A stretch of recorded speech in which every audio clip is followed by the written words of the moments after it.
I was exiled by the hero, but then everyone in the party proposed to me. Volume 1 by Masquerade Audiobooks. Chapter 1, Life 1.1, An Exile for Everyone's Happiness. Jin, our journey together ends here. In the name of the hero Ricky Arias, I banish you from the party. My childhood friend's clear soprano voice echoed in the quiet room.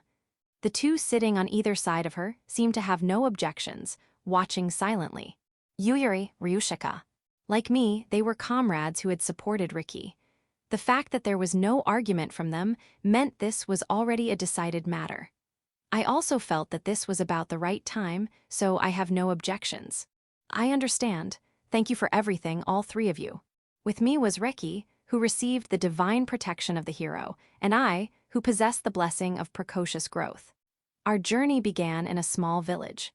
Later, Saint Yuyuri and Sage Ryushika joined us, and we defeated various commanders of the Demon Lord's army. In the beginning, I was often the most active due to the nature of my blessing, but as the battles grew fiercer, I found myself holding them back more and more. There was no way I could hold a grudge against their decision. If anything, I was grateful that they had saved me, as I couldn't bring myself to quit. Jin-san, we will carry on your will. Yuri squeezed my right hand. Her kindness had saved me many times. We consider you our greatest companion, past, present, and future. This is a token of that. Ryushika pressed the necklace she was wearing into my hand. It was something she cherished as an elven good luck charm. To think she'd give me something like that. I was also happy to have been able to journey with you both. I held back the tears that threatened to spill and turned to face forward. Because finally, I wanted to exchange words with my childhood friend, the one I'd known the longest. Jin, do you remember the promise? The promise? She must mean the contract the kingdom's priest made us sign when we set out, the one that said, if you become a burden, you will leave the party. It was unheard of for a mere villager like me to be a companion to the hero, after all. Looking back, I think the kingdom was quite lenient to allow it. Yeah, of course I do. I see, well, that's good. Ricky smiled, as if suddenly relieved. She must have been worried that I was unhappy with this decision. I gently stroked Ricky's golden hair. It's okay, you guys will definitely win. Yeah, I'm not worried about that. Wait here, I'll come get you after I defeat him. Haha, thanks. Ricky narrowed her eyes as if tickled. This is the last time I'll be able to see this face up close. She said she'd come for me, but that probably wouldn't come to pass. After defeating the Demon Lord, they would become heroes and climb to a status far beyond my reach. It would become difficult to even talk with the three of them like before. It's so frustrating. The fact that I can't fight by their side until the end, it's so lonely. The fact that I can't share in their joy. Well, I'm going back to my room. I need to pack my things. If I stay here too long, I'll start to feel regret. I should leave them before my feelings get the better of me. Thank you, truly. I'll be praying for your glory. Tearing myself away, I forced a weak smile and closed the door. After Jin left, Yuyuri and Ryushika also left the room. They both had sad expressions on their faces. I feel the same way. Jin has always been my hero, always on my side. The hero's blessing grants a powerful force to its vessel, removing the limits on all abilities. Because of this power I couldn't control, I was treated like a heretic, and the one who showed me kindness was undoubtedly Jin. I'll always be on your side, Ricky. Really, always. Of course, you're precious to me, Ricky. In that case, will you marry me after we defeat the Demon Lord? Haha, only if you still like me by then, Ricky. It's a promise. Absolutely. My treasured memory, from when I was 5. Jin said he remembered this promise.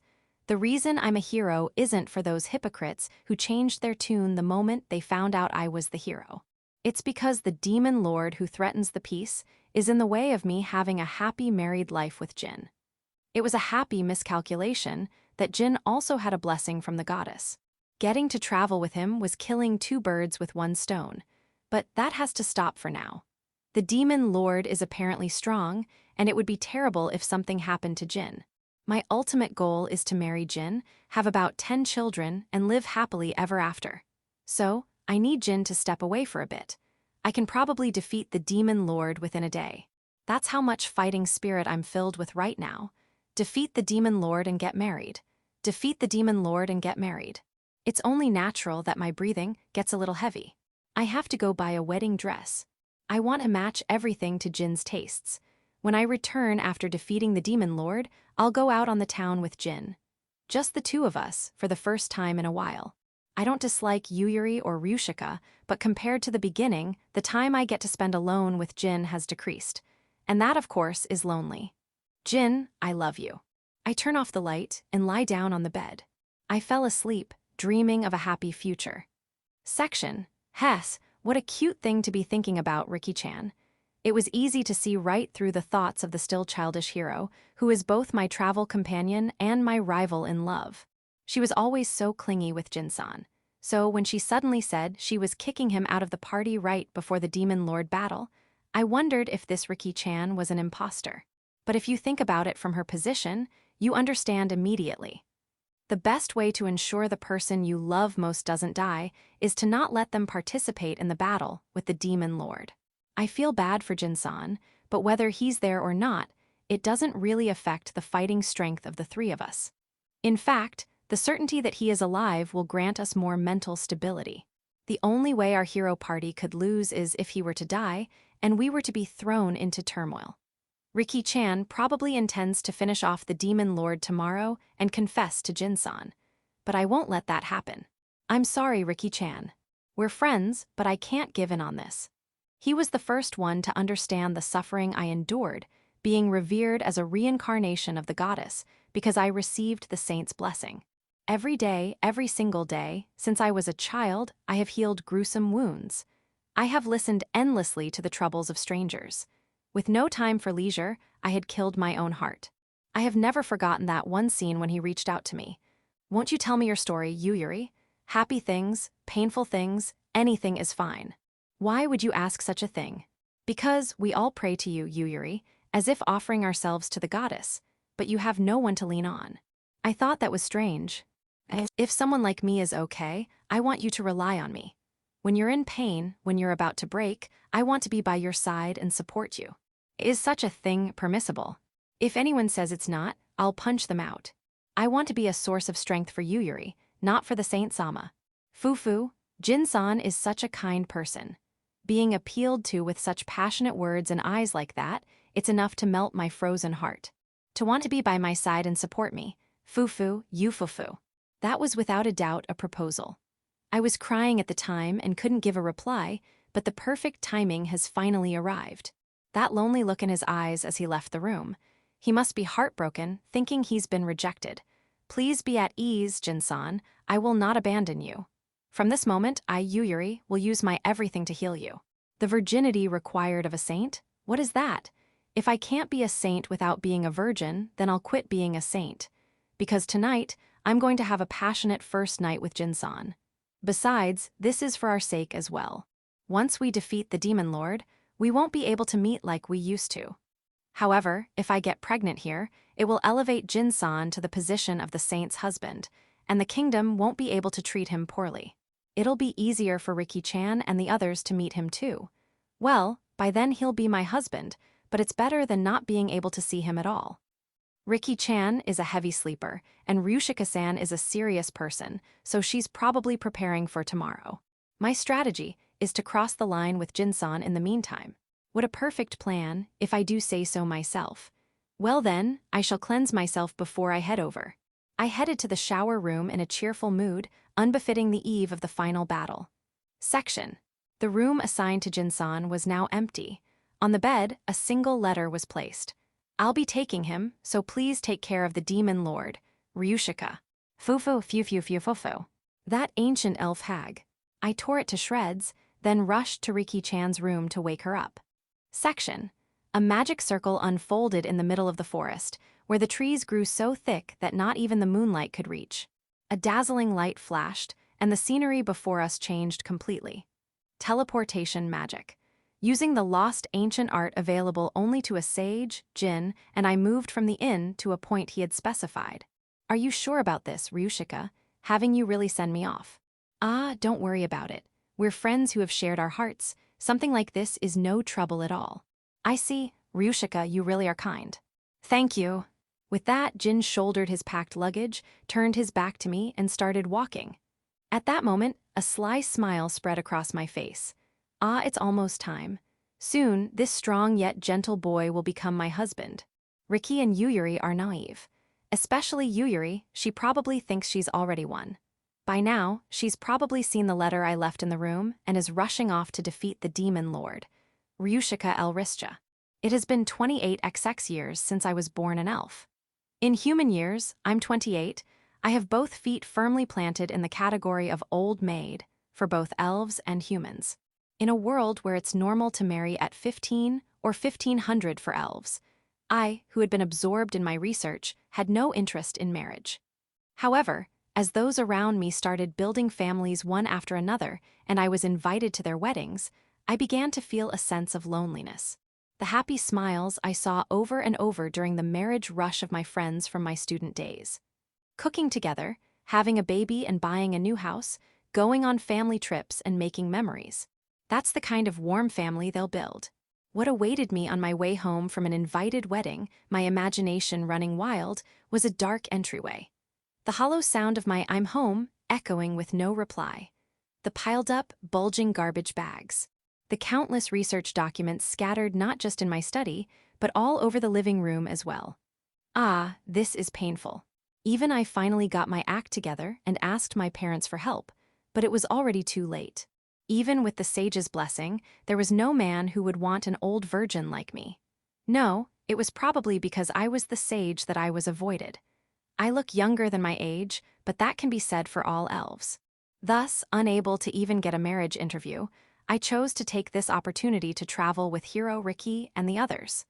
But, among the many men, only Jin was different. During our journey, when I offered up my old maid status as a standard joke, he alone smiled at me and said this. "You think so? I think a considerate woman like Ryushika is wonderful. I bet you'll be a great wife. Well then, if I'm truly hopeless, I suppose I'll have you take me. Haha, if you're okay with someone like me, I'd be delighted. Of course I'd fall for you, and that's not all. Ryushika's cooking is delicious. The guy who gets to be Ryushika's husband is a lucky man. My type of woman, let's see, I might prefer older women. Ryushika, you're always so reliable. Thank you for helping me. There's no choice but to get married to him. I had made up my mind. This was the perfect timing to be alone with Jin. Using teleportation magic, I'll offer to take Jin to his hometown and greet his parents.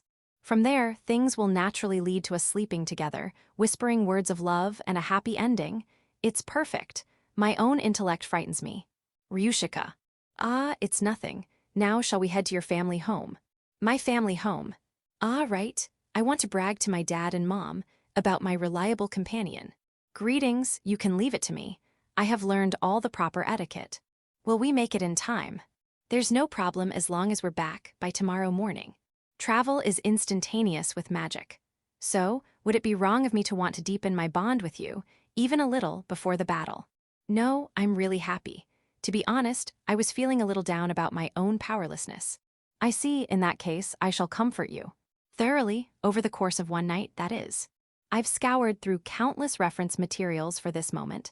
I have accumulated the knowledge to ensure we both derive pleasure. I placed a hand on Jin's shoulder, as if to reassure him. Will you guide me? To the place that will become my second home. Section, that's my house over there.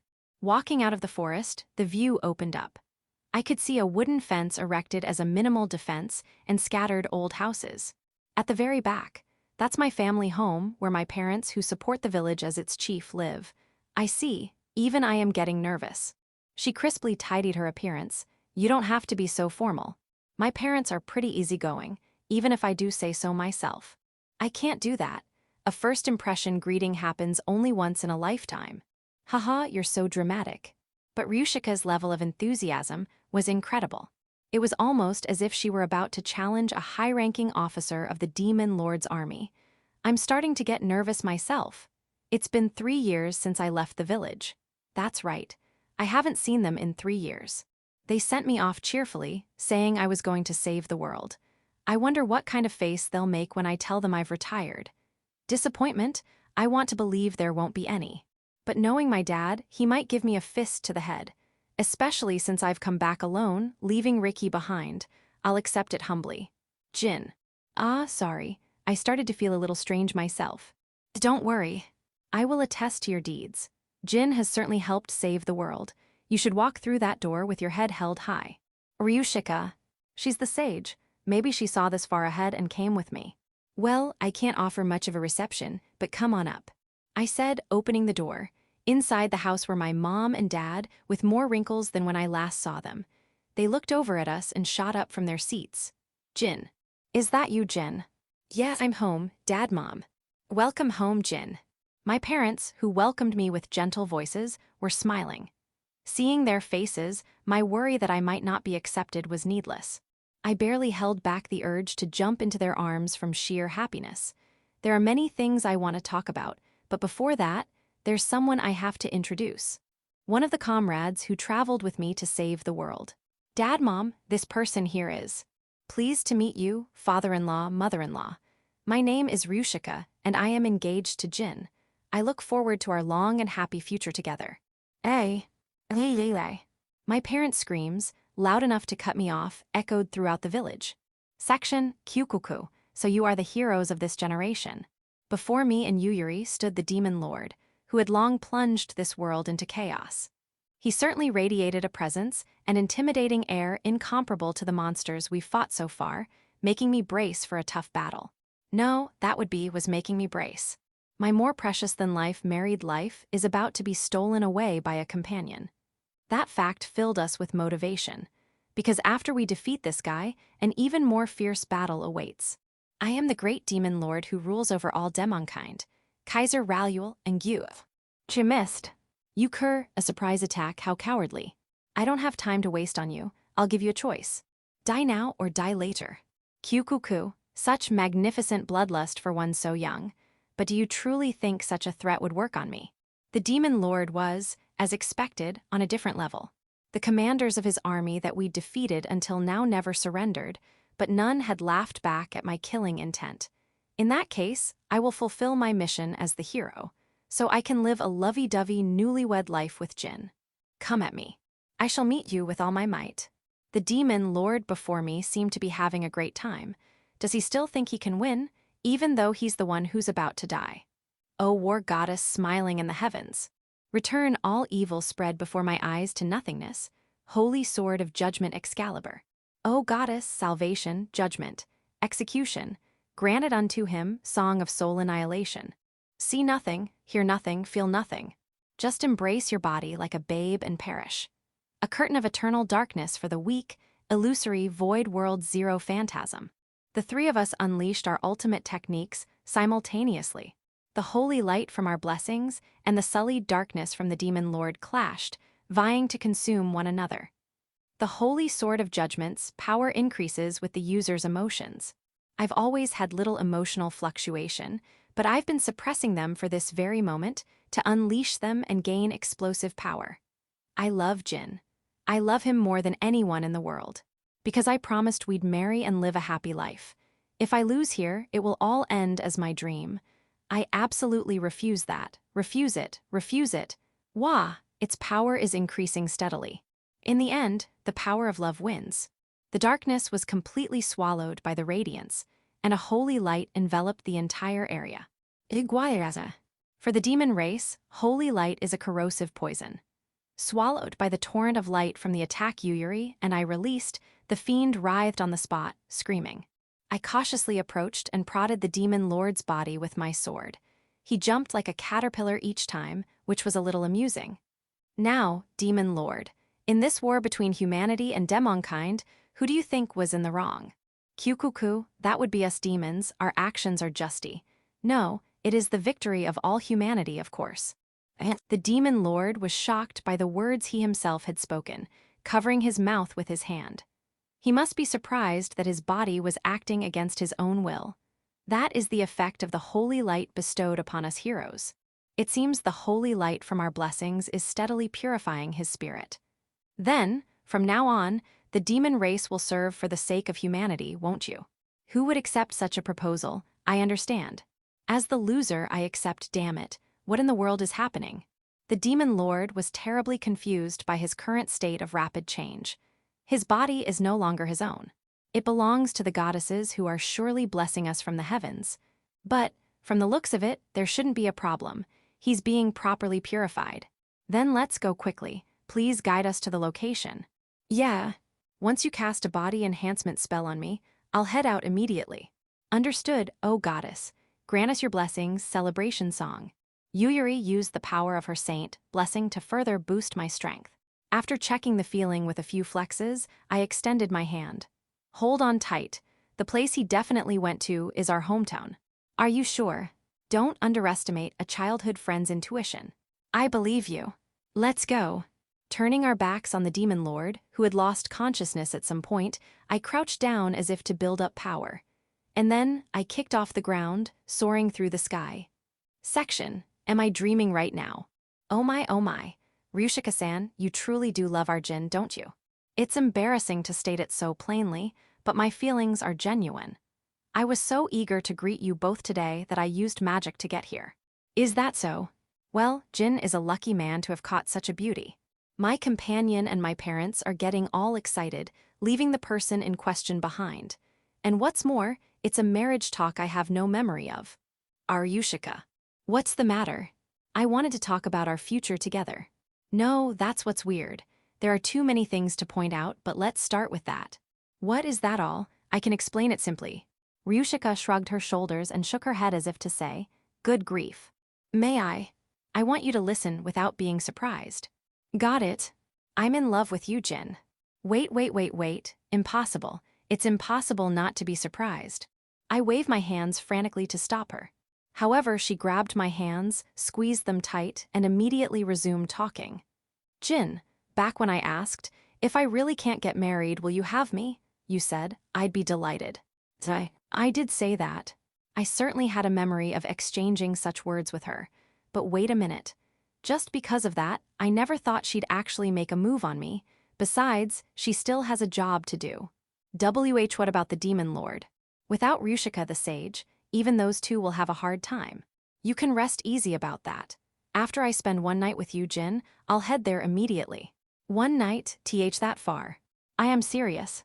I'm serious about liking you, Jin, and I think you're the only one for me. What a passionate confession. It's true that I like older women, and I think a woman with Ryushika's capacity for acceptance is wonderful. But that doesn't mean we're suddenly a married couple. A married couple, that's. Could it be an option, Ryushika? I squeezed her hand back. At that, her earlier momentum deflated, and Ryushika began to fidget in an obvious way. Think this through carefully, Jin. It's highly likely that another woman who wants to marry me will never appear. A slender, beautiful body line that flows from her chest to her feet. She's good-looking, and her calm atmosphere is also lovely. Above all, she likes me, and I respect her as a person. It wouldn't be an exaggeration to say that the chances of marrying a woman who clears all those conditions are non-existent. Oh my. Are you two in your own little world? It'd be rude to interrupt, dear. Right, I forgot my parents were here. Whispering sweet nothings while being watched by my parents is, as expected, embarrassing, so I pull Ryushika outside, still holding her hand. I heard cheers of good luck from behind, so I quickly shut the door to block them out. Jaejin. Sorry, I wanted to talk properly, just the two of us. I take a deep breath and regulate my heartbeat and breathing. Okay, I'm fine, I can do this. You really feel that way, don't you, Ryushika? Why, yes, of course. I see. I've gotten my final confirmation. In that case, there's only one thing I should do. Precisely because I want to face her properly, I must convey my honest feelings to her without hiding them. To walk together into the future forever. Ryushika, I can't say with confidence that I love you yet. I knew that. But from now on, I'll try to see you as a woman. Can you be okay with someone like me? What are you saying? It has to be you, Jin. She closes her eyes. Her slightly pursed lips seem to be trying to respond, albeit clumsily, and I felt a surge of affection. I grabbed both of her arms. She flinched with a jolt, but that too quickly subsided. Looking at her straight on again, she has a beautiful face. Thinking such things, I gradually brought my face closer to hers. I absolutely will not allow it. Jin-san. Blargtal. Riki and Yuyuri collided with my side, sending me flying with all their might. Go, cough. I tumbled over and over, finally stopping when my body slammed into a tree. The impact was strong enough to make me think I'd broken a bone. Aching pain slowly spread throughout my body, and my lungs cried out for oxygen. It was no joke of a charge. And what's more, the ones who did it, if I'm not mistaken, were Ricky and Yuyuri. Jin. Ryushika, worried, rushed over to me. As she crouched down, she immediately cast healing magic on me. The pain in the afflicted area is subsiding. Jin-san, are you all right? Jins don't die. Hey, you guys are the ones who put me in this near-death state, though. The two of them held my hands, looking extremely worried. Hey, you two, you're in the way, so move. I'm better at healing, so Ryushika-san, please stop. Using the same type of magic at such close range will just cancel each other out. And your true intention. I'll heal him, and afterwards, I'll have him praise me until my brain melts. Move aside, pink-haired saint. I'll do it after all. Oh my, healing magic doesn't require touching the afflicted area, so why are you touching his side? Your hand movements are a little odd, too. You two are in the way. Jin, I'll give you mouth to mouth. Mouth to mouth has nothing to do with this right now. All three of you. I'm grateful that you're so worried. I'm a lucky guy to be so cared for by my comrades. But please don't stop the treatment. The pain hasn't gone away. Besides my side, my head and other places still hurt. No, my consciousness is. It's all because Ryushika-san tried to get a head start, Jin-san. Jin. Wake up, Jin. Hey, don't you die on me. The last thing that entered my vision was the sight of the three of them, tears streaming down their faces, shaking my body with desperate expressions. Section. Yuyuri, how is he? Is Jin safe? We stared at Jin-san, who had his eyes closed, with serious expressions. As healing is my profession, I began the treatment, gently placing my ear on his chest while holding his wrist. I can't have the worst-case scenario happen. Taking every precaution, I confirmed Jin-san's safety. Phew, that's it. Since Jin-san had lost consciousness, we temporarily paused our argument, and I, the professional, administered treatment with Song of Healing, the highest level of recovery magic. Hearing my report, the two of them breathed a sigh of relief. Thank goodness, Jin is safe. Honestly, everyone, please calm down a little. You've got some nerve saying that, considering you created this situation. Ryushika-san shrugged her shoulders in an exasperated manner. This wouldn't have happened if you hadn't tried to get a head start, you know? Could there be a boomerang that comes back this cleanly?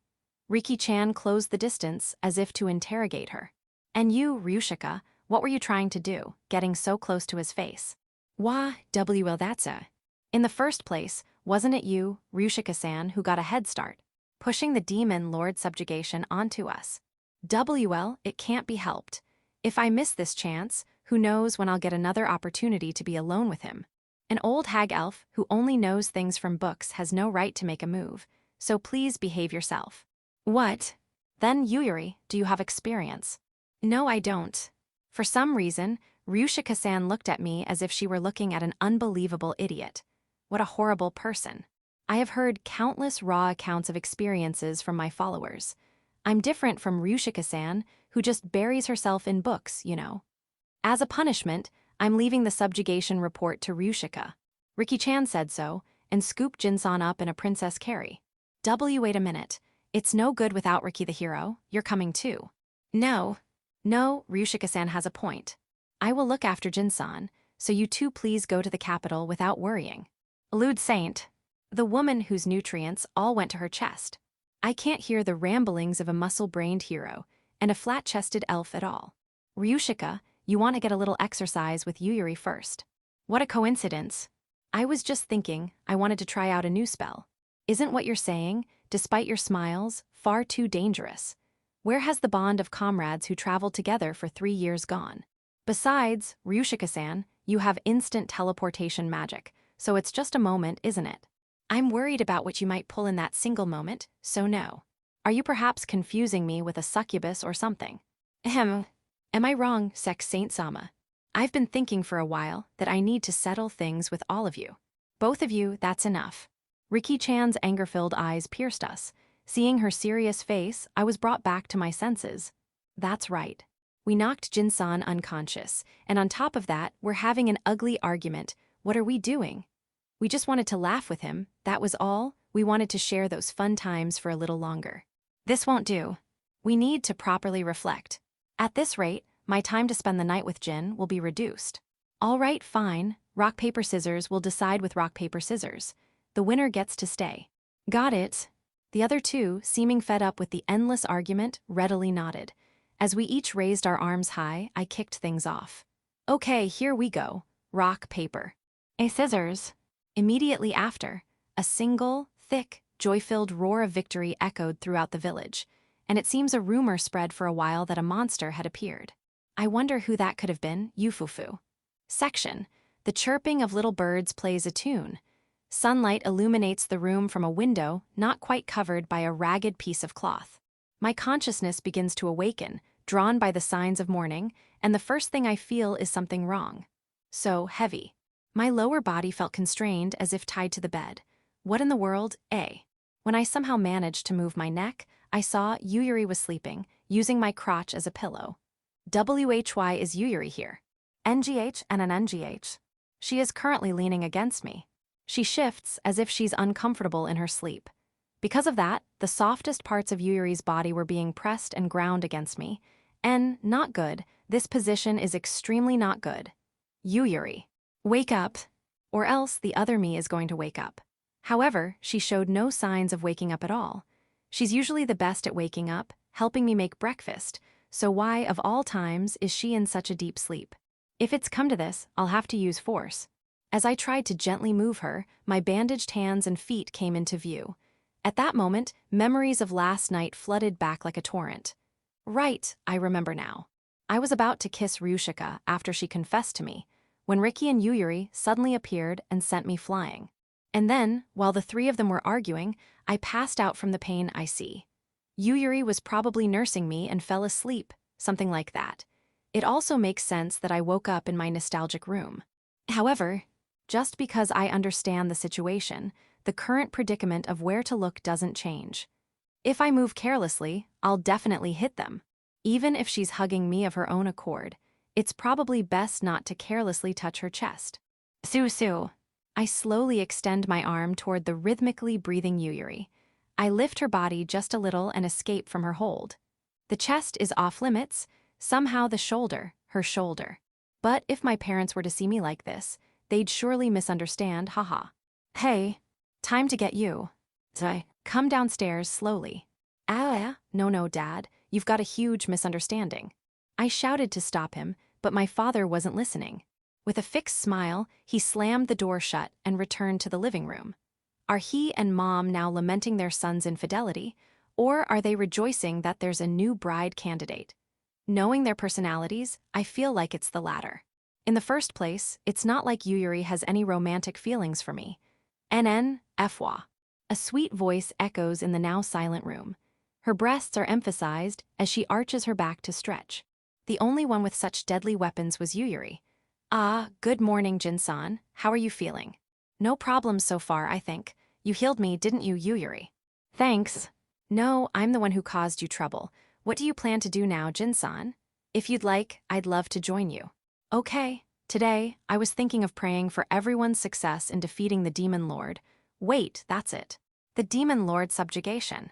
I was chatting idly, but today is the day of the decisive battle against the Demon Lord. The kingdom is gathering all its forces for an all-out attack on the Demon Lord's army. She is someone who shouldn't be here. She should be fighting a battle to the death with the Demon Lord, alongside Riki and Ryushika as their standard-bearer. Why are you here, Yuyuri? The Demon Lord subjugation was supposed to be today, wasn't it? I've already defeated the Demon Lord. Really? Have I ever lied to you, Jin-san? No. There you have it. No way. The Demon Lord who has tormented humanity for so long, in an instant. Our party is too strong. It was so shocking that I couldn't immediately digest the fact. Riki-chan and Ryushika-san are on their way to report the subjugation now. I was entrusted with the role of staying behind. Shouldn't you go too, Yuyuri? You can just leave me, go to the royal castle right away. It's fine. I've asked Ryushika-san to take care of that.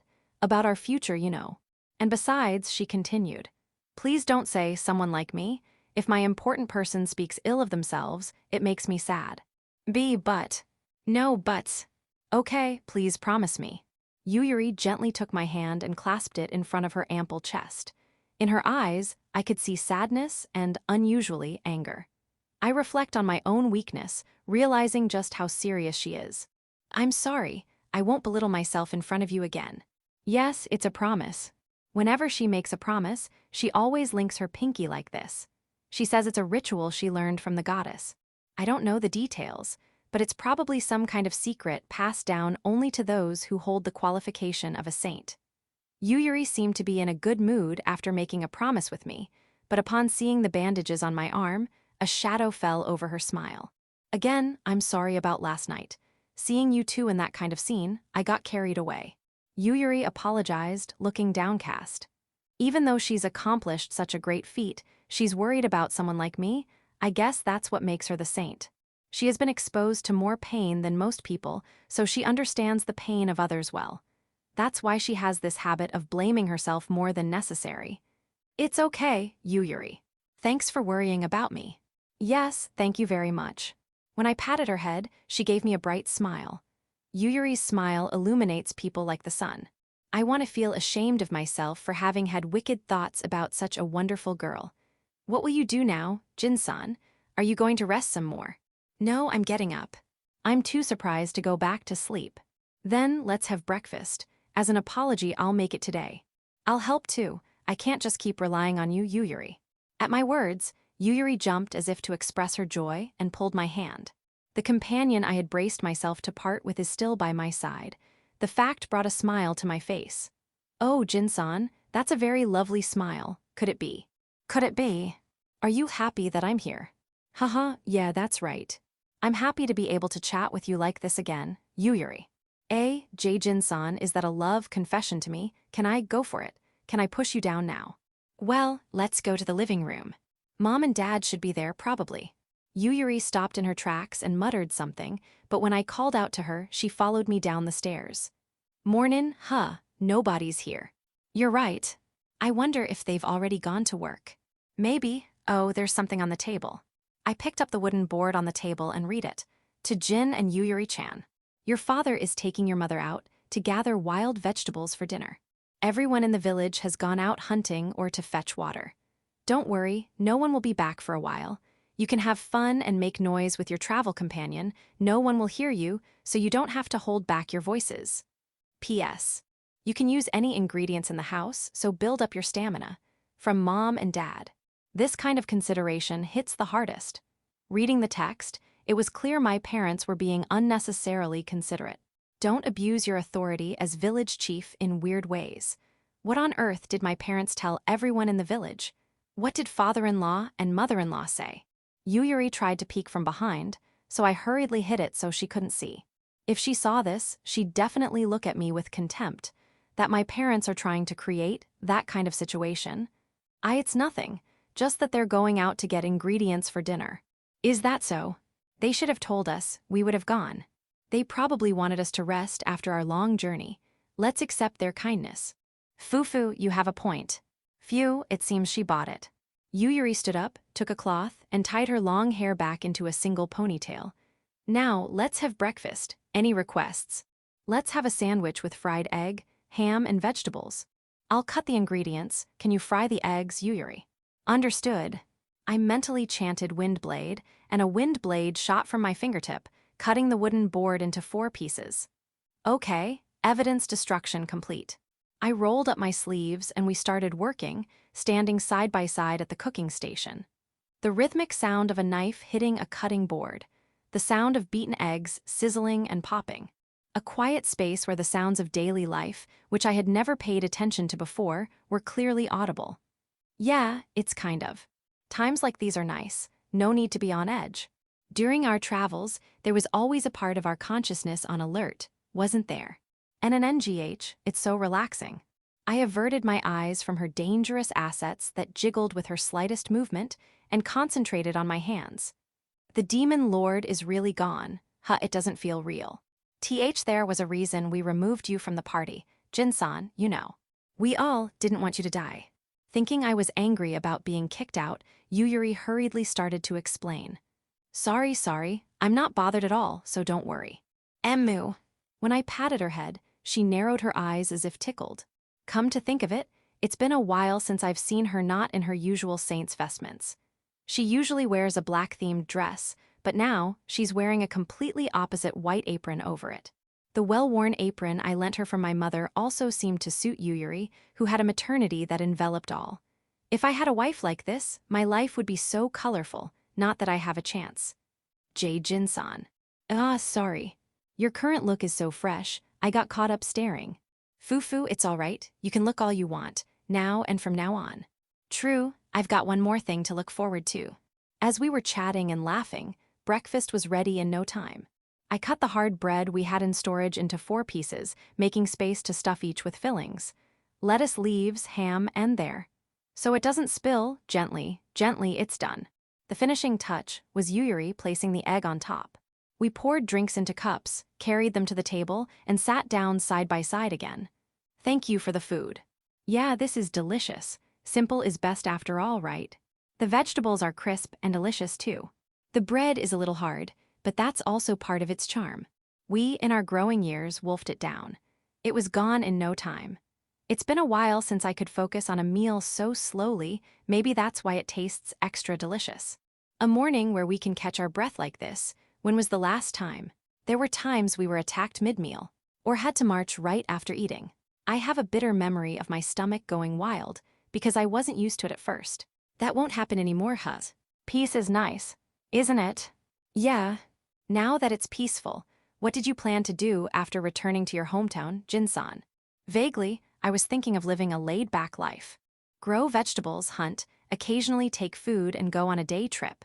Since I'm away from fighting, I want to do the things I couldn't do before. Things you couldn't do before. Yeah.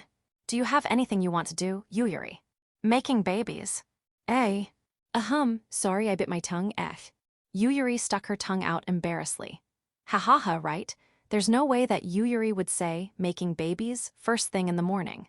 Is the effect of hitting my head still lingering?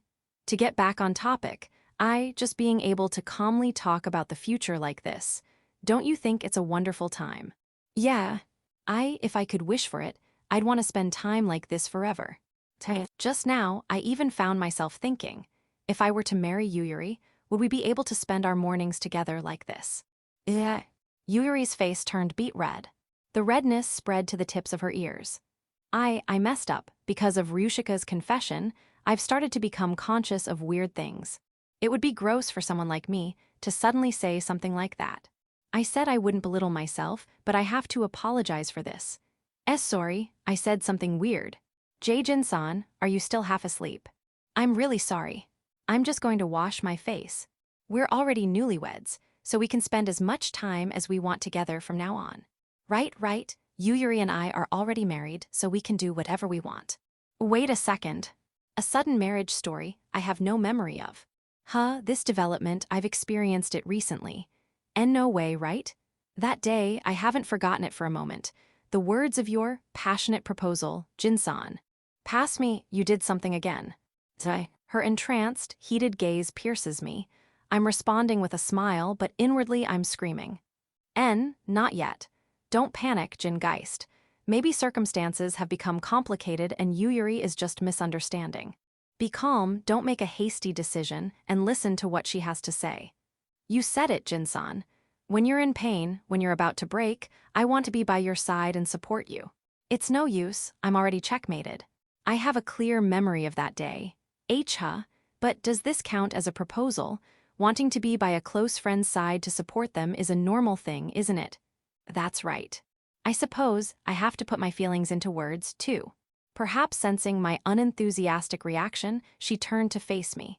Her expression was completely that of a maiden in love. Even I can tell. The words Yuyuri is about to say. I love you. I want to support you, Jin-san, and be supported by you, and live with you as a couple that can always be close to each other. Her pure feelings, thrown straight, reached my heart and wrapped it in warmth. Is there any man who wouldn't be happy to be told, I love you by such a cute girl? Yuyuri. It was an expression of hers I had never seen in all our time traveling together. It wasn't a joke, nor was it teasing. That's why my heart was pounding violently. I've technically proposed to Ryushika too, isn't this just two-timing? No, I'll be honest. If I follow my desires, I want to marry them both, but polygamy is only permitted for nobles. To take them both as my wives, I have no choice but to become a noble. In other words, as a commoner, I have to choose between Ryushika and Yuyuri. It's pathetic, but I can't answer right now. You were probably confessed to by Ryushika-san too, right? Am I that easy to read? A self-deprecating, bitter smile escapes me. Yuyuri shook her head from side to side. I can tell, because it's about the person I love, she said and smiled softly, a smile that wouldn't shame the name of saint, a smile that would instantly stop a crying baby. I've been watching you for 3 years. I know you're a kind person, so I figured you'd be worried. I see, you saw right through me. I'm sure when Riki-chan and Ryushika-san come back, they'll realize I confessed too. Jin-san is just as important to them. Her small hand touched mine. It's a little cold. Our hands overlapped, her fingers traced mine as if exploring, and then our fingertips were squeezed tightly. But that's why I can't give up on this feeling. And then I was pulled with a jerk. Thrown off balance by the suddenness, I fell forward and was caught in her ample bosom. Unable to resist gravity, my face sank into that softness. Why, Yuyuri? Can you hear it, my heartbeat? It's pounding so fast. I can't tell, my own heartbeat is too loud, I can't tell which is which. Hey, Jin-san, we're alone right now and no one's coming. The villagers were considerate too. I don't think a chance like this will come often. Ah, she definitely saw what was on the board. I'm not as good a girl as you think I am, Jin-san. So that you'll choose me. She gently stroked my head, and her fingers traveled down, tracing the nape of my neck. A whoosh of breath was blown into my ear. I'm going to melt you down so much, you won't be able to live without me. I heard the rustling sound of cloth. What are you doing, Yuyuri? Damn it. My vision is blocked by boobs, I can't see anything. This is bad, bad, bad. I have to get away, but my manly instincts won't obey. It's all right, Jin-san. Just entrust your body to me. I'm home. Kaya. Woe. As we were about to enter our own little world, a voice suddenly cut in, and we instinctively pushed each other away, putting distance between us. Looking toward the voice, Riki was sending a suspicious gaze our way. I am saved. Thank you, Riki. I was spared from becoming the lowest of men, drowning in carnal desire without giving an answer. For now, I managed to avoid the worst outcome, and I breathed a sigh of relief. What were you two doing? And nothing. I was about to fall and Yuyuri caught me. Suspicious, but I'll allow it. Because I'm a generous wife. Haha, thanks, wife. Yeah. Who is? I am Jin's wife. Ignoring me, who couldn't keep up with the flow, Riki continued. Jin, our wedding venue has been decided. Triple timing confirmed. Riki, you too? At the sight of my childhood friend making a peace sign, I could no longer stop the cold sweat pouring down like a waterfall. What's wrong, Jin? You're sweating a lot. A fever. And no, that's not it. I was just surprised that Riki suddenly appeared. Ooh, surprise success. Peace, peace. Riki hopped up and down with a deadpan expression. That's her being happy. The sight is endearing, but I can't smile in this situation. Unknowingly, I've become a 3-timing scumbag. My brain, having created such a terrible haiku, has swung past its limits and is, conversely, becoming calm. So this trembling in my legs is just warrior's tremors, and this endless sweat is just a good metabolism. I'm definitely not scared of the position I've found myself in, even I am starting to understand. My past self has definitely done something. For now, let's not touch on the fact that Riki is in wife mode.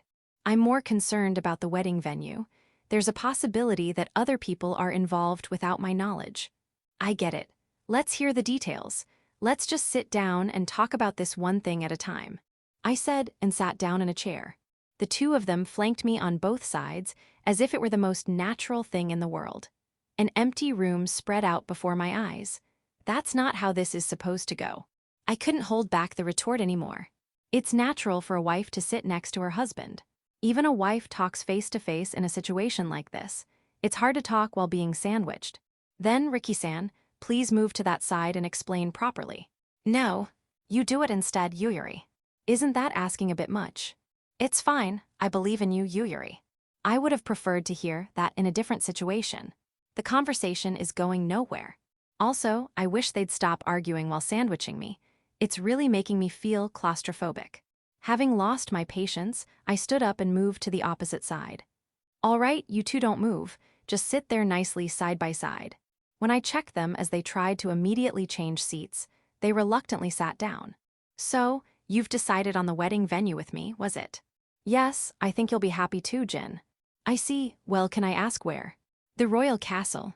Ojo, never heard of a place called Ojo. No, the castle in the royal capital. It wasn't a misunderstanding, damn it. Ricky opened and closed her two fingers, making a peace sign. In contrast, I face-planted on the table and screamed at my childhood friend's absurdity.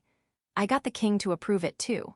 Ricky rustled around in her pocket and spread a folded paper on the table. Seeing the large characters spelling out permission to use Eldentalk Castle, I dropped my raised head again. Why the royal castle, and why did the king approve it? I thought we'd share our happiness with lots of people. I see, that's admirable. With this, we're a nationally recognized married couple. I was made to realize that the scale of Ricky's and my thinking was different. Ricky's name has spread throughout the land as the hero, and many people will surely bless her as the hero who defeated the demon lord. Her enthusiastic fans are bound to rush over.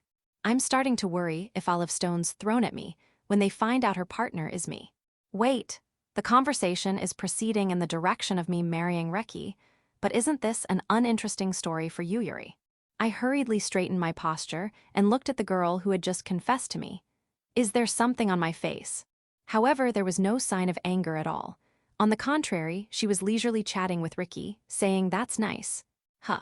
Am I mistaken? I thought it would be more of a chaotic bloodbath. By the way, Ricky-chan, did you take care of what I told you too? Of course. Ryushika is staying at the royal castle, handling the procedures. That's good. It's essential for everyone to be happy. Yeah, we'll definitely make Jin a noble. At that moment, my mind went blank. Me a noble, what's that about? Why you, Yuri, can you explain?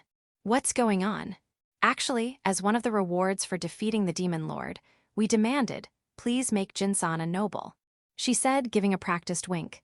Cute, wait, that's not it. Fufu, I've been thinking about it for a while.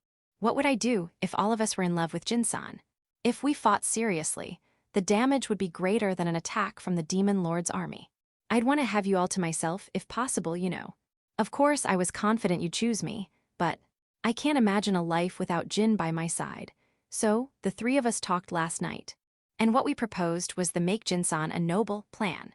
If Jin-san becomes a noble, polygamy is not a problem. With this, there's nothing to stand in the way of our marriage. As if to say the conversation was over, the two of them sidled up to me and hugged my arms tightly. Their beautiful faces came close, just a stone's throw from my eyes and nose, and the two of them announced with a smile. And so, you can't run away anymore, so be prepared. A husband, cute girls, and more than one of them fawning over me. It's a situation any man would dream of at least once, so why are my cheeks twitching? I can't run anymore. There's no path left but to accept all of their love. And my partners are all national heroes.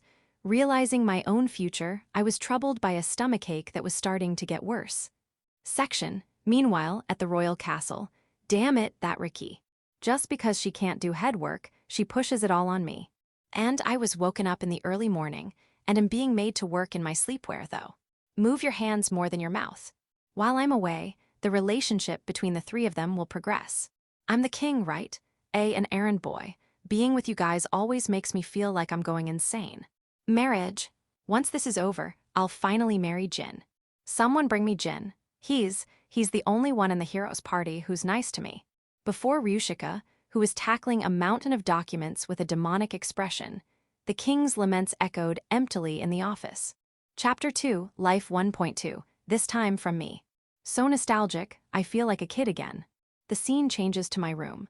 Ricky and I are sitting side by side on the bed. Yuri, saying she was done talking, had headed to the forest to get my parents. I thought about going with her, but Jin-san, please keep Ricky-chan company, okay? Oh, and by company, I don't mean company in beds. Is what she herself said, so it should be fine. My brain refused to process the latter half of that sentence, so I don't remember it very well.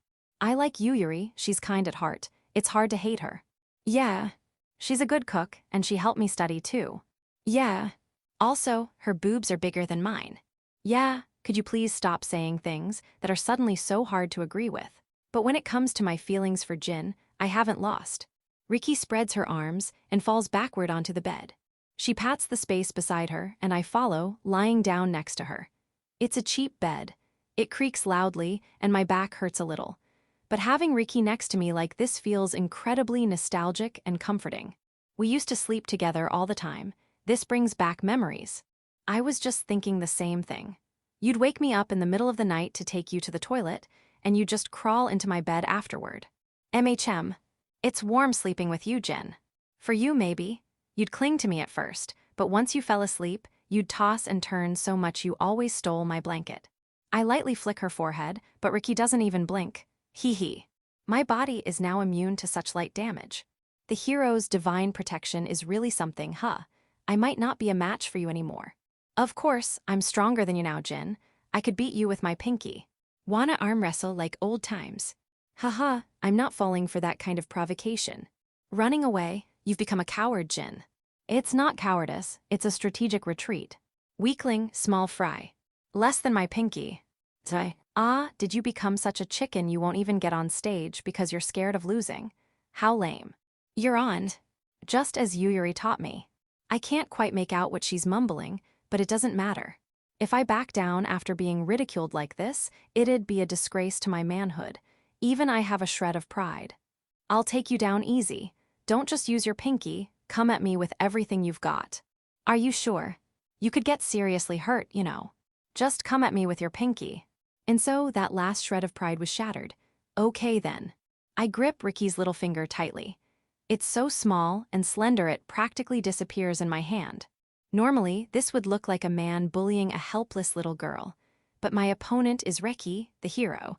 I have to go all out from the start. You can start whenever you're ready, Jin. Got it, here I go. Without a moment's delay, I throw my entire body weight into my arm, trying to slam hers down. My biceps bulge, veins popping on my arm. This is without a doubt every ounce of my current strength. But Riki hadn't moved a single millimeter. Hee hee, you're so cute when you're trying so hard. The moment Riki laughed, my vision spun 180 degrees. Yep, my win. The next thing I knew, I was lying on my back on the bed. Riki, laughing happily, plops herself down on my lower abdomen. A complete defeat. It stings to have the truth thrown in my face like this. This is what happens in a contest of strength. But battles aren't decided by strength alone, so you don't have to lose confidence. Riki pats my head again and again, just like I used to do for her long ago. It was another reminder that she's no longer someone who just needs my protection. That being said, a loss is a loss. For your penalty, Jin, you'll have to undergo an interrogation. Ignoring my dumbfounded expression, Riki plants both hands on the bed, pinning my face between them as if to say, "You're not getting away." Her green eyes peer straight through me. Jin, why did you stop sleeping with me? You slept right next to me until partway through our journey. Why? A strange sound escapes my lips. The reason is obvious. It's because Riki's body had developed into that of a young woman, and I couldn't hold back certain feelings anymore. I'm by no means a saint whose carnal desires have vanished. I decided we should sleep in separate places because having her so close, even while sleeping, wasn't good for my mental state or for either of us. Well, there's no way I can be stupidly honest and tell her such an embarrassing reason. Riki, you're a young woman now, right? I figured it'd be embarrassing if Yuyuri and the others saw us sleeping together. It's not embarrassing at all. So, let's start sleeping together again from tonight. And besides, a boy and a girl our age in the same bed is, you know. Who knows when the guy might attack you. So, you're saying you see me as a woman, Jin? That's not what Then there's no problem. We're sleeping together starting tonight. I'm sorry. As you grew up, Riki, I started to think you were cute, and I thought it was dangerous, so I kept my distance. Please forgive me. I press my palms together in front of my face, in a pose of apology. Why am I being forced to confess my own urges? This is pretty much admitting that I see her in that way. What am I doing, saying this to a girl who's proposed to me? Wait. Is this maybe not a problem? It's okay. As if affirming my thoughts, Riki grants me her forgiveness. Thank goodness, she doesn't hate me. The worst-case scenario I feared didn't happen, and I let out a sigh of relief. Ricky, thank why. But that relief was momentary. My lips were sealed, cutting off my words. A soft sensation presses against mine, and we melt into a kiss so deep I forget to breathe. Finally, you finally said it. That you see me as a woman, not as a little sister.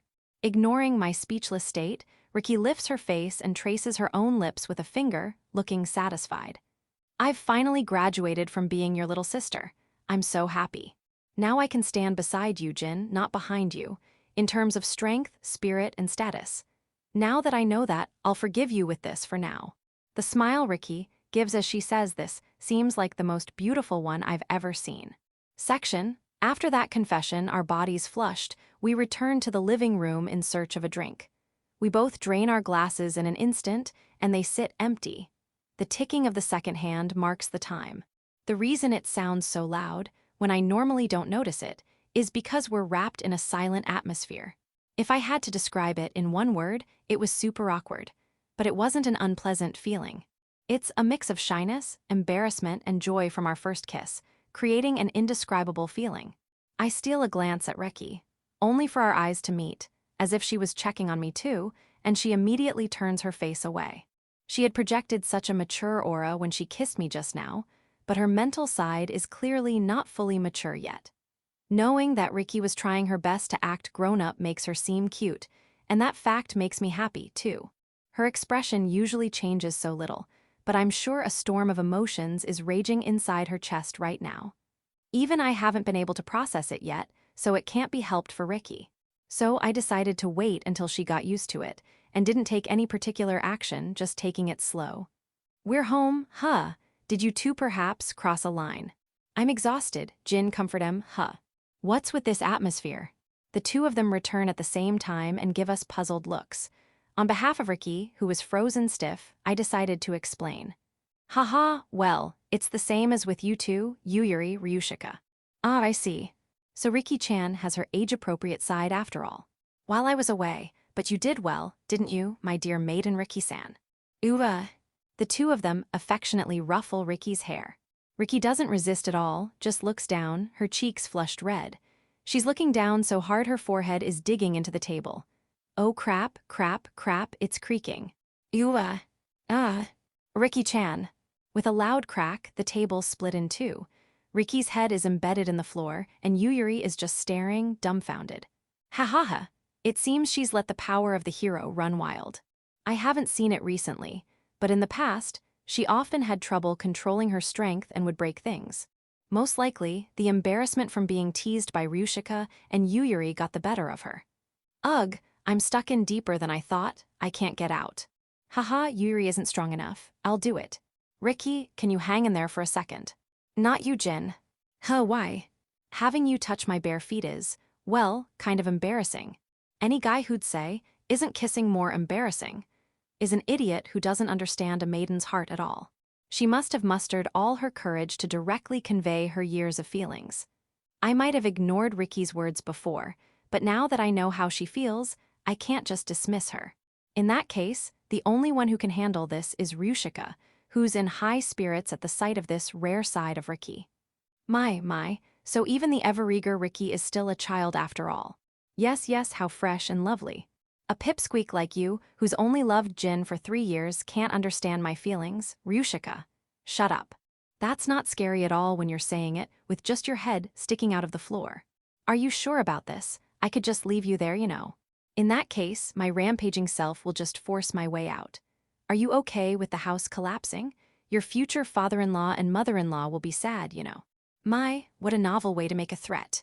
At Ricky's novel threat, Ryushika lets out a sigh and takes out a small wooden staff. Don't be so angry. Here, I'll fix the table for you too. Yeah, please.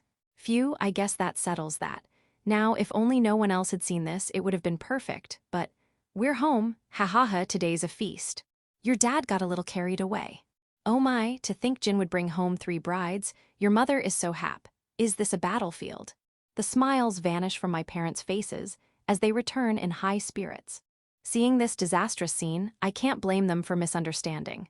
Ricky, stuck in the floor, Ryushika approaching her with a staff, Yuyuri sitting and panting heavily. But in fact, we all get along extremely well. Excuse us, father-in-law, mother-in-law, we're being a bit rowdy. It will all be settled shortly, so could you please wait outside? No, Ryushika.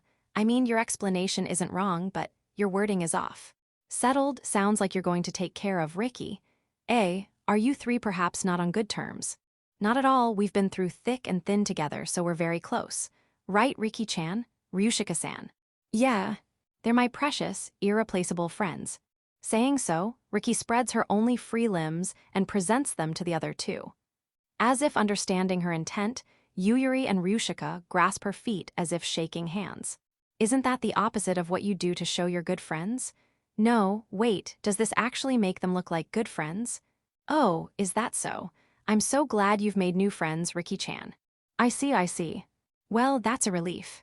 Yeah, auntie, uncle. Apparently, we're safe.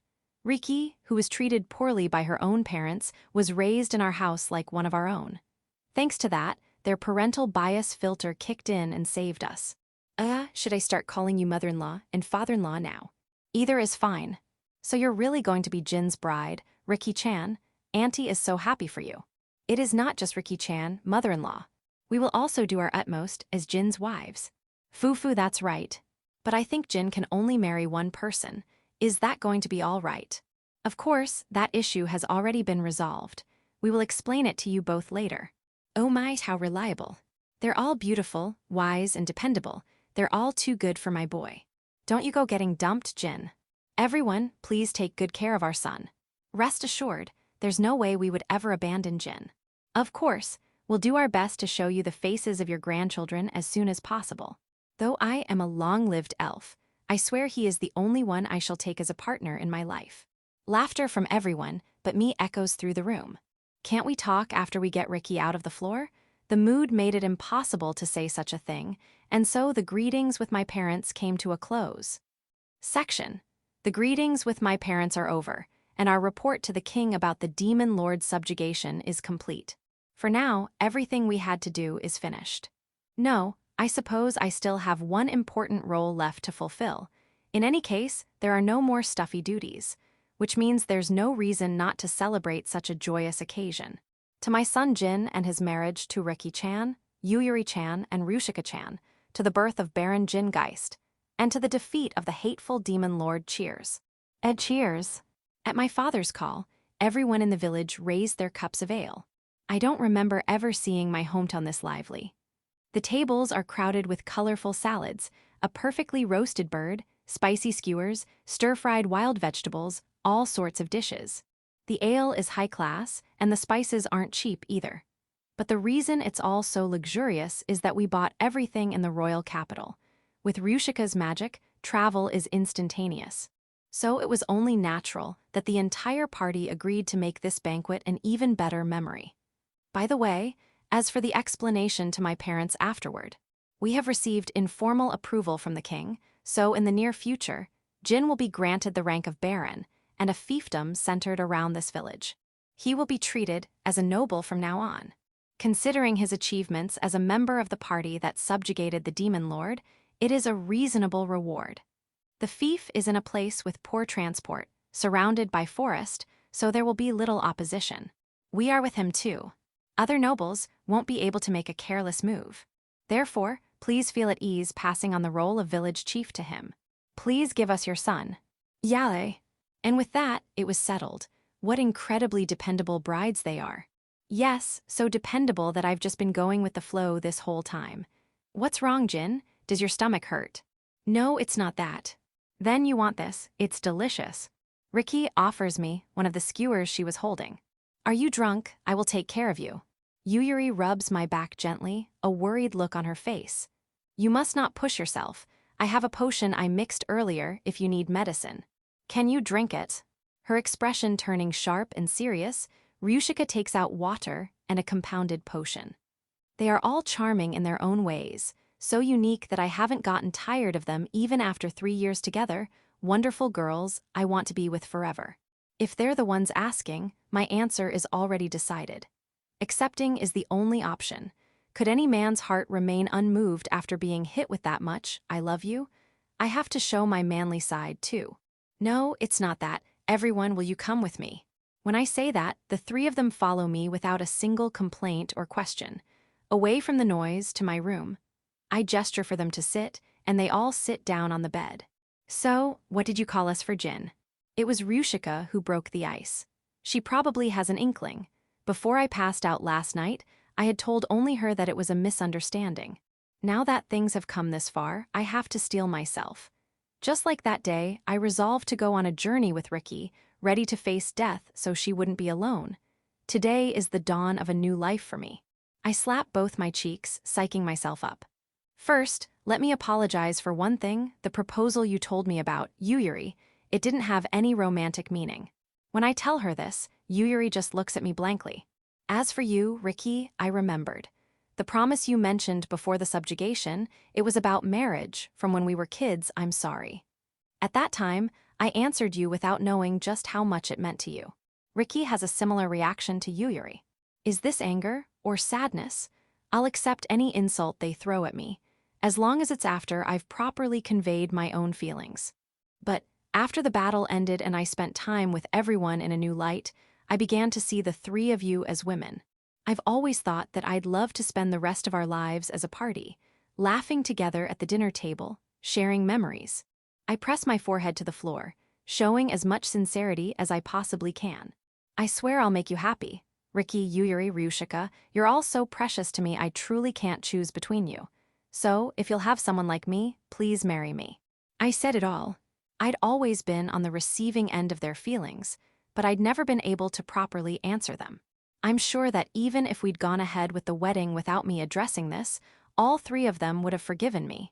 But that's the coward's way out. It would be running away from Ricky's, Yuyuri's, and Ryushika's feelings. That's why I took action, to tell them how I truly feel. After my outburst, the silence feels especially heavy. What broke that oppressive air was the sound of the three of them letting out laughter, as if they couldn't hold it in anymore. Why are you all laughing? I did a terrible thing. Ahaha, I'm sorry. It's just you were so serious, Jin-san, I was wondering what it could be. I knew that ages ago. Don't underestimate my 10-year history of loving you, Jin. And I gave you a heads up, too. I told you to be careful before confessing. Riki gets off the bed, crouches down, and pokes my forehead with her finger. It's true that you forgetting the promise was terrible. Minus points. No excuses. Very well, but even with that, you're still a perfect 100 in my book, Jin. There's no way the love I've been building up for so long would cool over something like this. Smiling brightly, Riki pulls my head into a tight hug. When it was time to leave this village, and you said you'd come with me, Jin, I was so happy. You're the one who kept pouring warmth into my heart all this time, Jin. Me too. Your words, Jin-san, rescued my heart from the depths of the sea. That will never change. It's not just Riki. Yuyuri, too, with a smile befitting the saint, strokes my head. So, my answer has been decided since the day I fell in love with you. Finally, Ryushika steps forward and lifts my head, not letting me look down, but forward. Yes, with pleasure. Thank you, thank you. My gratitude for them accepting someone like me. From now on, I vow to spend my life for the people who love me. As they gave me their smiling replies, I kept repeating my thanks through my tears. My clothes are getting soaked with your tears, Jin. Sorry, I'll buy you new ones. Foo-foo. This is the first time I've seen you cry, Jin-san. Jin was the one who never complained no matter how tough things got. Seeing this rare side of you, is this also a testament to your love, I wonder? It's normal to cry when you're deeply moved. Oh, he's sulking. How rare. Ha ha ha. If we tease him anymore, he's likely to sulk even more, so shall we change the subject? Ryushika, the most mature of the group, steps in. And it was Yuyuri, ever sensitive to others' emotions, who jumped on it. But we're really doing it, a wedding at the royal castle. I've actually always dreamed of that. I never thought I'd get to wear a shiramuku. They might be saying some natural disaster is about to happen back home. I was always planning on marrying Jin. Haha, I'm getting excited about it too. Walking down the aisle in the royal castle, blessed by so many people. I've never worn a suit before, so I'm worried if it'll look good on me. I have to stay in shape until then. It seems everyone will be choosing their own outfits, so the splendor is sure to be a feast for the eyes. Come to think of it, what about the order of entry? I don't think there's much precedent for this, so I think we can decide freely. The thought just slipped out as I tried to picture who would be standing next to me. At that, everyone let out a quiet giggle. You say the funniest things, Jin. Considering everything we've accomplished, there's only one choice, isn't there? That's right, Jin. Standing in the public gaze, there's no need to even think about who is worthy to be by your side. It's obviously me. It has to be me. It's me, isn't it? It has. So this is the scary face girls make when there's something they absolutely refuse to give up on. Having learned something new, I dived in between the three as they began to chant spells, fully prepared to be covered in wounds to stop their fight. Chapter 3. Life Sub 1. Fufu, you're so cute, Jin-san. Yuyuri strokes the hair of Jin, who is sleeping in the bed. Bandages are wrapped around his entire body, but it's not like he's sleeping eternally. He just got caught up in a bit of magic and ended up injured. After he was fully healed, Riki, who isn't skilled with healing magic, insisted on doing her part and wrapped him in so many bandages that Jin ended up mummified from the neck down. The brave man who had risked his life to stop our fight was now sleeping peacefully, letting out soft breaths. He's usually so dignified, but when he's asleep, he's like a child. Yes, he really is like a child, Is something wrong? A sudden wave of maternal instinct just washed over me. Should I perhaps give him my breast? Are you in heat all year round? My comrades' wild antics since saving the world have been a real headache. If 10 people looked at Yuyuri, all 10 would say she's a pure and lovely girl. She's beautiful down to the very tips of her hair, and her translucent eyes can charm even other women. And yet, the moment she opens her mouth, this is what comes out. I'd really love to ask the goddess just what part of Yuyuri charmed her into granting the protection of the saint. How rude. It's only for Jin-san. Would you stop making it sound like a fact? I was with Jin for 3 whole years, you know. Well, I suppose I'll have to vent this overflowing maternal instinct with some mommy play next time. Go back to the church and get yourself purified, you lecherous fiend. Oops, that's not good. I let some vulgar words slip out. I could never say that in front of Jin. He'd be put off by it, so I have to be careful. What were you two talking about? As I was engaged in a war of words with Yuyuri, Riki, who had gone to pick flowers, returned. Oh, just about how Yuyuri is a pervert. Oh, is that all? You're one to talk, Riki-chan. Yuyuri puffs out her cheeks as if deeply offended. It's too late to try and act all cute now. Besides, there's no point in being calculatingly cute when Jin isn't even watching. It can't be helped, can it? I've been listening to the confessions of adults about their grotesque, intense fetishes for years. It's only natural that my own preferences would get a little warped, even if you tell it like the tragic origin story of a monster. Doesn't move me one bit. Honestly, you're both so cruel. The only one who can comfort me is Jin-san, gay. I won't let you. Seizing the opportunity, Yuyuri tried to hug Jin, but Riki grabbed her by the scruff of the neck and made her sit down next to her. Not even Yuyuri could defy Riki's monstrous strength. Clutching her throat and coughing, she glared at us resentfully. What's the harm? Just a little. No, not even a little is allowed. No. You weren't this strange when you first joined the party, Yuyuri. You've changed. That's right, we were driven mad by Jin-san. Don't get all calm so suddenly, but I know what you mean. Meeting Jin had rekindled my hopes for marriage, which I had nearly given up on, and I managed to make it to the finish line. Marriage, my days became fulfilling because I found a new joy in my time with Jin. Come to think of it, just in this room, there are 3 people whose lives were changed by Jin. A thought just occurred to me. Jin has definitely seduced other women.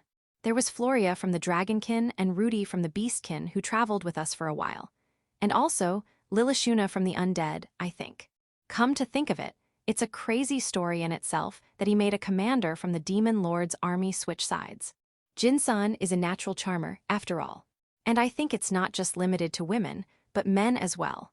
Speaking of men, there is that one troublesome guy, isn't there? She must have been thinking of the same person I was. Her face showed a flash of understanding and awe. To make matters worse, he gets along rather well with Jin-san, so we can't just push him away.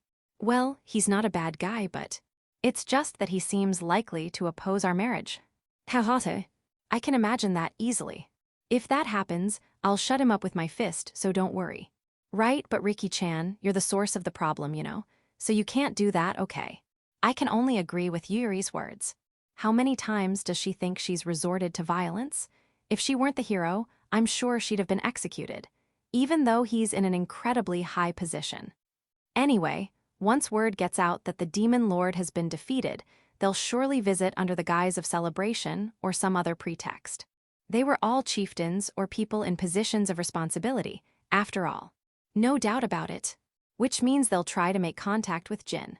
I won't let them interfere with our wedding. I will absolutely protect it. Yes, Jin-san's first time is ours. I meant his first wedding ceremony, you know. If Jin-san is fine with it, I won't stop anyone from becoming his wife later on. So, could you please stop looking at me with such contempt? Though she faltered a bit at the end, we ultimately shared the same intention and nodded in confirmation. Our bond deepened, we each cozily slipped into Jin's bed together. Chapter 4. Life Sub 2. The Demon King's Castle, the stronghold of the King of Monsters who threaten peace and menace humanity. It's still a fresh memory for us when the hero Riki and the Saint Yuri stormed the place. I, Hina Raluel, having heard a certain story from a subordinate, had stormed into the private chambers of my Adu-sama, the Demon King. Adu-sama, Adu-sama, what in the world is the meaning of this? As I burst through the door, I found my Adu-sama diligently packing gold bars into a box. What is this pathetic state, when he once radiated such a dignified and sinister aura? The horns that stretched so valiantly towards the heavens are now politely bowing to the ground. His magnificent beard has been shaved, the sharp corners of his eyes have drooped, and he wore the expression of some good-natured, muscular man. Ah, Hina. Actually, it seems those heroes-san from the other day are getting married, so I'm just preparing a congratulatory gift. This is all just absurd to Suwa. Adu-sama, please remember our mission.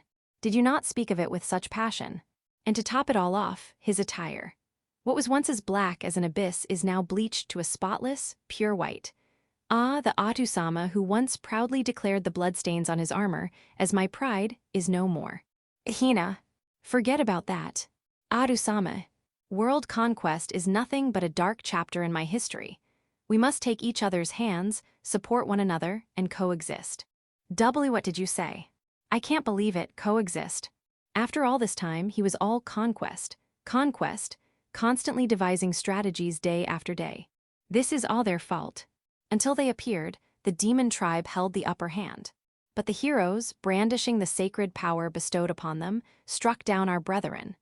And finally, the heroes who reached the Demon King's castle confronted my Adu-sama, and he was purified into this kind of personality. Since ancient times, a legend concerning the hero has been passed down among the demon tribe. It is said that those bathed in the sacred light will have the impurities of their hearts cleansed, and as demons, they will face death. Adu-sama's current state is the very definition of that. The cruelty for which he was so adored as the Demon King by the demon tribe is lost. At this rate, he's no different from a human. I've had enough. In that case, I, Hina, shall destroy humanity in your stead. Hina, a voice that sent a shiver down my spine. It was a tone my Adu-sama only used when he was truly angry, and my face instantly turned pale. If you can't do as I say, your desk, in the third drawer from the right. I will throw away the human-published erotic novels hidden under the false bottom. WWWA. How do you know about that? I know why you, Hina, wish to conquer the world. So that one day, you can have a love story written with you as the heroine. Kaya. Ga. Before I knew it, I had struck my Adu-sama. He spun around and soared through the air before being slammed down onto the floor. Ha, my apologies, Adu-sama. But it's your own fault for blabbing a maiden secret, you know. Even for you, Adu-sama, there are things you should and should not say. Fufu, I am happy to see my daughter growing up so vigorously. Wiping the blood streaming from his mouth with his hand, my Adu-sama spoke to me with a gentle expression he had never worn before. If we get along with humanity, you'll get your hands on the romance novels you love so much more easily. So, let's stop this fighting. If only it were that simple, I wouldn't be struggling to Suwa. Hina, for how many years have we been at war with humanity? Didn't you say it yourself, Adu-sama, that there's no future left but to continue fighting until one of us is destroyed? I understand. Please leave it to me, Adu-sama. I roughly wiped away the tears that threatened to spill and lifted my head. I, Hina, will go forth and destroy humanity in your place. I will without a doubt awaken you from your delusions, my once wickedly tyrannical Adusama. Ah, wait, Hina. Shaking off my Adusama's attempt to stop me, I flew out of the Demon King's castle. Just you wait, humanity, I myself will plunge you into the depths of Terror Desua. Section. Ha, she's gone. The Demon King let out a sigh as he watched the figure of the silver-haired girl disappear into the distance, her wings flapping.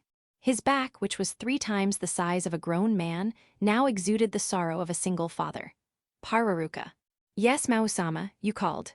When he clapped his hands, a succubus appeared in a kneeling position. She was dressed in a tailcoat, a rare sight for a succubus whose basic attire was to be entirely nude, thus exposing no skin. I want you to follow Hina as her caretaker. You've been with her for many years, so you should understand, right? That Hina is. Indeed, her academic performance is not favorable, but she has a talent for combat to compensate. Perhaps most of her brain is taken up by that. Her high-class, Ajusama, speech was something she started for the reason that this way I'll seem smarter. If only that were all. If she were just an idiot, there would have been something I could do, the Demon King thought, clutching his head. And as a result of you raising her so carefully, my lord, and cutting off her contact with the outside world, she is very naive. Purity is a good thing. It's fine.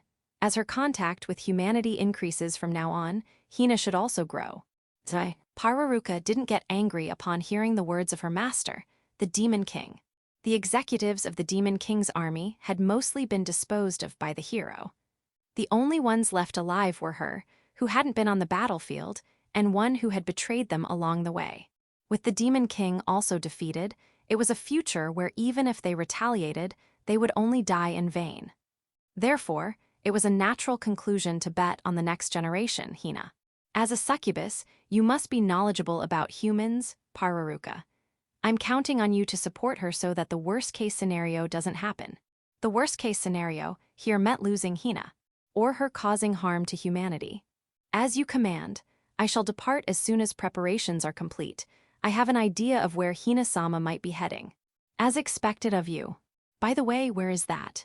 I believe she is heading to the royal capital, where there is a bookstore that handles a large selection of her beloved romance novels. She was muttering to herself that she'd like to go there someday. The Demon King grew worried about whether she was truly intent on destroying humanity. Chapter 5, Life 1.3, Life After the Proposal. Last night, I confessed my feelings and learned everyone's true feelings. Dawn broke, and after waking up, we found ourselves gathered around the dining table. Dad and Mom had already finished their meal and decided to go back for a second sleep. Since it was just us, I decided to bring up the topic I thought we needed to address first. I think we should build our own house to live here. At that, the 3 of them focused their gazes on me. Riki licked a bit of jam from the corner of her mouth with a flick of her tongue and offered a simple opinion. Why? I'm fine with how things are. Because I'm embarrassed that my parents see me sleeping with everyone. I couldn't help but slam the table with a thump. Yes, they saw it again. My mom and dad seeing me sleeping while being hugged by the 3 of them. And what's more, for some reason, Riki, Yuyuri, and Ryushika's clothes were all disheveled. Why? You all didn't have such bad sleeping habits before. Having my parents figure it out and give me those smirking looks is just so excruciating. How did you all sneak into my bed in the first place, anyway? Yuyuri invited me to do it. You sold me out, Riki-chan. We all snuck in together, didn't we? We're accomplices. So you admit it's a crime. Both of you be quiet. You'll be a nuisance if you're too loud. You're calmly admonishing us, but you did it too, Ryushika, you know. It seems the 3 of them show no signs of remorse. No, that's fine. It's my heart's desire to be able to sleep surrounded by girls. The problem is making my parents feel awkward. So, for that reason, let's start building a house for us to live in today. Of course, I don't mind. In that case, shall I quickly draw up some blueprints? We'll need a love nest eventually, after all. I'll help too. That's right, looking to the future, we'll want a nursery too. I'm starting to get scared leaving it to just you two. However, unfortunately, I have no knowledge of architecture. Honestly, I wasn't thinking of anything that grand. Just something we could live in without trouble would have been fine. But since the two of them are so motivated, it probably wouldn't be good to interfere. We're definitely getting married anyway. It's a husband's duty to accept his wife in any form. Well then, let's also introduce a room specifically for this kind of play. Ah, I'm starting to drool. In that case, so we can get in the bath together. My body is getting hot. Yes, in any form. Jin, what's wrong? You're biting your lip. No, I'm just fighting a little with my own instincts. I see, thank you for the meal. Are you done already? Yeah, more importantly, I just thought of something I want to do. I'm going to the forest for a bit. I see, be careful. It's fine, the monsters are the ones who'll run away. My bride, who can give such an overly confident reply, is amazing.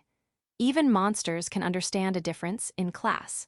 If they were faced with the aura of Reki, a seasoned warrior who defeated the Demon King, they would immediately turn tail and flee. I'm heading out. Take care. Riki left the house, swinging her arms with great vigor. She's really fired up, was what I thought, when a loud zuzun echoed all around. The ground shook slightly a moment later. There was only one possible conclusion. Yeah, let's just pretend I didn't hear anything. I put a lid on my thoughts and escaped from reality. Then again, joining Yuyuri and Ryushika's conversation is also not an option.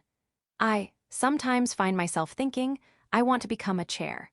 Precisely because you're usually so gentle, I want you to sit on me with a disgusted look on your face, Jin-san. So you're into that, Yuyuri.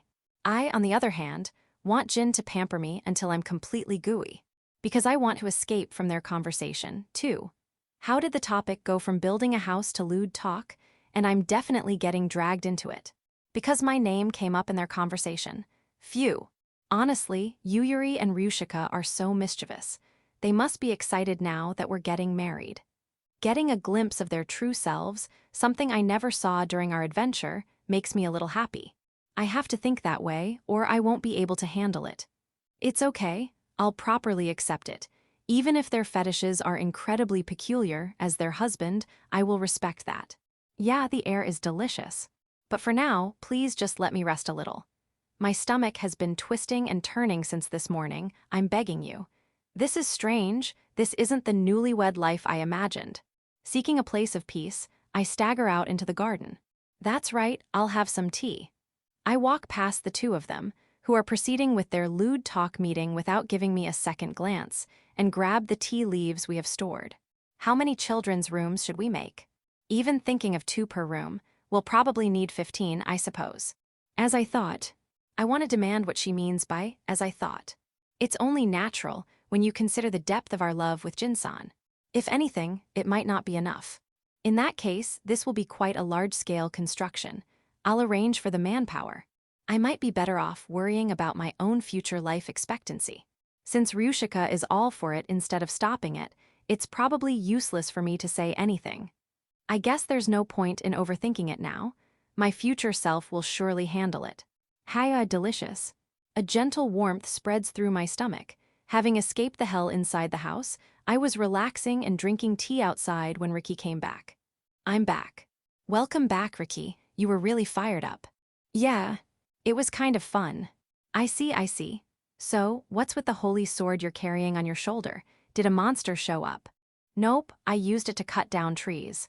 It's convenient because it slices right through them. Saying that, Riki mimics the motion of cutting lumber with a saw, but with the holy sword. The holy sword probably never thought it would be used as a saw substitute. A legendary class weapon that defeated the Demon King is being treated like a tool. I feel like it's shining a little less brightly than usual. Is the holy sword's pride hurt? Is it okay? Stop using the holy sword like that from now on. It's not A. Don't you feel sorry for the holy sword? Yeah, if Jin says so, I guess I have to. From now on, I'll cut them by hand. Does the idea of using a proper tool just not occur to her? No, maybe for Riki, that's actually easier. It's not good to deny her individuality and her way of doing things. I would appreciate it if she'd refrain from swinging the holy sword around on a daily basis, as it's bad for my heart, but something like this can be covered for later. Here, you want some too, Riki. You look like you worked hard, you should take a break. Yeah, thanks. I pour the freshly brewed tea into a cup and hand it to her. She sat down, fitting perfectly between my legs. Phew, delicious. I'm glad to hear that. Yeah. I've been waiting for a time like this for so long. Leaning back against me, Ricky flutters her slender legs up and down. The tension had vanished from her expression, and she seemed to be relaxed. You're right. It's like we're back to when we were little. Listening to the chirping of small birds, feeling the occasional breeze on my skin, and basking in the pleasant sunlight. When I stroke her head, she presses back against my hand. A fluffy sensation on my palm. Jin, tie my hair. Haha, you're quite the clingy one today, aren't you? I worked very hard. From now on, I'm going to spend my time as Ricky, not as the hero. Listening to her resolve, I comb through her golden hair with my fingers. This beautiful hair will never be stained with blood again. May this time never be stolen away for all of eternity. With that prayer in mind, I braid the strands of hair. Ricky sways her body back and forth, waiting for it to be finished. All right, Ricky, look this way. Emma. Yeah, you've gotten cute. Jin, that's wrong. Tusking her tongue, Ricky wags her index finger. I was cute to begin with. So the correct way to say it is that I've become the cutest in the world. I can't help but break into a smile at the sight of Ricky smirking triumphantly. Sorry, I was wrong. Ricky, you are the cutest in the world. Saying you've become the kind of woman I like is also acceptable. I think I'll pass on that one. Moo, Jin, you're no fun. All right, don't puff up your cheeks. When I cup her cheeks with both hands, her plump cheeks deflate with a pee-shoo sound. We ended up just staring at each other like that, so when I made a funny face, Ricky's shoulders started to tremble. Stop, that's cheating. Why, you look so ugly. Haha, how much? About as much as the Demon King's face, while he was being purified. I've decided I'm never making a funny face again. Or rather, is that what Ricky was feeling when she was about to defeat the Demon King? She's so laid back, which is just like Ricky, I guess. Heave-ho. Ricky switched her body's direction, sat on my lap, and hugged me. Her breasts, unbefitting of her small frame, are distorted and pressed against me. Until now, I probably would have pushed her away.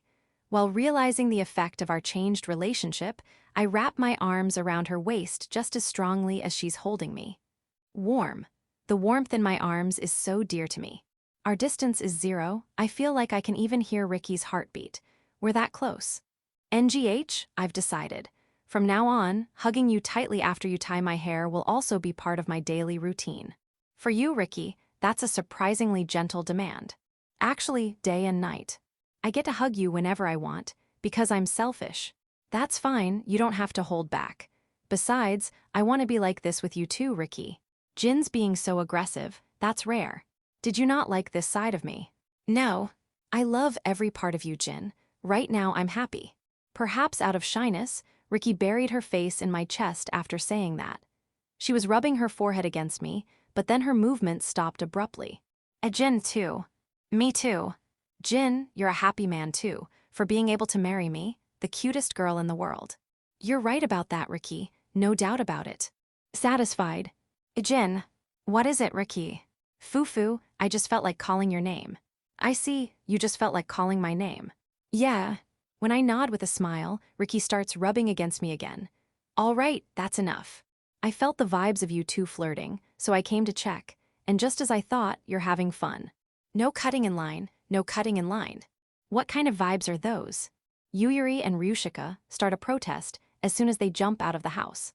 There's no trace of the saint and the sage, they're just shouting, forbidden, forbidden, like children. It was such a nice atmosphere, but we got interrupted. Ricky pouts her lips, looking displeased. That's understandable. She was relaxing and feeling good, and then suddenly all this noise would make anyone want to complain. To say we're an interruption, that's guilty. Guilty. All right, calm down. The cause of this in the first place is that you two got absorbed in your conversation and left me out, right? Hey, that is true, but... So, did you make any progress in your discussion? Yes. We've come to the conclusion that the classic and supreme situation is to be held by you, Jin-san, while you whisper words of love into my ear. You guys are the ones who are guilty. I replied, feeling a little exasperated. I had thought Yuyuri possessed more ladylike qualities, but lately she's been really letting loose. This might also be the result of the desires that were suppressed by being expected to be an idol as the saint overflowing. No, if I get disillusioned by this, wouldn't I be the same as those who only judge by appearances? A husband is someone who accepts his wife in any form, right? Besides, if I think of it as a side she only shows to me, it's kind of cute, probably. But Jinsan, you won't abandon me for being like this, will you? If I would come to hate you over something like this, I wouldn't have proposed. I love you, Jinsan. No, I won't allow it. Yuyuri tried to shower me with a rain of kisses, but Riki blocked every single one with her hands. Her handiwork was so brilliant that Ryushika was clapping. It seems I'm no match for Riki when it comes to hand-to-hand combat. Of course, I'll make Jin whimper too. Hey Riki, don't say things like Yuyuri. Huh, has my name become an insult? I think it's the result of her recent behavior. Until now, there was a part of me that held back a little, but since they've closed the distance like this, I decided to go on the offensive. So then, Sex Saint Sama. Ryushika-san. The Holy Church will be angry with you, you know. I think the top brass you all revere would be more furious, and sad if they found out the one at the top is so full of worldly desires. A riot might break out. Please rest assured. I plan to retire upon my marriage, so it will never be found out. Yuyuri puts her hands together and smiles sweetly. I was relieved that she seems to be able to make proper distinctions. The fact that I'm about to take on such a huge bombshell with her, we're becoming a married couple, so I might as well accept it. Oh, we got sidetracked. Yuyuri, let's show Jin the blueprints. Right. The lewd talk was real, but we did properly finish it, you know. Saying that, Yuyuri spread out a piece of paper with a floor plan drawn on it. It's more spacious than I imagined. And just as I'd overheard, there were 15 children's rooms. I doubt even my youth will be enough to handle that. For now, I'll make sure not to skip my physical training. This area is rich in lumber, so I think we can build something magnificent. Yeah, that's great, but won't we be short on manpower? You don't have to worry about that. This will solve the problem. 8 black bone fragments were rolling on Ryushika's palm. She clapped her hands together, and as she twisted them as if to crush the bones, the ground-up fragments fell to the earth. Summon. Undead Dragonar. Then a magic circle unfolded on the ground, and the bones grew into 8 undead Dragonars. They are creatures that normally belong to the monsters we should defeat, but since Ryushika summoned them using the black bone fragments as a medium, they are under her control. They all lined up and knelt on one knee before their master, Ryushika.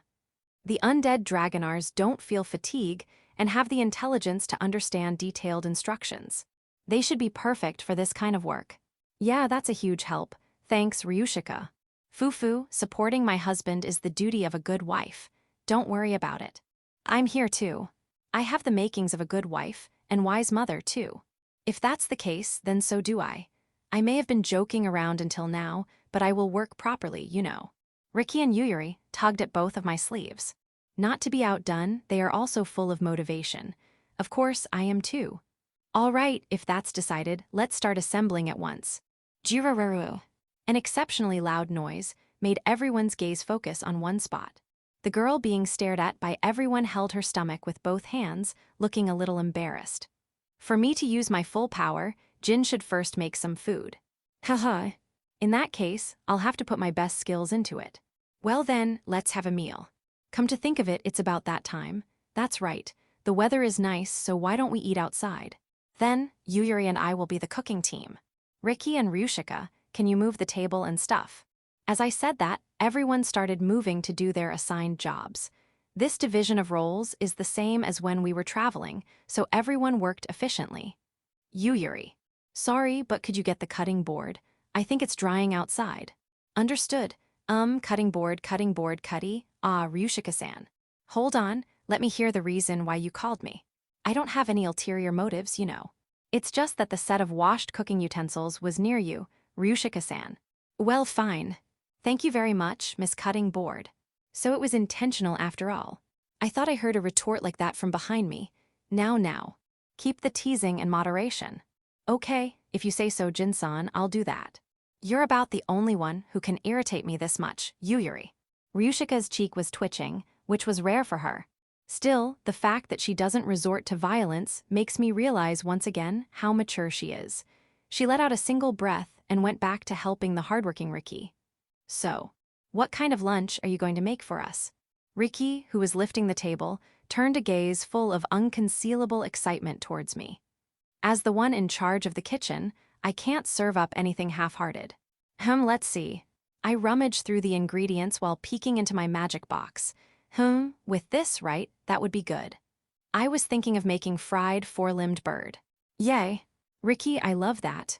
Ricky was so happy that her vocabulary was destroyed by her sheer joy. As proof, she's already drooling from her mouth. I'm a little worried as a husband that this child lives too much according to her instincts. All right, Ricky, you just sit and wait. Mama Ryushika wiped her mouth with a handkerchief and had her sit in a chair. The four-limbed bird, as its name suggests, is a bird that walks on four legs and cannot fly. Then why is it called a bird? I think it's probably because it has wings on its front legs. Conversely, that's about it. Oh, it has a coxcomb, too. However, since the four-limbed bird also travels long distances on its four thick legs, its muscles are well developed, the meat is plentiful, and its tenderness is exquisite. Among the dishes using such a four-limbed bird, the particularly popular one is the crispy fried meat seasoned with spices. Fire! Please leave this to me, Jin-san. Yuyuri lit a fire with magic and heated up the pot of oil. In the meantime, I'll do the prep work. First, cut off the sinew and... I cut the four-limbed bird thigh meat into bite-sized pieces and put them in a deep dish. Sprinkle salt and pepper from above. It's delicious as is, but if you crush and add some garlic berries, the flavor deepens even more. I rub it in firmly so that the flavor soaks all the way into the meat. Then I drop in a four-limbed bird egg and mix it with powder made from grated yam and powder made from wheat. All right now, Yuyuri, can I leave the rest to you? Of course. It's a joint effort of love, isn't it? Haha, we're a married couple after all. We'll be doing this many more times from now on. Let's have our nightly joint efforts every day, too. I have to make sure you're still lively. Hey, wait a minute. Where are you trying to touch? You're about to handle food, so stop it. She pressed her body close, linked her arm with mine, and tried to reach for an outrageous place, so I desperately stopped her. Moo, it can't be helped. I'll save it for another time. After a fierce struggle, Yuyuri gave up, puffed out her cheeks, and returned to cooking. Yuyuri, adjusting the heat with magic, gently placed the coated thigh meat into the sea of oil. The pleasant sizzling sound and the way the color changed whetted my appetite and made me want to sneak a bite. It smells so good. Patience, Ricky. Ew. While Ryushika was desperately trying to soothe Ricky, the fried bird was finally reaching completion. The finishing touch is a quick blast of high heat, when the sound of the oil changes. Yuyuri closed her eyes and entered concentration mode. We also kept quiet so as not to disturb her. And her ears did not miss the slight change in sound. Here. With lightning speed, Yuyuri grabbed the fried pieces with chopsticks and arranged them on a metal plate. This plate is made of a special material that absorbs excess oil. It was a bit pricey, but I think it was a good purchase. Here, Yuyuri, line them up here. I wasn't just staring blankly while she was frying. I had been busy arranging a bed of vegetables picked from my family's garden. Yuyuri, after confirming they weren't greasy, arranged them one by one and... It's complete. Fried four-limbed bird. Yay. Riki and Ryushika's applause crackled. Riki, unable to bear it any longer, is tapping the table with her fork and knife, but we're all just as hungry. A golden color shining brilliantly on a bed of green leaves. It might not have been just one person who gulped. Well then, everyone, let's offer our thanks to the food. A thank you for the meal. Following Yuyuri's words, which showed a glimpse of her saint-like side for the first time in a while, we finished our pre-meal greeting and bit into the fried bird as we pleased. Yeah, delicious. The crispy coating and the juicy, plump thigh meat. The moment I bit down, the overflowing meat juices were packed with flavor. It's irresistible. There's so much that my mouth is about to get burned. NNNGH. Riki, perhaps savoring the deliciousness, continues to chew in silence. But judging from her ecstatic expression, she seems to be very pleased. It makes me happy as a cook to see someone eat with such enjoyment. Yeah, it makes it all worthwhile. In fact, there's also the part where I polished my cooking skills because I wanted to see Riki's happy face, even just a little, while my spirit was being worn down by the fight against the demon tribe. If it's helping her like this, then my efforts are rewarded. Fin, I wan mo. Hey Riki, it's bad manners, so stop stuffing your mouth. It's all right, there are still seconds. We always bought extra ingredients on our journey. We probably don't need them anymore, so why not? A little luxury is fine, isn't it? Jin, Yuri, Ryushika, I love you. Riki gives a thumbs up while her cheeks are puffed out full of fried bird. We all laughed watching her. And so we spent a peaceful and idyllic lunchtime. Section, NM. While watching Riki enjoy the fried bird, those of us who had already finished our meal were taking a break. Incidentally, the ingredients are already gone. Haha, Riki, can you move right away after eating so much? We have exercise right after this, you know. Leave it to me, my digestion is fast. That's true, isn't it? Was that an unnecessary worry? Laughing, Ryushika takes a sip of her tea. By the way, Jin, there was one thing I had to tell you. What is it? Actually, I got a message from the king saying to come show your face. He seems desperate to see you. With everything that happened yesterday, it completely slipped my mind. The king wants to see me specifically. It's not strange, since you were part of the hero's party, is it? Besides, the king was quite fond of you. That's true, His Majesty the King was the one who arranged for Jin-san to be able to accompany us until the end. He really was. I'm nothing but grateful. I've also heard that the king pushed back the opposition, saying Jin is necessary for that party. Thinking back on it now, it was quite a wise decision, wasn't it? The king seemed to understand properly who this party revolved around. As expected of the man called the Wise King. It's true that His Majesty the King seemed to value my relationship with Riki from the very beginning. Although, I don't think I did anything to be particularly liked by him. I just sent him some medicinal herbs I got on our journey to help him recover from the fatigue of his political duties. Summarized the subjugation reports to make them concise, because he seemed busy with work, and accompanied him in games he called recreation when we were on standby at the royal palace. So, the king wants to thank you too, Jin. Let's teleport to the royal palace now with me. Please wait a moment. It was Yuri who put a stop to Ryushika's proposal. Yeah, the moment Ryushika said it, I thought it would definitely lead to trouble. I've witnessed this kind of exchange between the three of them countless times these past few days. I've even experienced it physically, bathed in their magic. I'm sure it's Yuri. In her head, she's undoubtedly imagining a pink-colored fantasy of me and Ryushika getting tangled up together.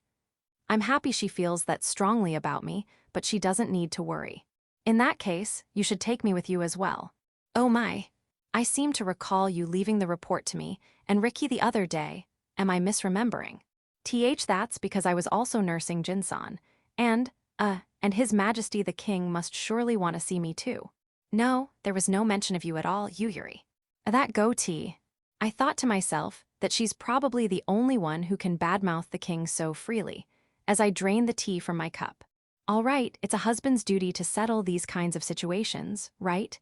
For the sake of the future, I might as well step up. Then, why don't we all go visit the royal castle together? That's a request I cannot grant, Jin. That's right. This is a battle without honor or humanity. Even if it's your proposal, Jin-san, we cannot yield. Me, Yuri, Ryushika, enemies. I see, I wanted to boast to the king about all of you as my proud brides. But if you don't want to, I guess it can't be helped. Riki, Yuri, we are the very best of friends, aren't we? What an obvious thing to say. It's confirmed we'll be best friends in the next life too. Me, Yuri, Ryushika, love. And that's the complete turnaround. When it's this blatant, it makes me laugh too. Well then, once we finish our tea, let's get ready to go. We can work on the house after we get back. No, that won't be necessary. What do you mean, Ryushika? Won't the undead Dragonars be unable to move if we're not here? These children are more capable than you think, Jin. As long as you give them the blueprints, they will finish it according to your wishes. As Ryushika said that, the summoned undead Dragonars nodded their heads vertically. They're too capable, aren't they more capable than I am? Of course, I want you to rest assured that they won't go on a rampage even if we're not by their side. Ryushika told me that it's set up so she'll know immediately if they violate the contract. She's the master who holds the power of life and death. It's said that a tamed monster can only be truly free when its master dies from some misfortune. In that case, we can all go to the royal capital with peace of mind, can't we? However, I think it's better to explain to the villagers so there are no misunderstandings. Then, Riki and I will go around and explain to everyone. Can I ask you two to get ready to leave? No one objected to my division of roles. All right, In that case, let's get moving as soon as we finish cleaning up. And so, after efficiently getting things done, we teleported to the royal capital 2 hours later. Section, we've finished teleporting, so it's okay now, everyone. You can open your eyes. As instructed, I opened my eyelids, and the scenery in my vision had completely changed.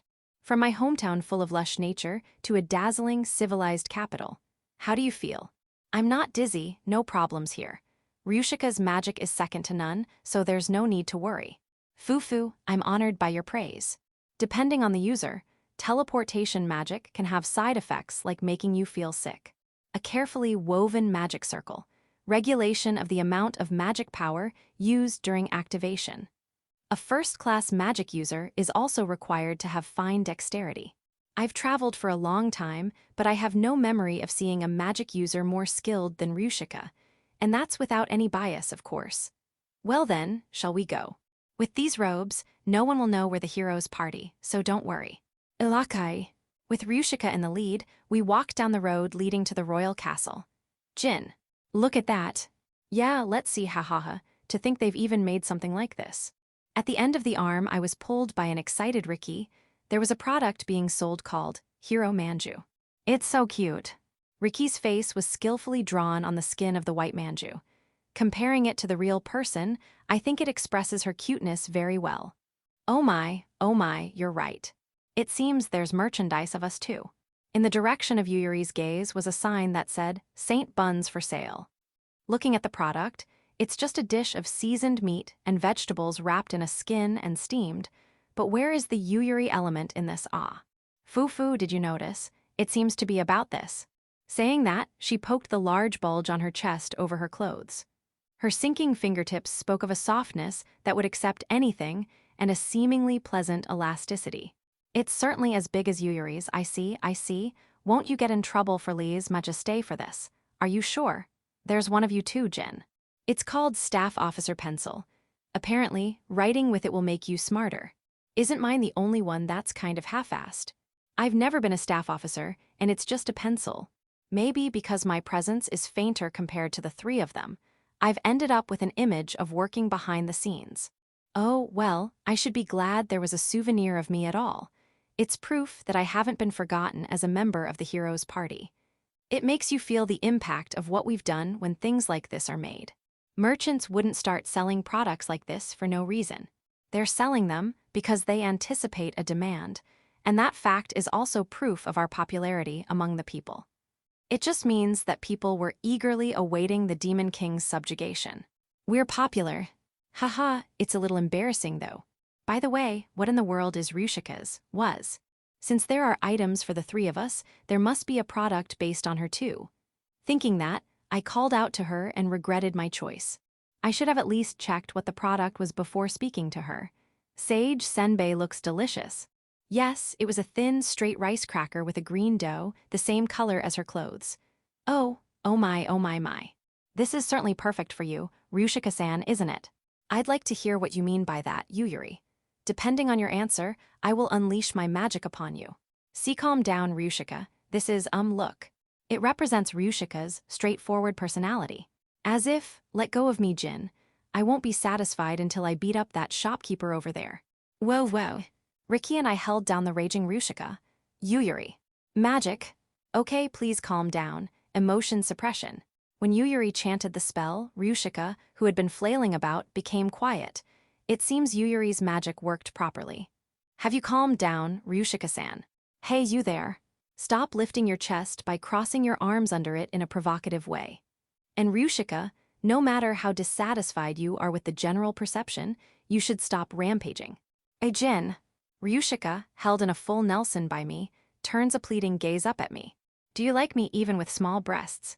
I was taken aback by such a direct question. I remember a complaint she made once when she was drunk. She lamented why her chest was smaller than Riki's or Yuyuri's, even though she had lived for 28xx years. I still remembered Ryushika's sad expression at that time, because I had never had an experience where what someone was saying and their expression didn't match so much. However, for her, it's a serious problem. So I will also answer seriously. I love them. I love all kinds of boobs. I see, I'm glad. Satisfied with my answer, Ryushika sighed in relief.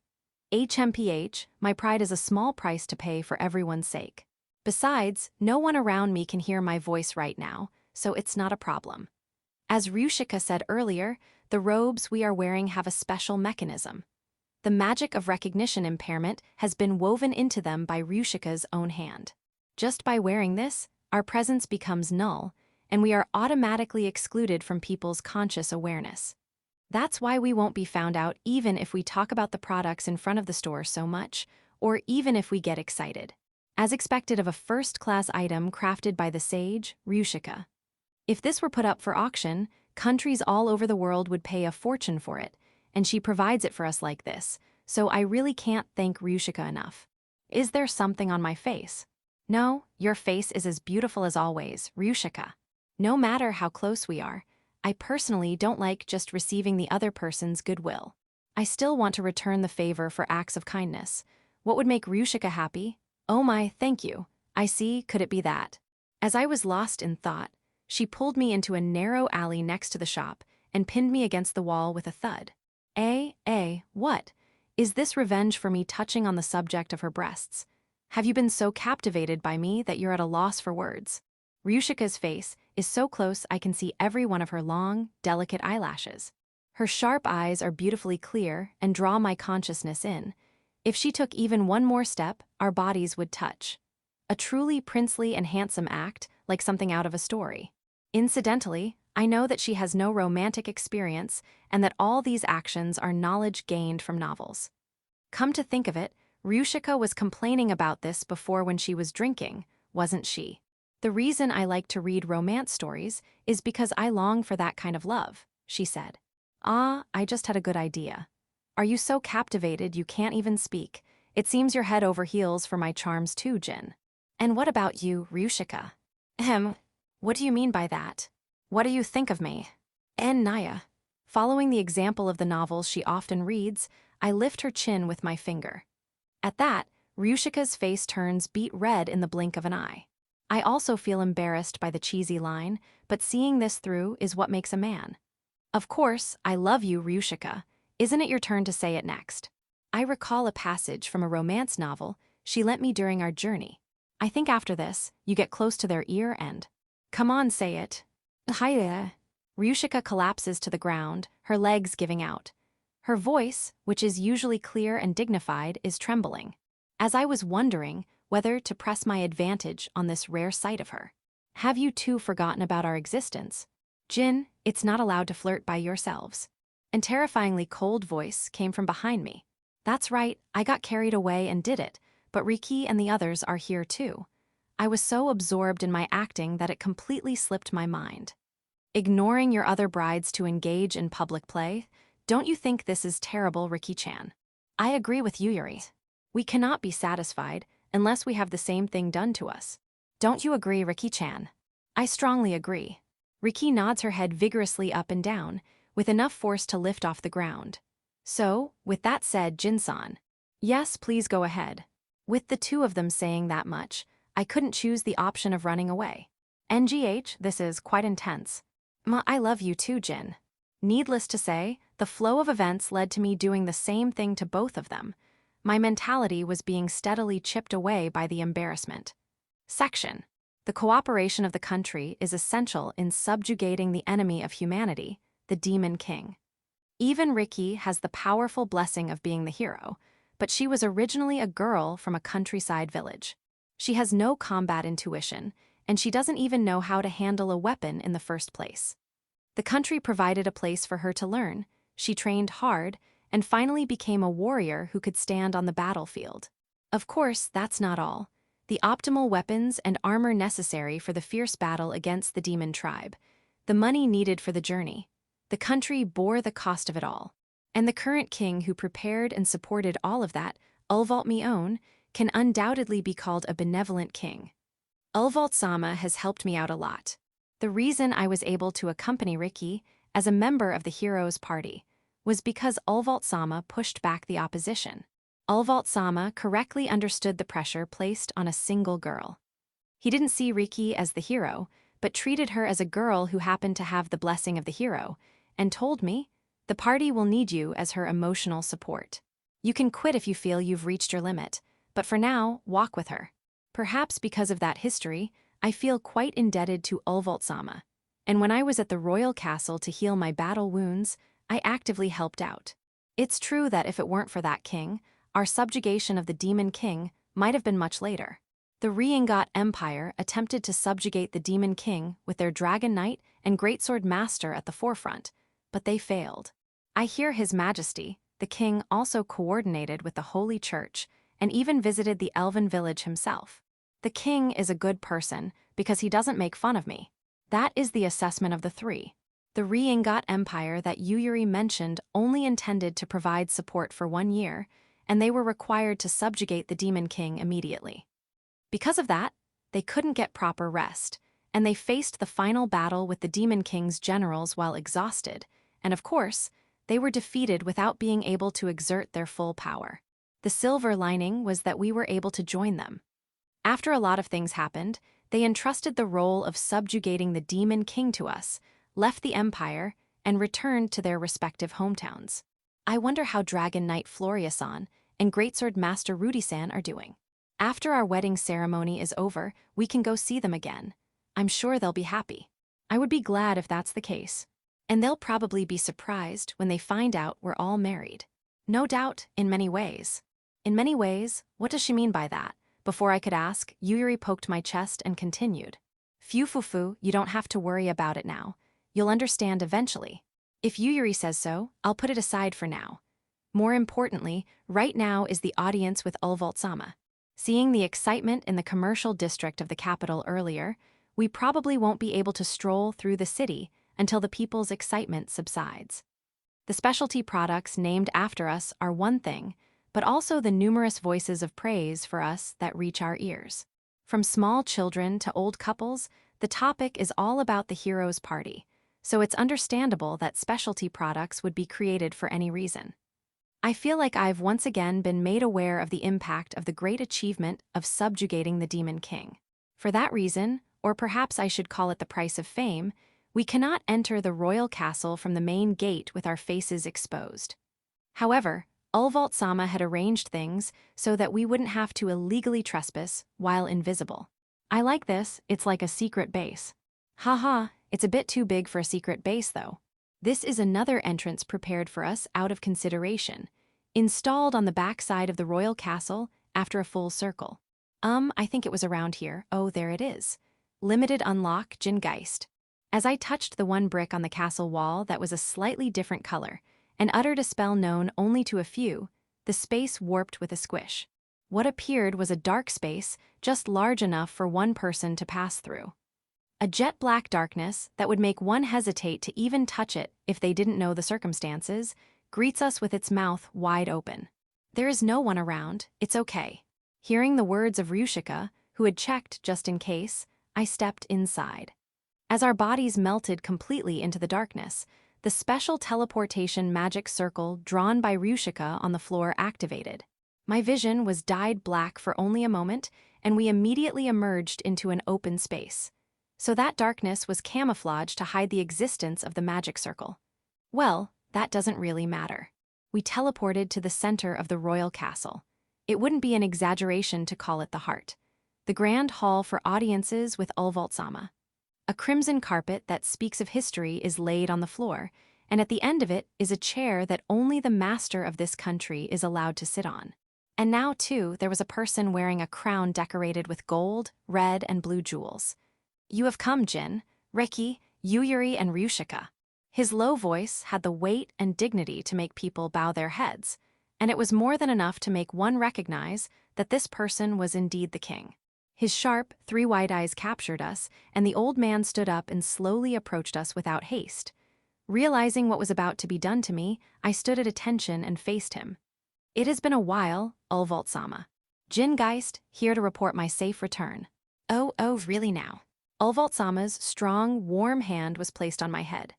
After being patted a few times, his hand moved to my waist. You really have returned. I missed you, my dear spiritual grandson. And I was hugged very, very tightly. The dignity from just a moment ago vanished, and what appeared was just a grandfather doting on his grandson. Of course, I'm not his grandson at all, but this person always calls me his spiritual grandson. This person is Ulvault Mion, the current king of the Mion kingdom where we live. I have heard the news. You are marrying those three, are you not? We will prepare everything necessary for the wedding, so do not hesitate to ask. I will buy you anything. In Ulvault-sama's case, he really can buy anything, so I can't speak lightly. King. Jin is our husband, don't hug him so much. What's wrong with it? Besides, you have the nerve to say that after pushing your work onto me and returning to see Jin. Ulvault-sama. Let's not get into a verbal spat with Ricky, who is more than twice your age. And it's about me, which is embarrassing. I wonder if the heroine in the romance story Ryushika recommended to me once, who said, "Stop. Don't fight over me," felt like this. I've had a valuable experience. Ulvault-sama's doting on Jin-san is as strong as ever. Only Jin is kind to me. Jin is my grandson. It's like that from start to finish. Ha. My wry smile and Ryushika's sigh overlapped. I feel like it wasn't this bad before, but it's gotten worse while I haven't been visiting the castle recently. For now, the conversation won't proceed like this, so I'll peel Ulvault-sama off for a moment. Please calm down, Ulvault-sama. For now, let's return to the throne, shall we? I came to talk about various things today. I suppose it can't be helped. I can't cause trouble. After all, you are one of the heroes who saved this country. I haven't done anything great. The ones who worked hard were Reki, Yuyuri, and Ryushika. Do not belittle yourself. There are many who recognize your contributions. Have you not been thoroughly taught that by the three members of your party? Saying that, Ulvault-sama glanced at Riki and the others and grinned. That's right. After receiving the three's confessions, their love, I decided to stop belittling myself more than necessary. Be proud that you were chosen by them. Think that your every word and every action is being watched by others. As expected of Ulvault-sama, he saw through my shortcoming in an instant and pointed it out. Yes. Thanks to everyone, I've been able to renew my feelings. Please forget what I said just now. It seems you have properly corrected your perception on that matter. You have a good look on your face. Ulvault-sama stroked his long beard and narrowed his eyes.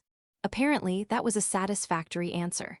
After patting my head, Ulvault-sama returned to his throne and sat down. Did you make a man out of him, Rishja? Can you stop with the dirty jokes in broad daylight? Oh my, not yet. I suppose that's to be expected. A virgin of your age wouldn't have such courage. My apologies. I'll kill you, you little brat. Ha, how amusing. Ryushika looks young, but she has lived hundreds of times longer than Ulvault-sama.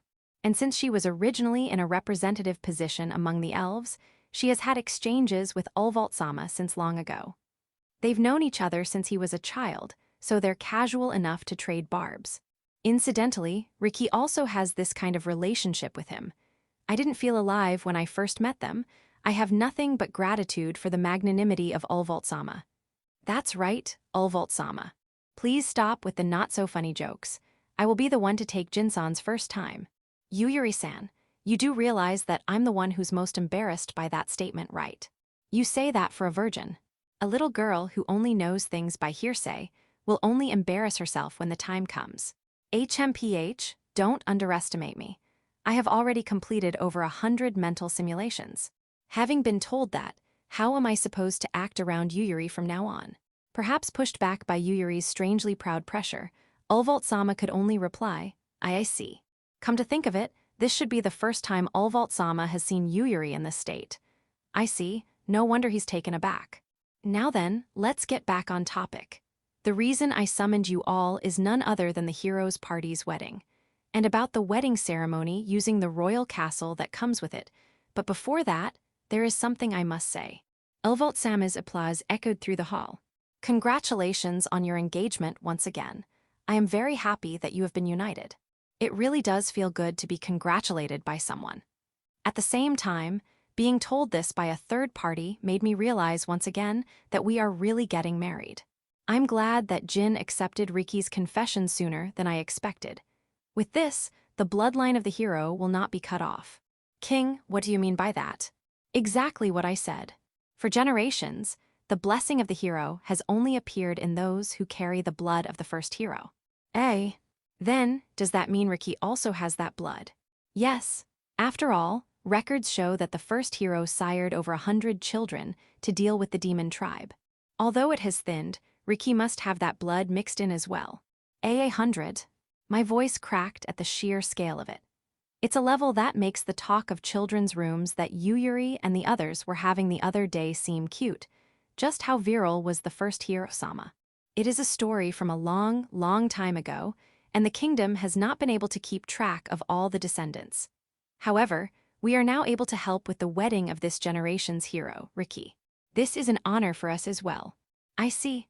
So that's why permission for a wedding using the royal castle was granted so easily. Yuyuri nodded as if in understanding.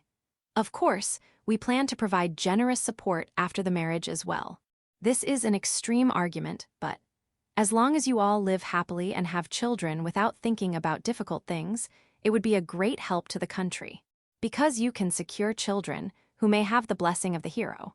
Lamu, I also think you shouldn't have children you don't want, but you all seem to be full of motivation. One less worry for me, which is a relief. 100, bring it on. No, wait. The first hero-sama was a man, so he could do that. Riki is a girl. That means she can basically only carry one child at a time. An old couple making babies even after turning 100 is too energetic. Realistically, 100 is impossible, is what I explained to Riki. Unfortunate, I'll settle for around 20. If Riki-chan is having 20, then shall I aim for 21? Then 22. Yes, 23. WL, I have a long life, you know. I can go for 100, Jin. This isn't an auction, you know. I want to live a more peaceful retirement life. If I listen to the three of them, almost every day will end with eating, sleeping, and sex. I'll die. I'll die first that way. I absolutely do not want to die on top of someone during the act. However, if there's a legend like that, it seems likely that other nobles would volunteer. Are you sure that's all right? There were, but I rejected all such marriage proposals. I have no intention of using the heroes who saved the world as political tools. Fufu, you've gotten pretty good, Ulvault. Power is for times like these. I have to make full use of it. So there was talk like that after all. The three of them have gained the prestige of being members of the heroes' party that subjugated the Demon King, saviors who saved the world. Especially if they could add Riki to their family, they would advance greatly in the power struggle. The child born would even come with the added value of being a future hero candidate. The number of nobles who would want that would undoubtedly not be countable on both hands. And the one who snatched away all three of these very popular girls is me. I won't be resented and killed, will I? I'm starting to get a little worried. You don't have to look so worried, Jin. There are no idiots who would attack us. The risks don't match up. I am of the same opinion. In the first place, each of them has the power equivalent to a nation's military force, and three of them are gathered together. Even if there was a deep-seated grudge, they wouldn't get away unscathed if they made a move. Any sane person would understand that immediately. Besides, the citizens recognize you as part of the hero's party, including you. You are also one of the saviors. If it were made public that someone attacked you, a huge riot would probably break out. I agree with Ryushika-san. You've also saved many people during our journey, Jin-san. You are undoubtedly appreciated. You are loved by more people than you think, Jin-san. I feel kind of ticklish. When all these amazing people shower me with positive words, my heart becomes warm and fuzzy. At the same time, I thought once again that I must not take their kindness for granted and must become a person who can meet their expectations. However, Yuyuri, I'm surprised the Holy Church allowed the marriage. I thought that would be the most difficult part to overcome. Yufufu, that's a maiden secret, Ryushika-san. Oh my, it seems it's better not to pry. There are some things in the world it's better not to know. Saying that, Ryushika shrugged her shoulders. No doubt about it. Next is about your noble rank, Jin. Regarding this, I regret that my power was insufficient. I wanted to at least bestow upon you the rank of Viscount. Please don't bow your head. In fact, I'm grateful that you made me, a commoner, a noble in the first place. After all, if I couldn't become a noble, I wouldn't have been able to marry the three of them. That alone is enough to warrant my lifelong gratitude, because I don't think I could have ever chosen just one of them. Besides, I don't understand politics. In that sense, there's no problem at all. It's a relief to me to hear you say that. If I buy too much dissatisfaction from the nobles, their spearhead will turn from you to me, and I won't be able to govern well. As the one entrusted with the country, I wanted to avoid that. Even the rank of baron is more than enough for me. Thank you for creating an environment where I can openly nurture my love with them like this. Wah! Jin-san, you're so bold. Jin! Gehahaha, with the looks of it, the kingdom is safe and sound. Seeing me embrace the three of them, Ulvalt-sama laughed heartily. It brings back memories. There was a time when I too burned with such passion. However, an old man's past infatuations are not needed now. After all, the time I can talk with you is short. Good grief, I wish I could secure some time for my grandson.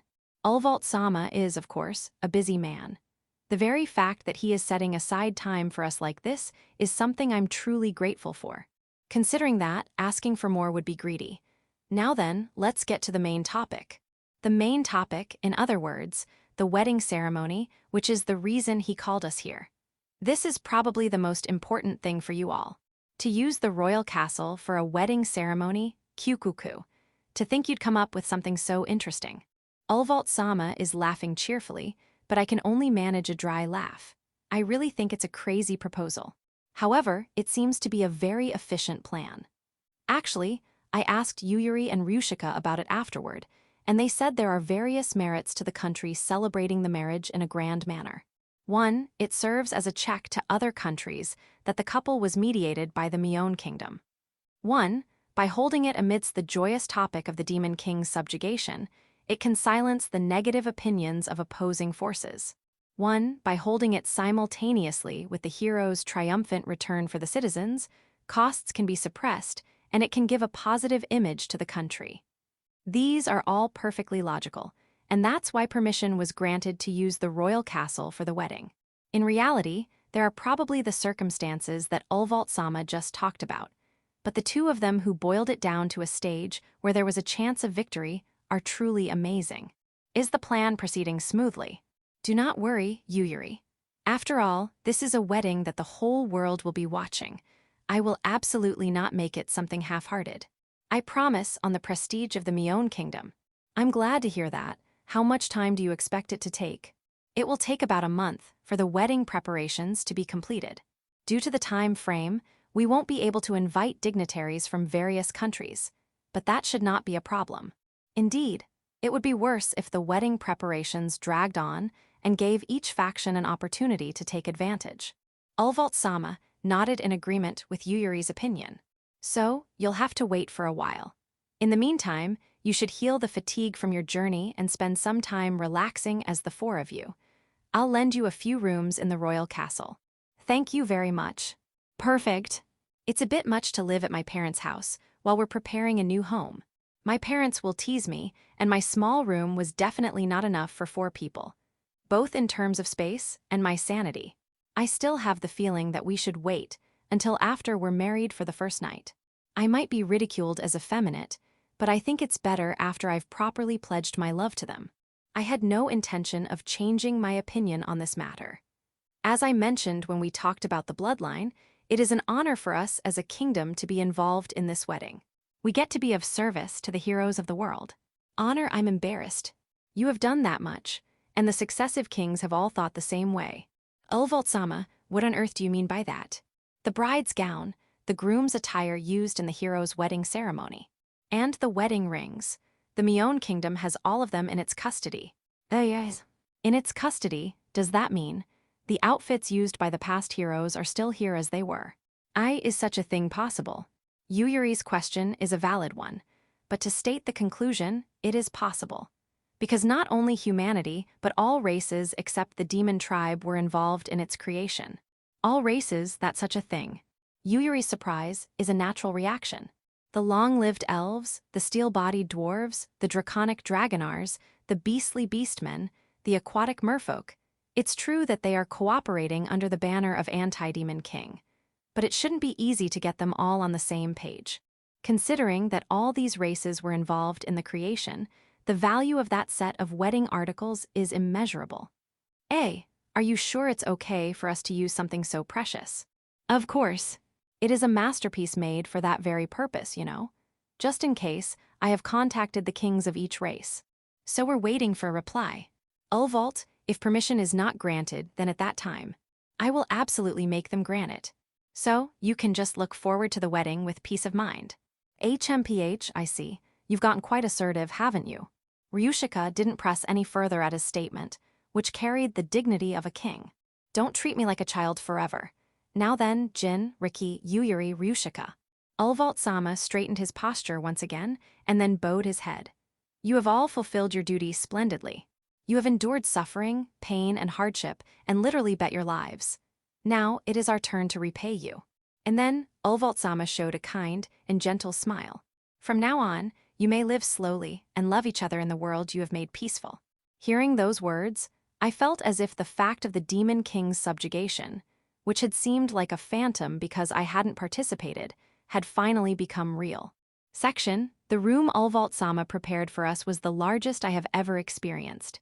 It's not just large, a sofa that your hips sink into, a chandelier so gorgeous it steals your eyes, a sparkling marble floor. What catches the eye most of all is the king-sized canopy bed. It's so fluffy, with a comfort that makes you think the clouds floating in the sky must feel like this. He should have prepared a room for each of us.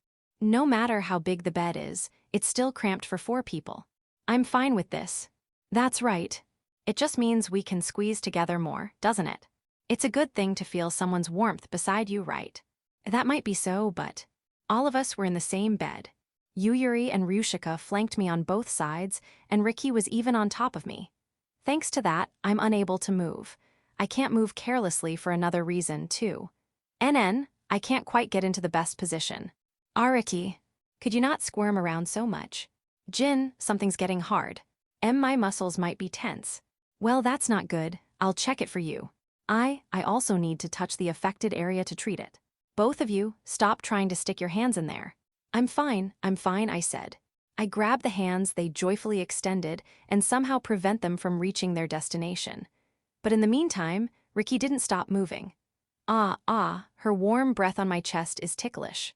And because we're pressed so close, the soft sensation of her breasts changing shape never ceases. All right. In times like these, I should think about serious things. Still, it was a surprise that even the wedding attire and wedding rings were prepared. Oh my, is the tension gone already? Or maybe somewhere else has gotten tense instead. Yuyuri let out a sweet voice and pressed even closer. Not only from Riki above, but now a boob attack is coming from the right. Damn it. This sex saint, she has no intention of letting me go. She has the eyes of a predator. If it's come to this, it can't be helped. I didn't want to use this move, but I turn my gaze to Ryushika, who is fidgeting on my left towards her chest. Looking at that straight flatness, I regained my composure. Hold on a minute, Jin. Why do you look so relieved after looking at me? And no, that's not at Ryushika. So stop grabbing my face, She put me in an iron claw and my head made a cracking sound. This is fine. By the time I was finally released, the erotic atmosphere had completely vanished, and since none of us were in the mood to sleep anymore, we were drinking tea at the table. Phew, it warms both body and soul. It's because Ryushika-san fell for Jin-san's strategy, we were finally getting into a good mood. Well, that's true, but even you would get angry if someone made fun of your chest, wouldn't you, Yuyuri? I wouldn't get angry, you know. I would be happy even if you called me a pig. I asked the wrong person for agreement. Yuyuri is invincible. I might be sad if Jin called me a pig. It's all right, Riki-chan. Jin-san is not the kind of person who would say such a thing. Right, Jin-san? Of course. What I did just now was unavoidable. No, even if it was unavoidable, I shouldn't have done it. It's just a matter of me having a will of steel. I should apologize to Ryushika again and follow up. Ryushika, I'm sorry about earlier. Jin. Don't worry, I like your small chest too, Ryushika. Jin. Did I say something wrong? I feel like Ryushika's eyes aren't smiling. My brain was sending danger signals that I shouldn't continue this topic any further, so I promptly decided to change the subject. But I'm looking forward to it. The traditional wedding attire. Yeah, I'm glad they seem to have my size. They even seem to have mine. Apparently it's because the hero of old married women of various body types. The old hero-sama was amazing, wasn't he? Hey, you there. Stop glancing over here.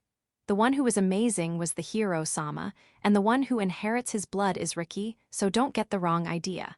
The wedding rings also seem to be carefully preserved as a symbol of peace among the races, so I'm happy that I'll be able to have such a valuable experience. It's sad that we have to wait until the day of the ceremony. I guess that's how precious they are. More than that, I'm depressed about the studies starting tomorrow. Riki plops her cheek onto the table dejectedly. To tell the truth, we're going to be studying at the royal castle until the wedding. Especially for Riki and me, who came from a farming village and went on a journey to subjugate the Demon King without receiving a proper education. It's apparently going to be tough. This time, I agree with Riki. I hear there's also a manners course, but I have no confidence I can do it at all. Everyone will be watching, so we can't do it half-heartedly. I'll teach you two, so let's do our best. Yeah. Once we get through this, it's the wedding ceremony, and then our dream newlywed life. Let's get fired up. Newlywed, I'll do my best. It seems her dead motivation meter has been revived. The fact that the reason is our married life with me makes me a little happy. By the way, is it okay to leave the undead Dragonars in the village for a month? No problem, I can still give them instructions from here. I've ordered them to not only build the house, but also help with the farm work. As expected of the sage, Ryushika-san, you're planning to earn points with father-in-law and mother-in-law that way, aren't you? THTH, that's not true, you know. It's for the development of the village we'll be living in. You were the first one to get a head start, weren't you, Ryushika-san? Shameless woman. Ariki, isn't that way of putting it a bit harsh? Yay, Ryushika is shameless. Her butt is perfect for childbirth. That's not what shameless means, is it? And then, the three of them started making a ruckus. While watching them, I brought the slightly cooled tea to my lips. Incidentally, the little bit of composure I had at this time completely vanished the moment I realized we would have to sleep in the same bed for a month. Section. Audiobook by Masquerade at Masquerade Audiobooks. Chapter 6, Life Sub 3, I'm here. Hina, her hood pulled down low, timidly looked around. But no one seemed to have noticed her true identity. If they knew who she was, there would surely be a huge commotion. After all, Hina is the daughter of that demon king, Kaiser, the one called the incarnation of fiendish tyranny. I got lost so many times, but I'm glad I didn't give up. It has been about 10 days since she ran away from the demon king's castle after seeing her father's pathetic state. Though Hina knew of the royal capital's existence, she didn't know the way. She ended up in a completely different country, and even flew over the sea for ages. In short, it was a terrible experience. But the reason she persevered and finally arrived was because the capital is home to the Mion Kingdom's greatest bookstore. Oh, of course, annihilating humanity is important, but since she went to the trouble of coming to the capital, this was the one place she simply had to visit. Because the book Hina avidly reads, they say I'm a weak rearguard mage, but actually, that unreliable guy's gallant figure on the battlefield is only sold here. The most wonderful thing about this book is, without a doubt, the contrast shown by its hero, the rearguard mage Jun. Normally, he has an unreliable, good-natured smile on his face, but when the heroine is in a pinch, his expression sharpens and he becomes so gallant. That's what I just can't get enough of Dasuwa. It's like watching a puppy you want to protect gallantly doing its very best. No matter how many times I read it, it is just so good Dasuwa. According to what I had Pararuka investigate, the book doesn't sell very well, so it seems it's only available at the major bookstore in the royal capital. And when she heard the final volume was being released, Hina simply couldn't sit still. She has had this book for a long time, having happened to pick it up in a village Pararuka had destroyed. Until now, she had patiently waited for Pararuka to find the next one, but for the final volume alone, she wanted a brand new, blood-stain-free copy. Here I go. She started walking, holding her hood down to make absolutely sure her cloak wouldn't come off. Hina has horns growing from her head, just like her father. They're still small, but if anyone saw them, they would immediately know she's a demon. It's not that she had any qualms about rampaging, but she planned to behave herself until she got her hands on the new volume. It should be this way, probably. Should I turn right next, I wonder? I feel like I've passed through here before. Could this be? I'm lost Dasuwa. After several tens of minutes of heading for the grand bookstore, Hina was well and truly lost. Why must the royal capital be so vast? There doesn't seem to be anything like a map. This is quite a predicament. Still, I never thought the people in the royal capital would be this cold. It is true that my attire is a little, just a teeny bit suspicious, but everyone I try to talk to just avoids me. Thanks to that, I still haven't reached the bookstore.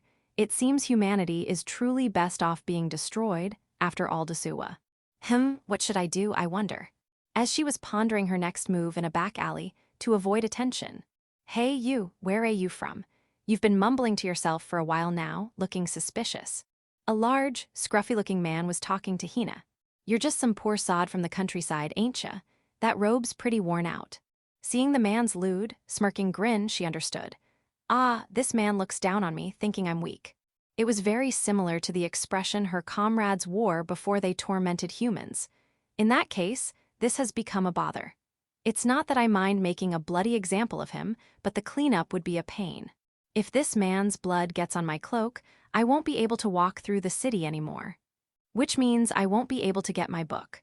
Was it a mistake to seek out a quiet place, choosing a deserted back alley? Even in the royal capital, it seems ruffians like this still exist in these parts, I see. Hey, who do you think you're ignoring, you bastard? What a yappy dog you are, Dasuwa. You little brat, looking down on me. I'll kill you. The man swung his fist back in a wide arc. It's so slow I can't help but yawn. The nerve of such a slowpoke, spouting nonsense about killing me, Dasuwa. He seems like a typical man who's all brawn and no brain, Dasuwa. It can't be helped. It will cause a commotion, but that is better than being unable to obtain my book. For now, I'll just break his arm and leave it at that. Having decided, Hina waited for the man's fist to come down. Hey, don't you think getting violent all of a sudden is a bad idea? But waited in vain, for it never came down. Because another man, also wrapped in a robe, had grabbed his arm. What? Damn it, my arm won't move. He hasn't even registered that his arm is being held. Ah, I see. He has an recognition impairment spell cast on his robe. A high-level one, at that. That single robe is an item that would fetch an outrageous sum of money, Dasuwa. Unless you are of my caliber, you probably wouldn't even be able to perceive its existence. Now, if you'll please make your exit. The large man was thrown, not even knowing by whom he was being moved. HMPH, a magnificent one-arm shoulder throw. I can tell from his body movements that he has undergone considerable training. It's no wonder he possesses a robe like that, Dasuwa. A jiguwast. How pathetic, Dasuwa. His face pale, the large man who had his own immaturity thrown back at him turned tail and fled. Well then, all that's left is to wait for the gentleman who helped me to leave. It's not like I needed any help, but in recognition of his spirit, I shall let him go this time. Since he's wearing a robe like that, he probably doesn't want his identity seen, so he won't need my thanks, I suppose, Dasuwa. Now hurry up and leave. Hina had called out to him before she knew it. Her use of the human language was clumsy. It's doubtful she even pronounced it correctly. That's how much excitement and nervousness she felt. He, too, never thought he'd be the one being called out to. He looked around until his eyes met Hina's. Me. Hina vigorously nodded. That's strange. I'm not supposed to be perceivable to others. It can't be helped that he'd tilt his head in confusion. If it wasn't Hina, his good deed would have gone forever unnoticed. But because it was Hina, she was able to notice him. Yes, to put it another way, this is fate, Dasuwa. There was just one thing she wanted to confirm. That was the reason she had called out to him. If what I saw wasn't a mistake. Would you mind taking off your hood? When Hina said that, he had a look of resignation for some reason, and smoothly took off the hood he was wearing. Guess you found me out. His black hair was revealed, a hairstyle parted softly in the middle, eyes that gave a sense of kindness, a good-natured smile, and a demeanor that showed no hint of ambition. He didn't seem capable of any rough stuff at all, yet when he saved the troubled Hina, he exuded the aura of a seasoned warrior. Amazing. Sorry, keep this a secret, okay? This is amazing, Dasuwa. Hina circled around him, inspecting his appearance from every angle. From top to bottom, he looks exactly like Jun from They Say I'm a Weak Rearguard Mage, but actually. That unreliable guy's gallant figure on the battlefield, Dasuwa. Amazing, amazing. Could such a miracle exist? I am starting to wonder if he might be the model for the character. That's how perfectly he fits. So what are you doing here? If you're looking for lodging, it's in the commercial district on the opposite side. That's right. Actually, I've got myself lost.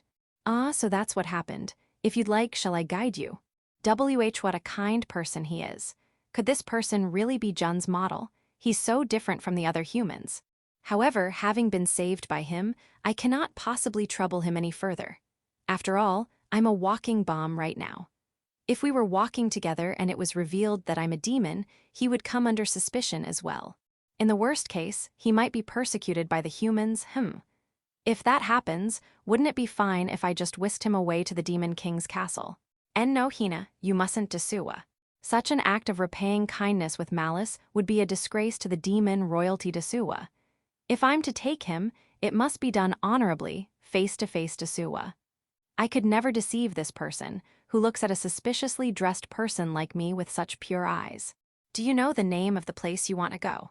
Why, yes, actually to the Grand Bookstore. I see, then it's surprisingly simple. Really? Just wait a moment. Pulling his hood back on, Jun Temp took out a piece of paper, and his pen began to fly across it. Here, this is for you. I've drawn a map to the Grand Bookstore. Thank you so much, Desua. I'd really like to guide you there myself, but I'm in the middle of shopping. Sorry about that, okay. Not at all. Because this is the first time anyone has been so kind to me. Well then, it'd be nice if we could meet again somewhere, Hina-san. We will meet again. I'll be sure to repay you then. I'll look forward to it. See you. Jun Temp waved to Hina and left the place. Hina stared blankly at his retreating back. Nice. He's very nice, Desua. Oh, what a man to stir up my desire to protect him so. I want him. I'm starting to want him very much. Hino Ajusama. As she was watching his back until it disappeared from sight, a familiar voice eventually called her name. Turning around, she saw Pararuka, similarly wrapped in a robe. Oh, Pararuka, why are you in the capital as well? I came after you on the Demon King Sama's orders. Where have you been hiding? Hiding?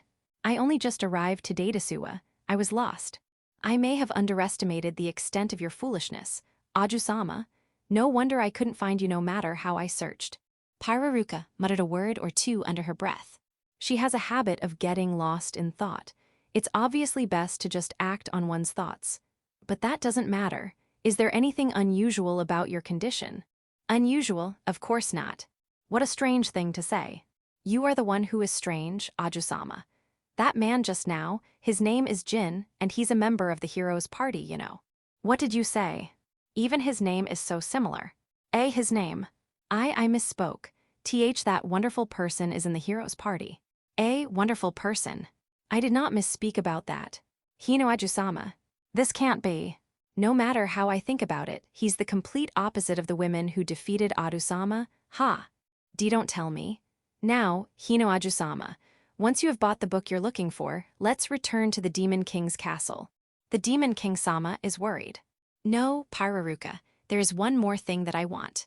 One more thing, surely. You're not going to say it's that man, are you, Ajusama? That's exactly what I mean, Desua. I've figured it out. Jin Sama is being treated like a slave in the hero's party, Desua. If they were true party members, they would go shopping together. And yet they force it all on him. I'm sure those women are off living lavishly somewhere, with the reward for subjugating Adusama. Jin Sama is so kind, he probably accepts it without a single complaint. How pitiful and how weak and adorable he is. I, Hina, must protect him. Let's not. If we abduct that man, the hero's party will come to stop us with their full force. Oh, and why is that? In less than 10 days, the hero party's wedding ceremony is scheduled to take place. The sole groom is Jin. In other words, it's proof that they're all in love with him. Tisk. You are wrong about that, Pararuka. He's merely being forced into a slave contract under the name of marriage, so that he won't escape from their grasp. Besides, if they were truly in love, they should settle on just one person. The heroine of They Say I'm a Weak Rearguard Mage, but actually, that unreliable guy's gallant figure on the battlefield also said that the only one she truly loved was Jun, and she continued to love only him. He and I met before he could be bound by such a lifelong slave contract. And he is the very hero from my favorite book. This must be the guidance of the demon god. In that case, it is the mission of one who inherits the blood of the demon king to answer that call. I have decided.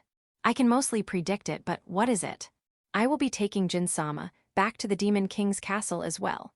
Ha, so it has come to this after all. How will you persuade the demon king-sama? I do not think the current demon king-sama will permit it. To get along with humans, we must first learn about them. If I say it like this, Adu-sama is sure to understand. Besides, this is not a mere kidnapping.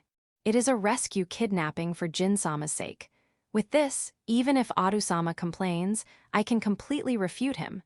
I will absolutely bring him back with me. I can't take this anymore. I want to go home. What are you whimpering for?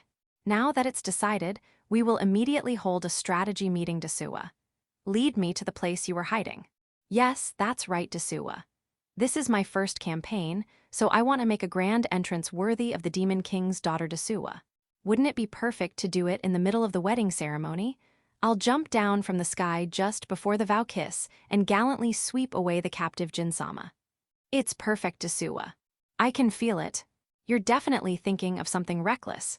Yufufu, please wait for me, Jin-sama.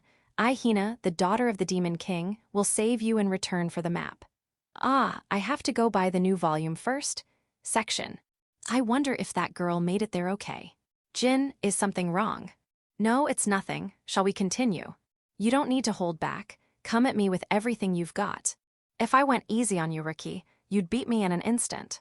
Having returned from some light shopping, I was sparring with Riki in the castle's spacious courtyard.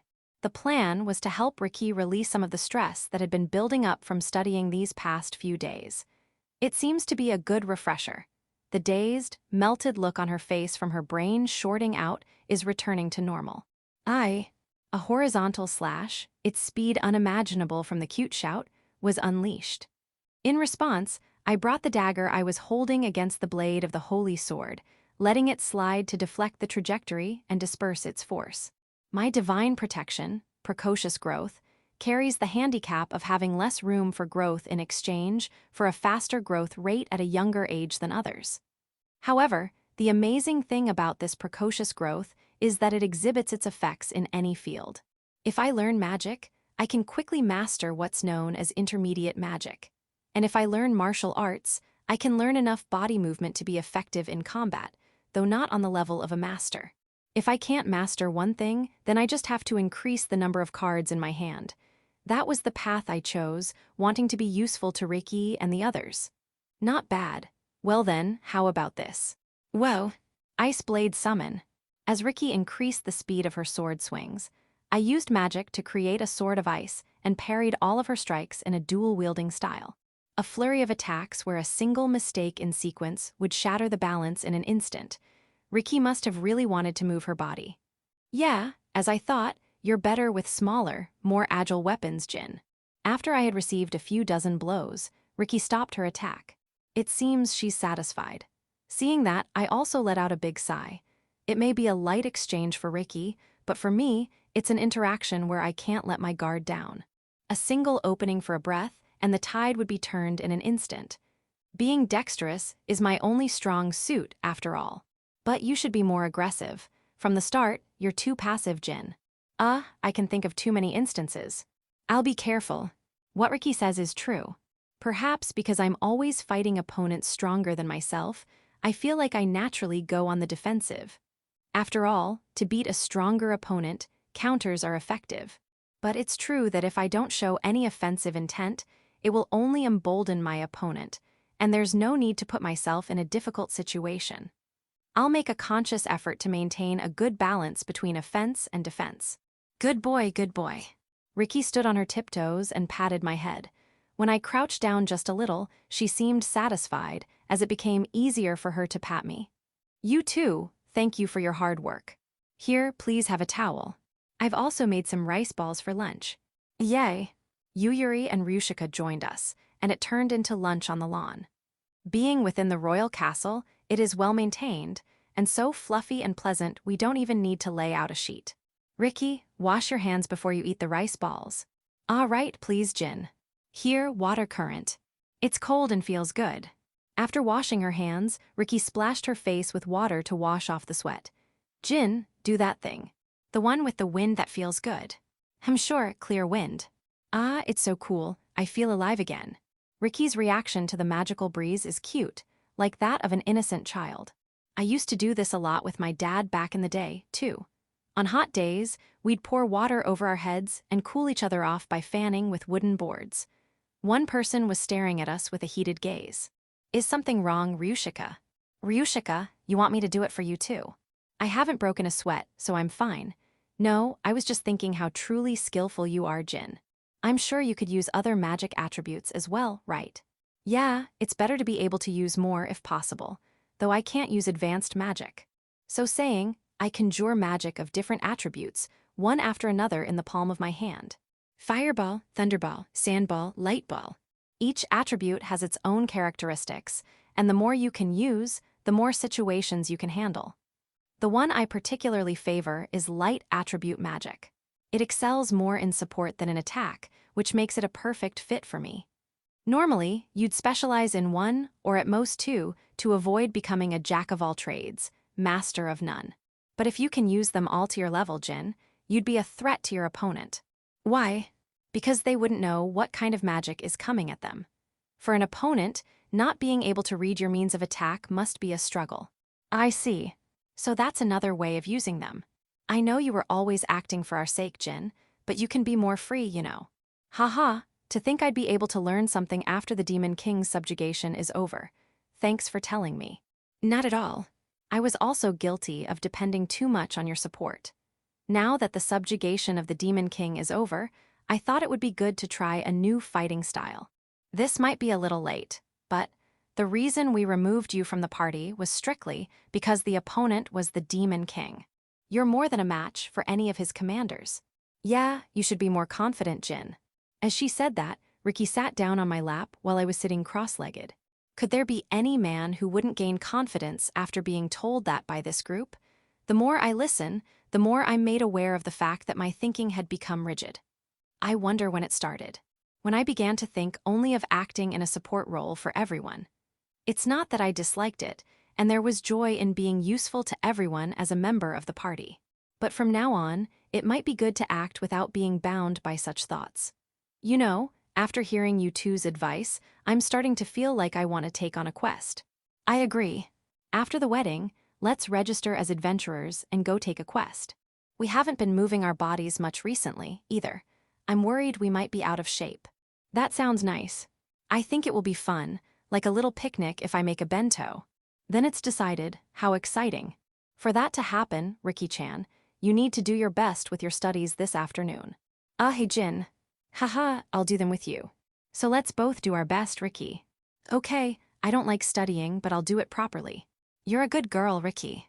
I pat her head, just as she had done for me earlier. Riki narrowed her eyes and squirmed a little, as if she was slightly ticklish. Jin-san, you're welcome to pat my here as well, you know? Look, poke poke. I don't think there's any fool who would openly pat a girl's chest in such an open place.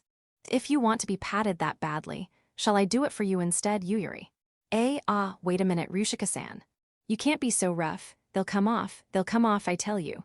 Serves you right, now you'll know how I feel. Come on, Riki, shall we head back inside the castle? Those two look like they're having fun too. You too. I was wrong, so please help me. This person is pulling for real. Leaving Yuyuri, who was begging for help, behind, Riki and I returned to the royal castle. It was about 30 minutes later that the other two, covered in grass, came back. Chapter 7, the once-in-a-lifetime wedding ceremony.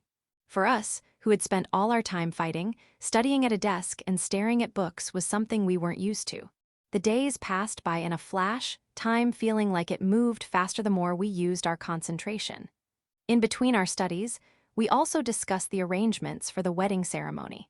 We conveyed our requests, and the kingdom incorporated them into the schedule they prepared. Just as Ulvalt-sama had said, the preparations proceeded with the utmost care. The result was a bright red carpet laid down in the middle of the main street, and wooden fences to prevent the crowd from rushing in. The eve of the hero party's wedding ceremony. By Ulvalt-sama's decree, all shops were to close their doors by sunset tonight, and going out was also forbidden. That's why the four of us, though we were wearing robes handmade by Ryushika, were walking along the red carpet that stretched from the capital's entrance with a carefree feeling. Tomorrow, we'll be walking here in front of everyone. It'll surely be a huge frenzy. Here, look over there. At the tip of Ryushika's finger was a line of food stalls, so long it couldn't be fully captured in our field of vision. Apparently, the stalls were to be placed on the side streets, branching off the main street after a lottery from the applications. The fact that so many merchants are flocking here is proof that they expect a large turnout. Everyone predicts that's just how many people will cram in. His Majesty the King sold the rights to open shops near the royal castle for a fee, and it seems they were sold out in an instant. Haha, Ulvoltsama is quite the savvy businessman. But it makes me happy, doesn't it? If it were all sparse, I'd be too embarrassed to ever appear on a public stage again. I might feel the same way. But the reality is different. Everyone is clamoring for us, the heroes who defeated the Demon Kings, top commanders, and subjugated the Demon King, the root of all evil. Come to think of it, aside from our formation ceremony, we always used secret entrances, so it's been a while since we've appeared so openly on a public stage. The royal capital is the furthest place from the battlefield, and the people here should only know about the hero party through the information Ulvoltsama announced. Jin, are you nervous? Just a little. You seem fine, Riki. Yeah, because this was my dream. Riki trotted over with a pitter-patter, and standing before us, she spread her small hands as wide as they could go. Tomorrow, we'll get married here and become a real family. The smile on Riki's face, as she announced this, had a beauty that could surpass even a goddess. It seemed she couldn't suppress her overflowing joy. Jin, too, Yuyuri, too, and Ryushika, too. I get to become a family with the people I love. Precisely because she was treated horribly by her family, her words now held a special meaning. Riki's feelings were transmitted firmly to the rest of us. All the people filling this place will celebrate my happiness. I don't think there's anything more blissful than this. At her words, the three of us looked at each other. All of us wore gentle smiles, and we all rushed over to Riki. I'm happy too, Riki. Let's make tomorrow the best day ever, Riki-chan. You're saying such wonderful things. I got a little misty-eyed from happiness. Waff tea-tight. Just accept it for now. Let's absolutely have fun tomorrow. No matter what anyone says, we're the stars of the show. An opportunity like this isn't something you can experience no matter how many times you redo your life. It'd be a loss not to enjoy it. After we finished playfully mobbing Riki, we lay down on the carpet, spread-eagled. The stars are beautiful. The twinkle of the stars in the night sky seemed to be blessing us a little ahead of time. Section, woo-wo. Hee, you two look like you're having fun. There are far more people than I expected. It really makes you realize what a great feat subjugating the Demon King was. We were looking down at the scene unfolding below us, from inside the royal castle. The great crowd that had gathered was packed in tightly, and even from inside the castle, their cheers reached us. Look there, there's a kid wearing my mask. Haha, you're right. Oh, and over there is someone holding a flag with a picture of all of us. Wow, we're drawn so cutely. There's still over an hour to go, but the excitement is really incredible. It's only going to increase from here. There will be people coming from other lands, after all. Ah, the king's here. Gehaha! Ulvoltsama couldn't suppress his laughter as he looked at the number of citizens that had gathered. Today, the role of priest for the wedding ceremony would be performed by none other than Ulvoltsama himself. We would literally become a couple officially recognized by the king of a nation. Well now, I'm glad it's a clear day. The goddess is blessing us as well. This might be a reward for subjugating the Demon King. No doubt about it. Now then, do you understand why I have come here? Ulvoltsama placed his hand on my head with a pawn. Of course. We're still in our usual clothes. Your outfits are ready. Go to the rooms prepared for each of you. Looking behind Ulvoltsama, I saw a line of guards and servants, who would be our guides, bowing their heads. Those people are all veterans who have worked here for many years, skilled in their work and trustworthy. If you leave it to them, there's no worry of them embarrassing you. We are in your care for today. Seeing their synchronized voices and postures, I could understand what Ulvoltsama was saying. You all understand the procedure after changing, correct? We nodded in response to his question. As soon as we're ready, we'll return here, then Ryushika will use her magic to teleport us to the capital's entrance. We'll walk back to the royal castle with the guards waiting there, and after passing through the main gate, we'll exchange vows and rings, right? Yes, perfect. It seems there's nothing to worry about. It's a schedule we've drilled into our heads so many times. There's no way we, the ones being celebrated, would cut any corners. In that case, I shall head down now. I cannot very well make my entrance after the main stars. Ulvalt-sama said, flashing a wry grin. No matter how many words of gratitude I say for all he has done for us, it will never be enough. Before I knew it, I was bowing my head.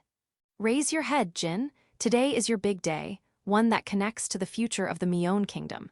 Can't you just think of this old man as the opening act to warm up the crowd? That's something I could never do, even if I had a lifetime. Gahaha, it's just an example. Now go on, my dear grandchildren. I will be down below, looking forward to it. With those words, Ulvalt-sama left the room. He's amazing. I want to become a person like him in the future. The dignity and charisma of a man called the Wise King, loved by his people, was engraved upon my heart. Let's go, Jin. Riki quietly came to my side and took my hand. You're right. The king seems to be looking forward to it quite a bit too. I'll surprise him with my bridal gown, won't I? Isn't that a little different? Let me just say one thing. The one looking forward to everyone's dresses the most is me, the groom. Hearing that declaration, Riki and the others blinked their large eyes, then smiled like mischievous children. Fufu, well then, for Jin-san who's looking forward to it, I'll have to get extra cute. Yeah, I'll become the cutest in the world. So cute that Jin will fall in love with me all over again. We'll make it so you can't see anyone but us, so you'd better be prepared. Yeah, I'm really looking forward to it. After exchanging what felt like declarations of war with each other, we laughed for a while before being guided by the servants to the rooms where our respective outfits were prepared. The hallway, which should have been familiar to walk down, felt long. This is the room where Jin-sama's attire has been prepared. Thank you. Beyond this door is the groom's attire worn by the first hero-sama. The first hero-sama was a man. Naturally, I would be the one to wear it this time. Taking a short breath, I threw the door open with force. What jumped into my vision was a cape as white as untainted snow. The gold embroidery on it still shone so brightly it was as if it were brand new. The suit and trousers were dyed a contrasting jet black to make the cape stand out. I could tell even from a distance. Not a single frayed thread. How carefully it must have been stored. Seeing it firsthand, I felt the weight of the history the attire itself held. HMPH. I felt as if it were asking me if I was worthy of wearing it. It's true, I didn't destroy the Demon King with my own hands like the hero-sama did. At best, I only helped the hero, Riki, and the others. I'm sure I fall short in terms of great deeds accomplished. However, when it comes to my feelings of love for my brides, Riki, Yuyuri, and Ryushika, I have no intention of losing, no. I can even say with confidence that I win. Hero-sama, just for today, I will borrow your precious attire. I tossed off my jacket and gently touched the suit. Then, slowly but without hesitation, I slipped my arms through the sleeves. There was nothing particularly wrong, just a feeling of it molding to my skin. Even though it was the ordinary act of just putting on clothes, I felt as if I had been acknowledged. Thank you. The moment I murmured that, the suit shrank as if to fit my body. The one who cried out was the maidservant helping me. I, on the other hand, had a feeling of understanding. I see. A proof of peace among the 6 races. This attire must have been made with materials from the 6 races, using their techniques. The automatic size adjustment is the magic of the long-lived race. The reason it's spotless is because the fabric uses the scales of the dragonkin. Their scales are said to repel anything harmful. The material used for the belt that fastens the trousers is the fang of the beastkin, which boasts a hardness that can shatter even iron. The gold embroidery that never loses its shine is due to the technology of the steelkin. And the jewel set in the center of that embroidery, the part that would be over the heart when worn, is a tear of the fishkin, said to be difficult for even royalty to obtain. And it was humans who tied all of them together to complete the attire. Haha, I see. So this is the trick behind how they had a size for anyone. Riki and the others are probably just as surprised by this mechanism as I am right now. Jin-sama, is there anything wrong with your body? No, I'm fine. I'll finish changing soon, so could you prepare the makeup? I understand. I put on the remaining trousers and sat down in the chair. I closed my eyes and waited for the maidservant to get me ready. Perhaps about 10 minutes passed like that. When the maidservant told me, "I'm finished," I slowly opened my eyelids. Then, reflected in the mirror before me, was a figure so transformed I doubted it was really me. My eyebrows were groomed, and my complexion seemed better than usual. Makeup is amazing. Since it's such a special occasion, I gave you a gallant finish while retaining your characteristic, Jin-sama-ness. So that's why you didn't touch my hairstyle. Yes, I thought this hairstyle suited you best, Jin-sama. We still have plenty of time, but what would you like to do? This is fine. Thank you for making me look so good. I'm happy if you're pleased. Now for the final touch. With that, the maidservant took the cape in her hands and passed it to me. I put it on and tied the cord at my neck to keep it from slipping off. Then, just like the suit, it automatically adjusted to my size. I looked at my whole body in the mirror again, and it seems I at least managed to avoid the fate of looking lame because I couldn't pull it off. I pinched the edge of the cape and let it spread out with a swoosh. You look very dashing. Really? Yes, I swear on my loyalty to His Majesty the King. Thank you. Sorry, I'm not used to wearing this, so I lack confidence. I'm sure your wives will be excited to see you. I'm certain they will praise you, saying, "You look wonderful." Haha, I'd be happy if that were the case. To be honest, I was more eager to see the three of them in their dresses than their reaction to my own attire. Your wives will still take some time, so we will come to call you as soon as they are ready. Please wait a short while. The maidservant bowed once and left the room. Left alone, I sat in the chair and took a deep breath to calm myself. Even I was transformed into someone this cool. If the three of them, whose base material is already exceptional, have their makeup done by the kingdom's finest servants, just how beautiful will they become? I put my limited knowledge to full use, imagining the three of them in various dresses. No matter what kind of dress it was a given that they would be the most beautiful in the world. All three of them. I've decided it. The problem is whether I can remain conscious after seeing them. If it were the me from before the Demon King's subjugation, I might have been able to endure it by gritting my teeth. However, the me of now is fully aware of my affection for the three of them. If I were to see them in their most beautiful state like this, today might be the day I die. I resolved to try and keep my heart from stopping. Section. Jin-sama, your wives are waiting in the grand hall. Understood. I replied rather eagerly and exited the room with wide strides. Not running, but wanting to see the three of them even a little sooner. That hour had felt like an eternity. Unable to suppress my excitement, I quickly arrived in front of the grand hall's door. There on the other side. I predict I'll probably lose my vocabulary and be reduced to repeating beautiful and cute like a child. There's no point in worrying about it now. It's not like my mouth is going to get any smoother from here on out. If I just throw all my emotions at them, I'm sure they'll be happy.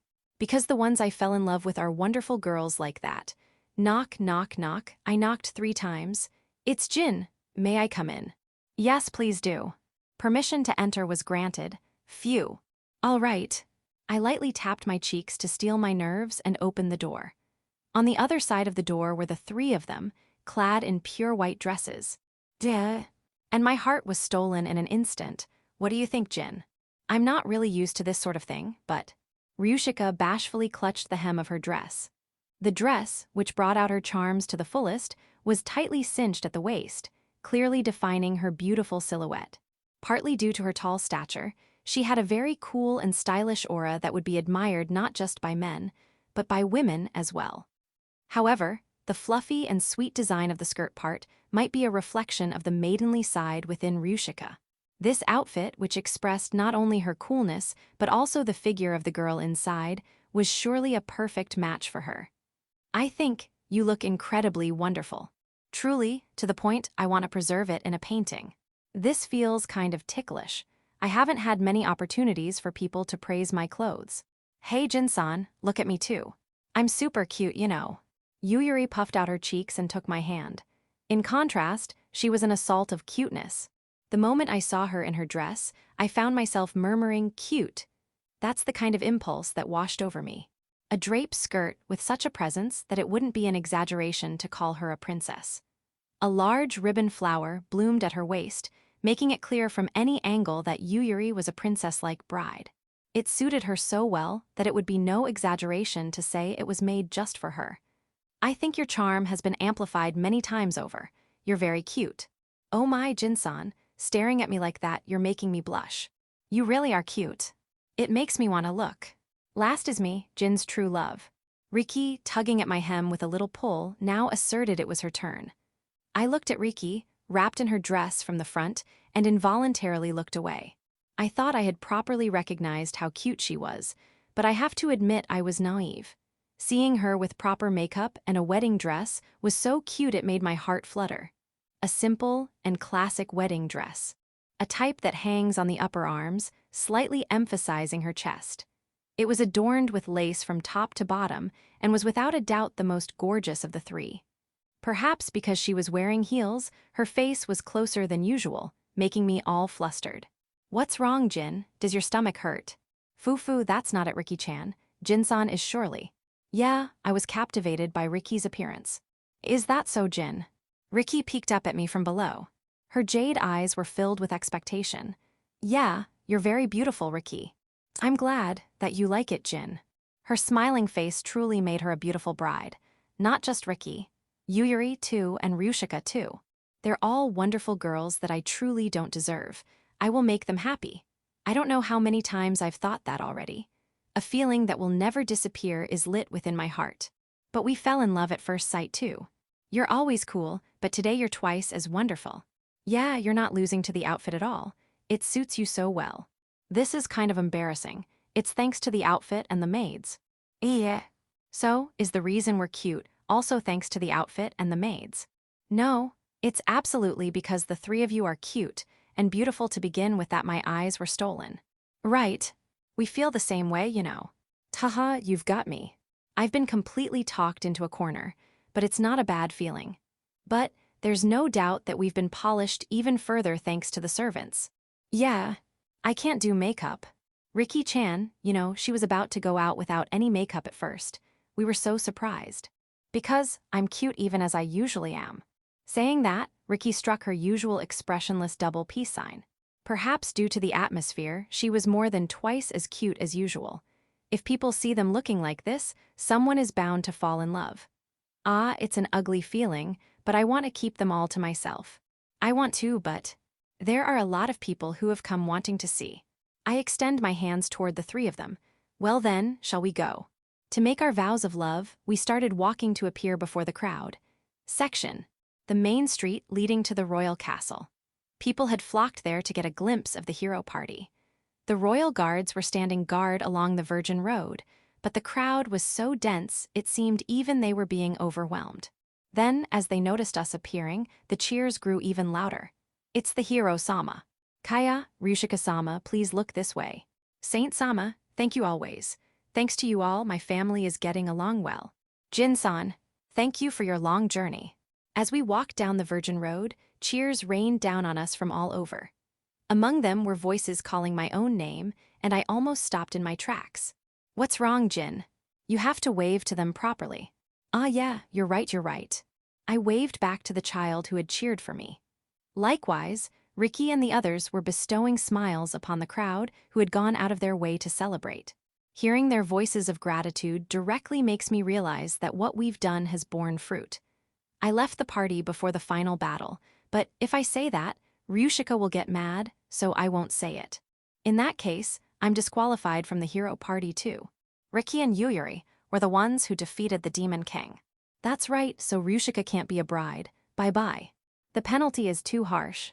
This kind of exchange we had back home feels nostalgic, actually. Riki was chosen as the hero, and I was worried about her, so I set out on a journey with her. We made precious comrades in Yuyuri and Ryushika, and after overcoming difficult battles, there was marriage with everyone. All the events are connected, and it feels as if it were the guidance of fate. Hey Riki, what is it? Are you glad you were chosen as the hero? Yeah, because I'm having a lot of fun right now. I see, then that's good. What's this, trying to be all lovey-dovey just the two of you? You have to include us too, oof. Yuyuri and Ryushika wrapped their arms tightly around both of mine. Riki was pushed out, but she didn't seem particularly angry. She turned to me and smiled faintly. "You two are so impatient. I'm an adult, so I'll yield to you." "Do I?" And then, the usual double peace sign. I'm happy to see that Riki has grown, but I'll have to teach her to stop provoking people later. They're only holding back because we're in public, but their arms are squeezing me with incredible force because of it. It's a husband's duty to endure this pain. I resume walking as if nothing happened, heading for the royal castle. Perhaps we walked for about 10 more minutes. At last, we arrived at the royal castle, its main gates wide open. At the entrance was a specially set up main altar, where Ulvalt-sama was standing. "Look, Jin, over there." "Ah, you're right." In the direction Riki was looking, in a corner of the paid seats that Ulvalt-sama had set up, were my parents. One of our requests for all of us was to invite my father and the others to the wedding. The two of them, usually so cheerful, are stiff with tension today. I guess they never thought that attending their son's wedding would mean sitting next to a bunch of nobles. Perhaps Ulvalt-sama lent them clothes. Their outfits alone don't look out of place, but their behavior gives them away completely. Seeing my father and mother's pale faces, I can't help but almost laugh. I'm glad your father and mother were able to come safely. Yeah, though from the looks of it, they might be thinking, give us a break. Fufu, I'm looking forward to after we go back home. I really want to thank them out loud, but if their identities were to be exposed, they could get caught up in some kind of incident. So instead, I waved towards the paid seats with a feeling of gratitude. And now, the finale of this wedding ceremony was approaching. We shall now commence with the awarding of prizes for the subjugation of the Demon King and the wedding ceremony of the heroes. Ulvalt-sama's voice, different from his usual good-natured old man persona, echoed throughout the area. As prearranged, we knelt on one knee and bowed our heads. Riki Arias, Yuyuri Felicia, Ryushika Elristia, Jin Geist, thank you truly for your long journey to subjugate the Demon King. Through your efforts, the Demon King who tormented the people has been vanquished, and I am delighted that we can hold such a ceremony. From this day on, peace shall come to the days of the 6 races, including humanity, and we shall prosper. Therefore, in praise of your great deeds, I shall bestow upon you a reward. At Ulvalt-sama's declaration, the crowd erupted, and a symphony of applause, whistling, and drums enveloped the royal capital. First, to Jin Geist, I grant the rank of Baron and land corresponding to it as his domain. I am eternally grateful. I am resolved to serve His Majesty the King with all my heart and soul. I stood up, walked to Ulvalt-sama, and received the certificate bearing the royal seal. As long as I have this, my authority as a baron is valid. It's a very important document. I tucked it carefully under my arm, returned to my original position, and assumed a saluting pose again. Next, Riki Arias, Yuyuri Felicia, Ryushika Elristia. The 3 of you have requested the same thing, and so, shall we not begin the ceremony to grant your wish? The cheers of the kingdom's citizens, who understood the meaning of those words, grew even louder. We stood up, looked at each other, and walked in step towards the altar where Ulvalt-sama was waiting. By this point, my head was surprisingly calm. As we took one step, then another, the voices of the crowd grew quieter. Amidst a silence almost unthinkable in the bustling royal capital, we finally stood before the altar. Jin Geist. Called by Ulvalt-sama, I took a half-step forward. Do you take Riki Arias, Yuyuri Felicia, and Ryushika Elristia to be your wives, to share with them your sorrows and joys, in sickness and in health, to love, honor, and cherish them? If I close my eyes, so many memories come flooding back. My meeting with them, the difficulties that stood in our way, the distance that closed after we overcame them, the anguish over my own weakness, the expulsion from the hero party that became a turning point of fate. I came to know everyone's feelings, and I, too, came to know the feelings for them that had been slumbering deep in my heart. I want to build up such memories by their side, as their husband. Yes, I do. I said it forcefully, with conviction. Riki Arias, Yuyuri Felicia, Ryushika Elristia. Just like me, the 3 of them lined up beside me. Do you take Jin Geist to be your husband, to share with him your sorrows and joys, in sickness and in health, to love, honor, and cherish him? Yes, we do. Hearing their reply, Ulvalt-sama broke into a smile. Then first, you shall exchange rings. As that was declared, one of the guards brought an iron box and placed it on the altar. Ulvalt-sama opened the box, took out one of the wedding rings inside, and held it up as if to show it to the citizens of the kingdom. This is the legendary ring, passed down in the Mion kingdom, that only those with the blessing of the hero are permitted to wear. The ring in Ulvaldsama's hand was beautiful even from a distance, with a charm that drew one's consciousness. Embedded in the wave-like ring were 6 small jewels. What those signify is the proof of the 6 races. By inlaying jewels that can only be found in each respective region, it holds the meaning that all races bless this marriage. The hero is just that valuable. Just like the first hero, who nurtured diverse love without regard to race, this ring will make their love eternal. Ulvaldsama is good at working up a crowd. There isn't a single person in the crowd who wouldn't get excited by such a speech. The most heated voices of blessing of the day rain down from behind us. Now, Jin Geist, take the rings and give them to those who will be your wives. Slowly, we faced each other. They're all so beautiful. The rings were certainly beautiful, but my eyes are stolen by them even more. The order for this ring exchange had been decided. The plan was to put the rings on in the order of Riki, Yuyuri, and Ryushika. I had thought it would devolve into a fight like usual, but when I heard their reason, I was so embarrassed I blushed. That memory is still fresh. That's simple. It's the order in which we fell in love with Jin. Precisely because it's a once-in-a-lifetime event, they apparently discussed it and came to a decision that everyone could agree on, so there would be no hard feelings. And that method is also being used for the vow-sealing kiss later. No, kiss is later. For now, concentrate on the ring exchange before me. 4 wedding rings lined up in the box. I reached out to take them in order from the end, and in that instant, we made it just in time.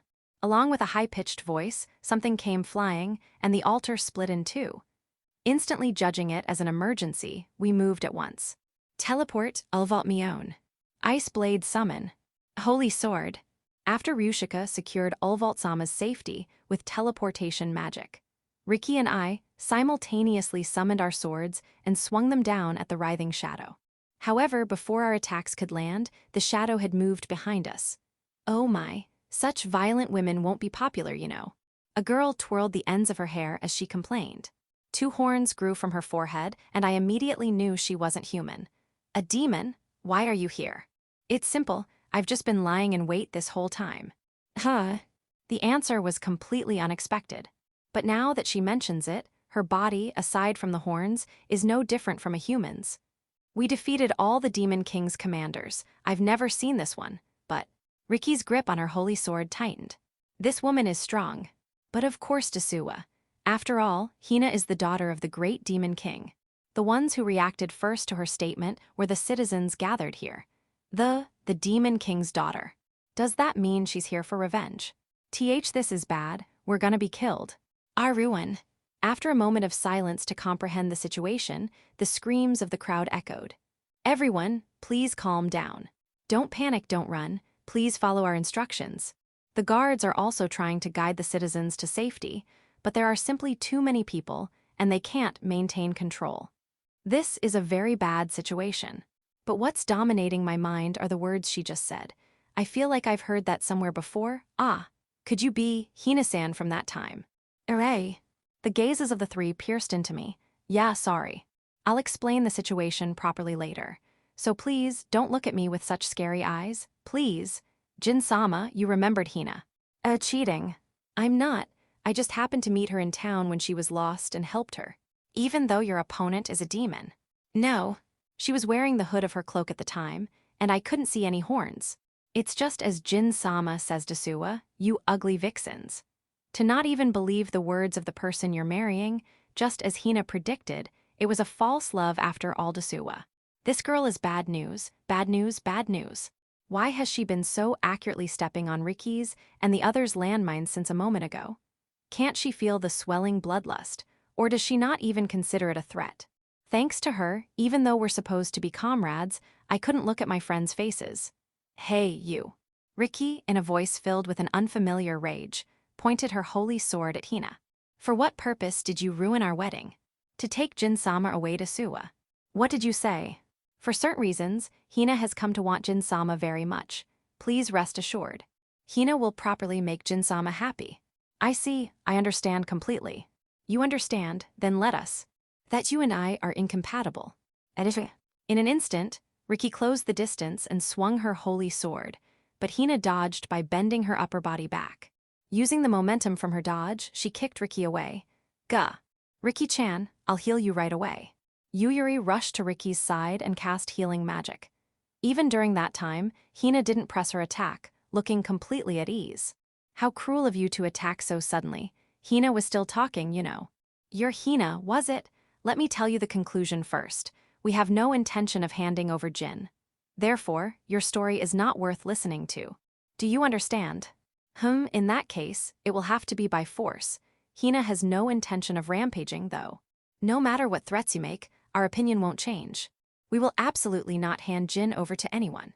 If that's the case, then it cannot be helped. Go ahead, Pararuka. Section, Go ahead, Pararuka. With the sound of clapping hands, I hear Hino Ajusama's voice. This is the signal we decided on beforehand. The negotiations with the hero party must have broken down. I never expected any sort of diplomacy from the muscle-brained Ajusama in the first place, so I had predicted it would come to this the moment I got involved. If I cause trouble for the humans, the Demon King will be angry with me. I was supposed to be a guardian to keep Hino Ajusama from laying a hand on humans, but it can't be helped. There's no way I can defy the Ajusama. So even if people die here because I drain their spirit energy, that's not my fault, it's Ajusama's fault. I stood in the way of the humans trying to escape outside the royal capital. A pervert. Now a naked pervert, hiding only her private parts, has appeared. What are you? You're in the way, get out of there. This one has a tail too. She must be a companion of that demon from before. Yes, you are correct. As a reward, I shall let you drown in pleasure. Enenguo. The man who touched me rolled his eyes back, his cheeks flushed, and departed on a journey to pleasure. Spirit drain. You can feel good until you die. Eventually, his screaming voice withered, his body grew thin, and he collapsed on the spot as just skin and bones. Spirit drain. A unique ability that every member of the succubus race possesses. A technique that grants pleasure to the opponent it touches, seizes control of their consciousness, and sucks out their spirit energy. Among them, mine is first class, and I can make anyone, regardless of gender, drown in pleasure. Kaya. You're noisy, be quiet now. Gala Odaza. The spirit energy of humans after so long is delicious. Even more so since it had been withheld, after the Demon King's personality changed, when he was defeated by the hero. After all, spirit energy has to be from humans, and right before my eyes, there is such a large quantity of prey. What a wonderful situation. I can't do this without at least this much of a reward. Hino Ajusama's plan is this. The heroes are allies of justice, so if we take the populace hostage, they should hand over Jin-sama. It's a simple, easy to understand, and effective plan against the heroes. So much so that I doubt that Hino Ajusama actually thought of it. If they choose Jin over the populace, the hero's popularity and reputation will plummet. They won't be able to have a grand wedding like this, and no one will celebrate them anymore. On top of that, I can eat a lot of spirit energy.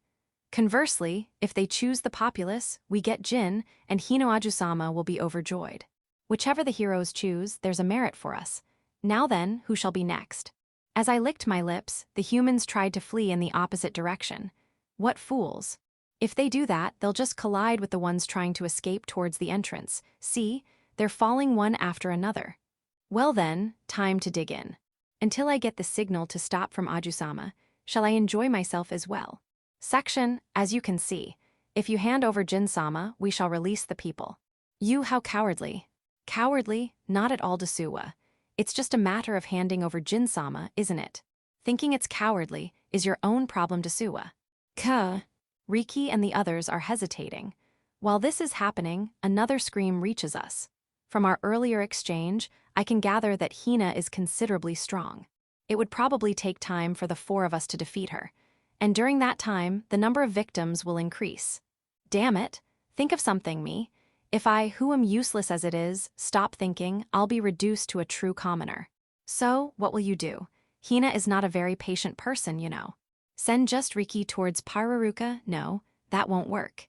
Hina will go to Pararuka's side too, and it will be difficult for us to hold her back without our vanguard. we'd be checkmated.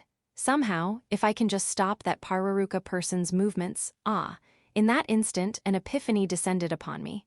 There's just one way, a way to catch Hina off guard and stop Pararuka. All that's needed for this plan is the trust between all of us and my own courage. In that case, I already have it all. I understand. I'll go to you, Hina-san. Hey. At my sudden statement, Ricky's eyes clouded over. I'm sorry, Ricky. Just for now, I need you to forgive me. I'll definitely come back and make it up to you a lot. My, Jin-sama, is that true? Hina's face lit up. She looked so happy. I don't know why a girl like her is so obsessed with someone like me, but I cannot forgive what she has done. Hiding those feelings with a smile, I approach Hina.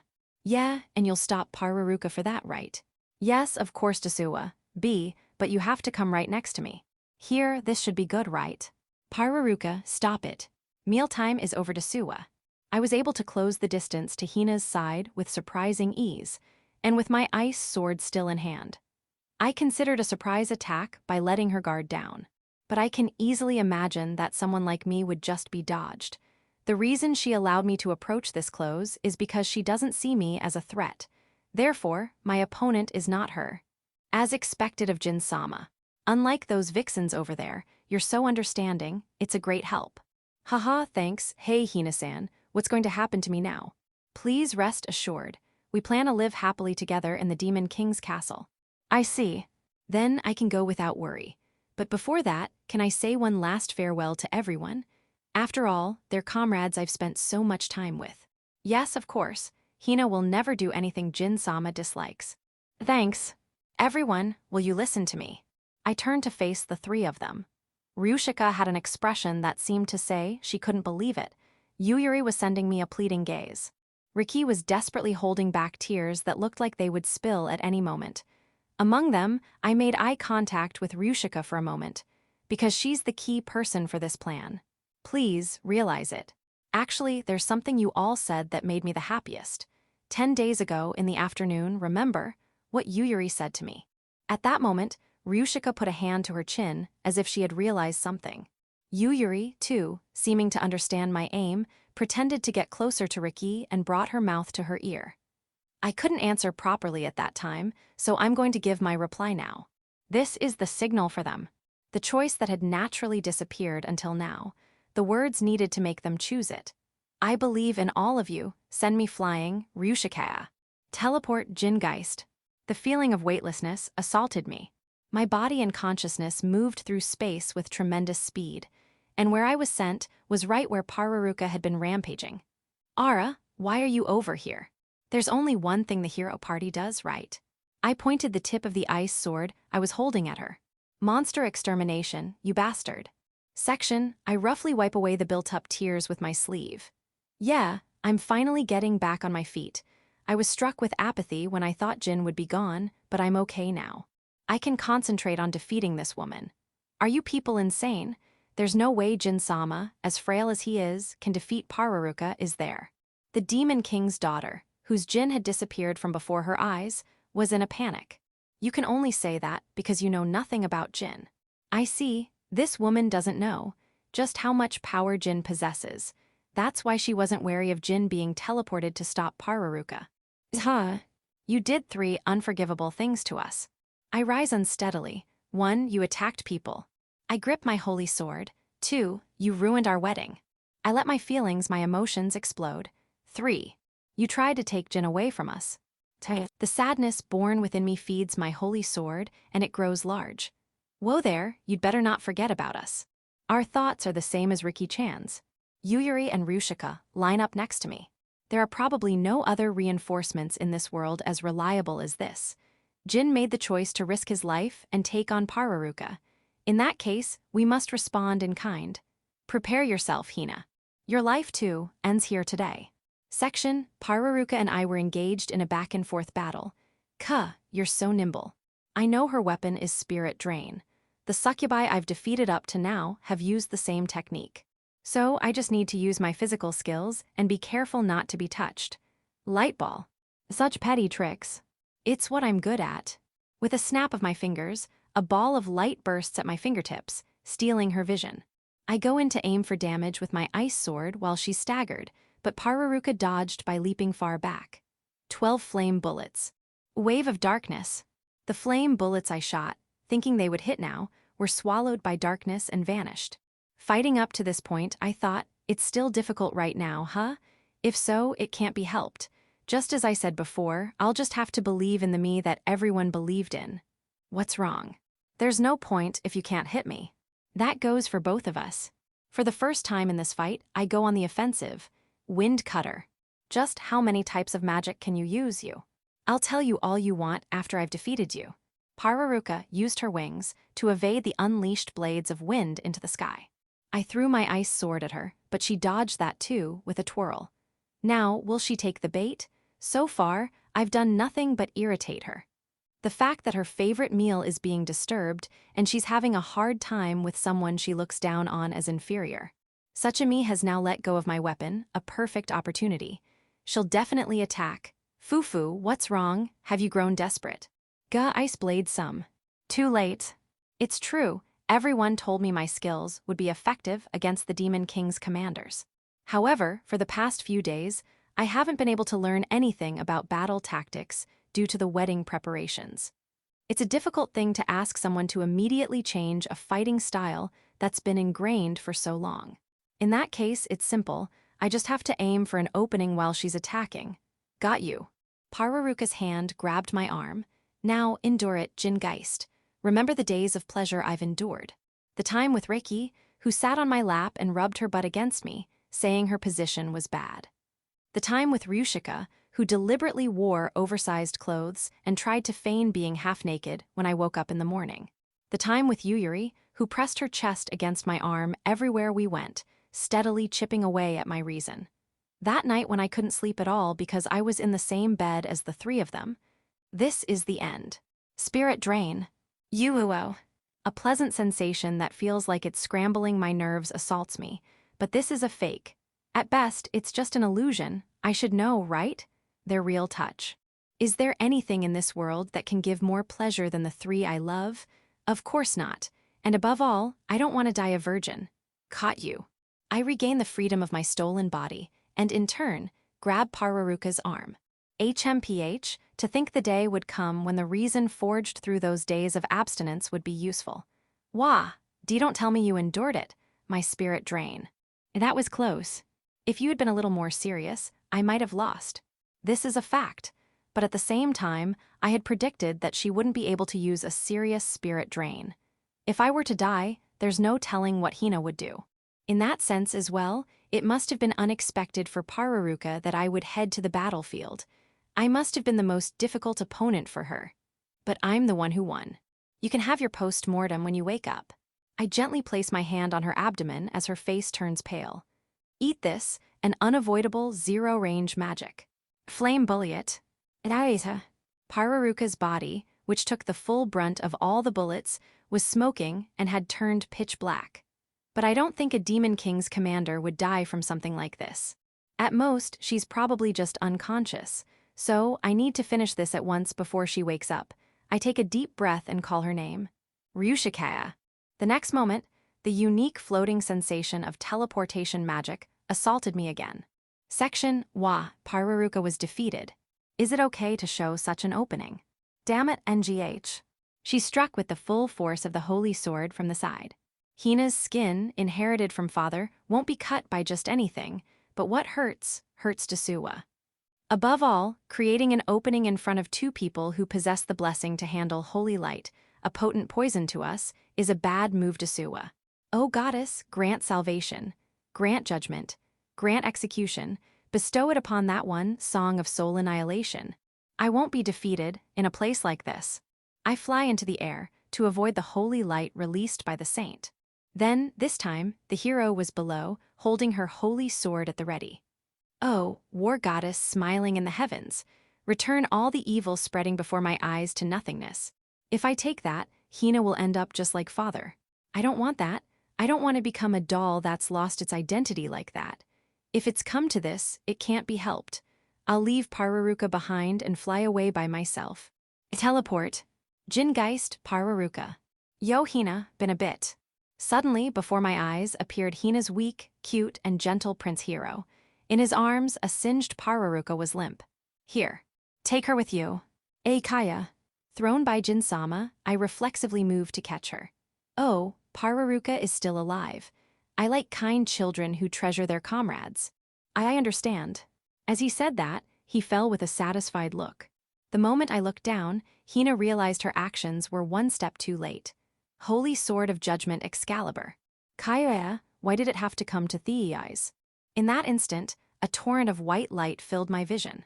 Section, watching Hina get blown away from a front row seat, I curl my body up, taking a posture that makes it easy for her to catch me. There was no fear, because I believed that Riki would absolutely catch me. Upsy daisy. Riki's face joins my field of vision that was once filled with the sky. After confirming my safety, she let out a sigh of relief. Welcome back, Jin. Yes, I'm Hoa. Wah. The reason I made a strange voice was because Yuyuri and Ryushika jumped on me from the side. Riki fell down with us and was crushed, but then I was pulled up by the collar and my cheeks were slapped back and forth. Jin-san, don't just suddenly pull a stunt like that. It was bad for my heart. That's right. When we heard your scream while we were fighting, we didn't know what to do. Hey, ooh. You two calm down. Jin can't speak at all. Thanks to Riki's intervention, the attack from the two of them stopped. I thought I was going to die. Even so, some of my spirit energy was absorbed by Pararuka's spirit drain. My stamina is pretty much at its limit. Is it okay, Riki-chan? Not hitting Jin-san. You were the saddest one, weren't you? I saw through Jin's plan from the beginning. Those were fake tears. You can't fool us with such an obvious lie, you know. Yuyuri is right. I know better than anyone that those tears weren't a lie. Still, the reason Riki is lying is probably to protect me. I'm grateful, but it's something she doesn't need to do. I get up and gently hug Riki. Sorry for telling a lie like that, even for a moment. Riki has a deep wound in her heart concerning her family.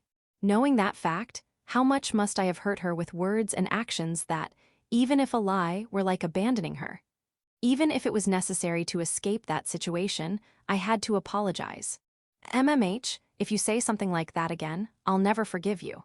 I promise, I'll never say anything like that again. Then it's fine. Saying that, Riki pulled me into a tight hug and buried her face in my chest. Seeing her like that, Yuyuri and Ryushika wore expressions of relief. Oi Jin, Riki, Felicia, Ristja. In the relaxed atmosphere, after the lingering traces of battle had faded, a voice called out to us. Looking over, I saw Ulvalt-sama walking towards us. Ulvalt-sama, you were safe. Yes, thanks to Ryushika instantly teleporting me outside the capital. I can't have you dying on me yet. More importantly, have you confirmed the casualties among the citizens? The guards are on it now. I'm sorry to ask this after a battle, but could you all lend a hand?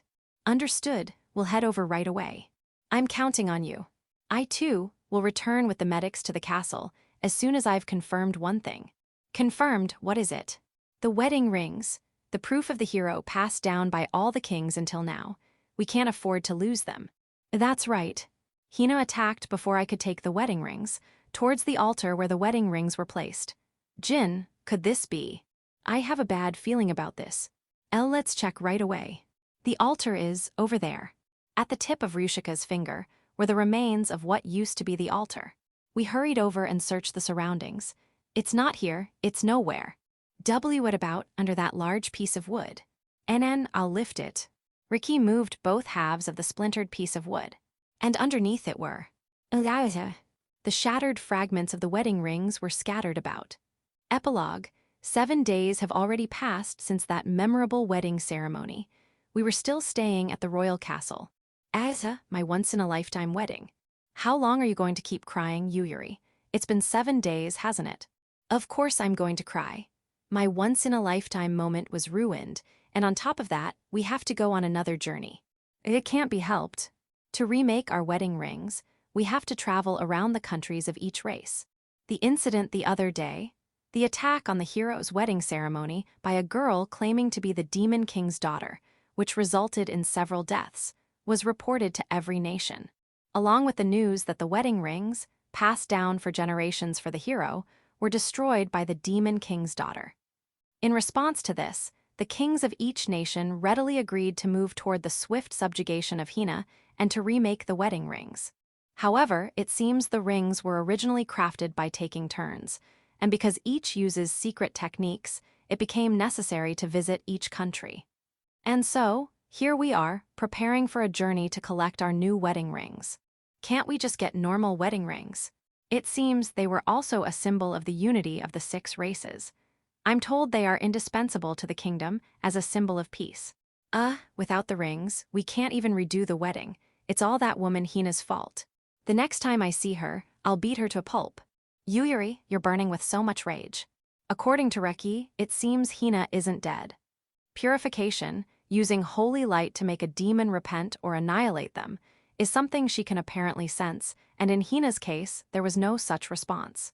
For some reason, the holy light didn't seem to have any effect, meaning there's a possibility she was just blown away and is still alive somewhere. That's why Yuyuri is burning with the flames of vengeance. I understand how you feel, of course, Yuyuri. But I also wanted to go back to my hometown and see the house that was supposedly finished. According to Ryushika, she received a report just the other day from the undead Dragonar she had put to work. It seems they were quite enthusiastic, and a rather magnificent building has been completed. That goes for me, too. I haven't been home in ages. Haha, to think we'd end up going on another journey. MHM.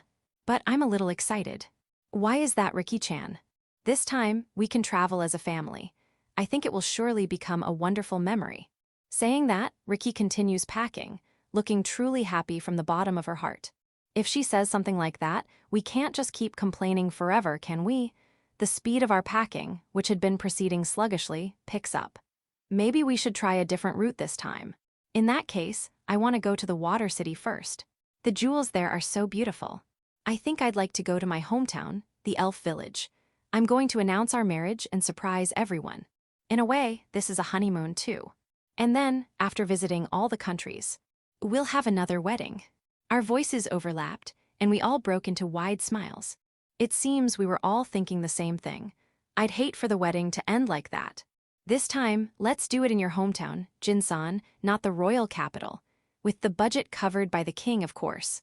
That's a great idea, Yuyuri. I'm suddenly looking forward to it.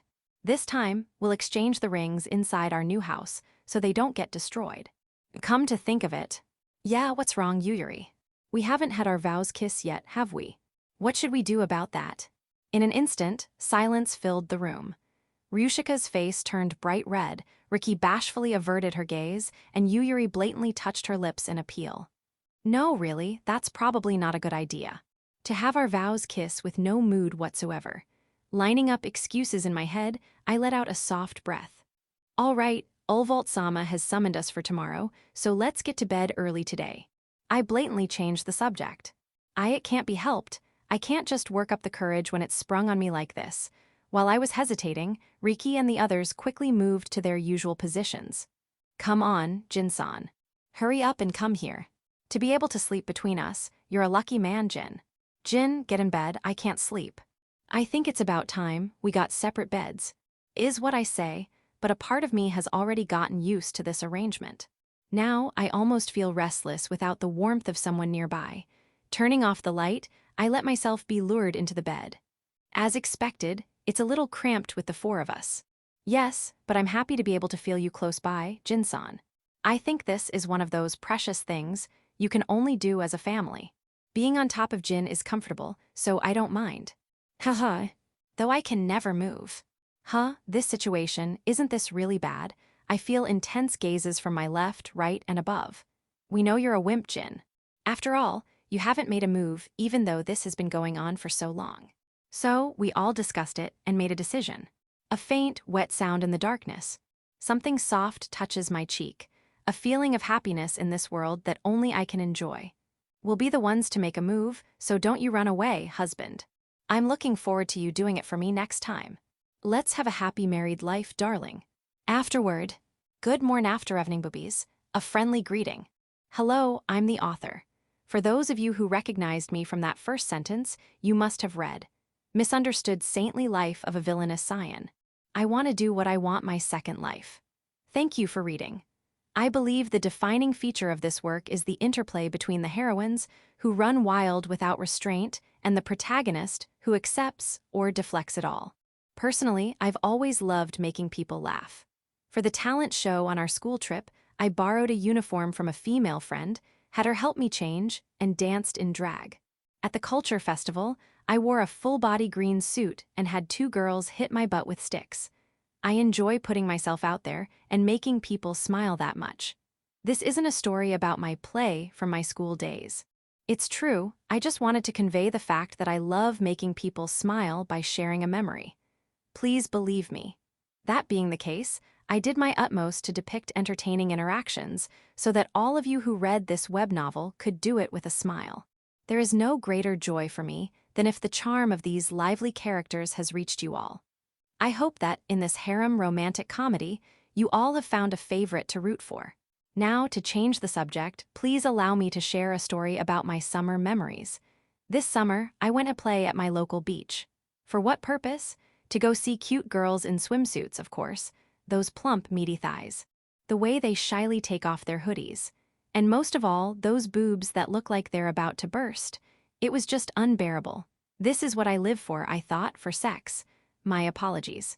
This is what I live for, I thought, for my virility. I am so sorry, allow me to correct that. I truly felt alive. For those who know my other works, you're of course aware, but I love boobs more than 3 square meals a day, so I'm quite fond of this liberating season. Of course, the heat is unbearable, but what can you do about a heat wave, you know? It is what it is. Gehahaha, the air has gotten chilly, hasn't it? Perhaps that cooled things down a bit, but back to my story. Yes, my summer memories. I headed out to the sea, and what do you know, someone tried to pick me up. It was the first time in my life, so I was genuinely surprised. And the person who did it was a busty, brown-haired older lady with a sexy mole in her cleavage. An older woman like this is hitting on me? I suspected it was a dream over and over. Yes, well, just as I suspected, it was all a dream up to this point. All my time this summer vanished into writing. The only things I saw were a monitor full of text and a mountain of empty energy drink and nutritional supplement cans and bottles piled on my desk. It's sad, isn't it? I hope to make different memories next year. By the way, the play from my school days I mentioned earlier is real. My mistake. The memories are real. Well, now that I've finished writing about my lonely summer, to all the readers who have stuck with me this far, goes my greatest gratitude. I would be happy if you all thought it was interesting. I look forward to the day I can meet all of you, the readers, again, together with the characters of this work. Well then, if I may, I will conclude here. Bonus short story. Bathing with Ricky. I didn't really have any hobbies to speak of. I was too busy with my hellish training just to keep up with Ricky and the others, and once our journey began, I never had the luxury of time for such things. However, there was one of the few things that caught my interest. That would be bathing. A grand facility where you could fill a tub with warm water and purify your body of accumulated fatigue. However, it consumed a lot of magical power and, to be frank, wasn't common in ordinary households. Yes, ordinary households. Woo-oh, it's been so long since I've been in a large bath. A vast room filled with white steam. Excited by Ulvalt Sama's prized grand bath, I wanted to dive in without a care for who was watching, but I held back and went to wash my body first. I mustn't forget my manners. Dirtying this precious bath is out of the question. Suppressing my eagerness, I scrubbed my body clean, and after pouring hot water over my head, I was ready. Thank you, Ulvalt Sama. Jin Geist, I'll be the first to take a dip. Oh, this is the first time I've seen you so excited, Jin. Of course I am. You have no idea how much better you feel the next day just by taking a bath. Huh. That's strange. Why am I seeing Ricky here when she shouldn't be? What's wrong? Did you want to touch my cheek? It's not an illusion. The soft, stretchable cheek was undoubtedly real.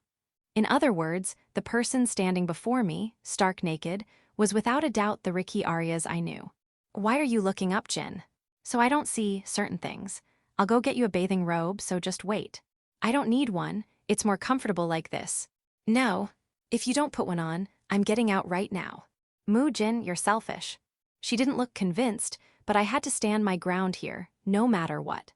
My relationship with Ricky was no longer like that of a brother and sister. I couldn't say for sure that I wouldn't get aroused seeing her naked body. I quickly brought a bathing robe from the changing room and handed it to her. Riki, still grumbling in complaint, reluctantly put it on. She then entered the grand bath feet, first, and then beckoned to me, who was still standing there, to come over. I should just accept it. There's no point in resisting any further. MHMMM. Are you satisfied now, princess? I am not displeased. As I got in and sat cross-legged, Riki sat on my lap, fitting perfectly. It's okay, I can endure this. Absolutely do not think about my lower half, do not think about it. This feels nice, Jin. Yeah, it does. Should we get out now? But we just got in. Haha, just kidding. Just a joke to lighten the mood. You say the funniest things, Jin. This situation is anything but funny for me, though. Riki had no hesitation in touching me, leaning her entire body against mine. In other words, Riki's small bottom was a perfect fit on my lap. If I get even slightly aroused, it's all over my chastity, that is. I'd hate for there to be a misunderstanding, but in this situation, the predator is Riki, and I am the prey. I could swear to God himself that I wouldn't lay a hand on Riki, no matter how aroused I got. I have at least that much self-control. Otherwise, I would have given in to my desires and made a move on her during our journey. I want to save that sort of thing for after our wedding, when I'm in a position to take responsibility. Riki and the others have respected my feelings and are being patient. So in a situation like this, if I were to get hard, she would undoubtedly take it as an okay sign and we would unite immediately. NGH, it feels good, but it might be a little hot. Riki said, squirming. She currently had her hair up in a bun so it wouldn't get soaked in the hot water. Because of that, whenever she moved even slightly, the nape of her neck, which was normally hidden from view, would be exposed, which wasn't good for me at all. Her skin is as smooth as ever, I thought to myself, as she exuded an allure I had never felt from her before. No, it's not just her nape. I'm currently acting as Riki's seat, and my sitting height is taller than hers. In other words, I can see them. If I let my guard down for even a second, I can see her cleavage and the pink protrusions beyond it. That's why I've been looking up this whole time. Honestly, my body isn't relaxing at all. My mind is even more exhausted. Riki, you're not doing this on purpose, are you? What are you talking about? She tilted her head, looking puzzled. Cute. No, it's nothing. Hey, Riki, why did you come to the bath? You knew I was in here, right? That's simple, because I wanted to get in with you. Ah, I see. By the way, Yuyuri was stopped by Ryushika. She told her, you're the one person I'm definitely not letting go. I'll have to thank Ryushika later. Hey, Jin. Slowly, Riki turned to face me. Were you annoyed that I came? I could tell just by looking into her pure eyes as she asked. She really came to the grand bath with the single-minded desire to be with me. That must be why Ryushika let only her go. What am I doing? Getting all worked up on my own, I'm the one whose head is filled with lust, aren't I? Of course not. We're going to be a family after all. Yeah, thank you, Jin. NGH. Happy with my words, Riki smiled and hugged me. A soft, squishy feeling through a single thin layer of cloth. If it was just that. If it was only that, I could have mobilized all my reasoning and endured it. But in this situation, all that was between us was a single piece of thin, wet fabric. When Riki pressed herself against me so hard that the shape of her breasts distorted, it was different from usual. Amidst the softness, I even felt the sensation of some kind of hardened protrusion.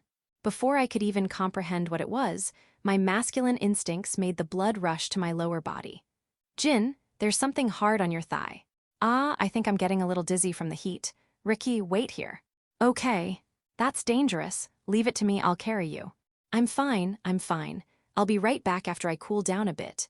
Really? But you're bent over, it looks like your stomach hurts. You're right. But it's just a slight pain, so you don't have to worry. And don't mind me if it takes a little while to get back. I see, okay. Then I'll wait for you in the bath. Overwhelmed by my intensity, Riki looked at me with concern, but seemed to accept my explanation. Feeling her gaze on my back, I slipped back into the changing room as discreetly as possible and entered the attached toilet. Idiot, I'm such a scumbag. And then, looking at my energized son, tears of guilt streamed down my face. End of Volume 1.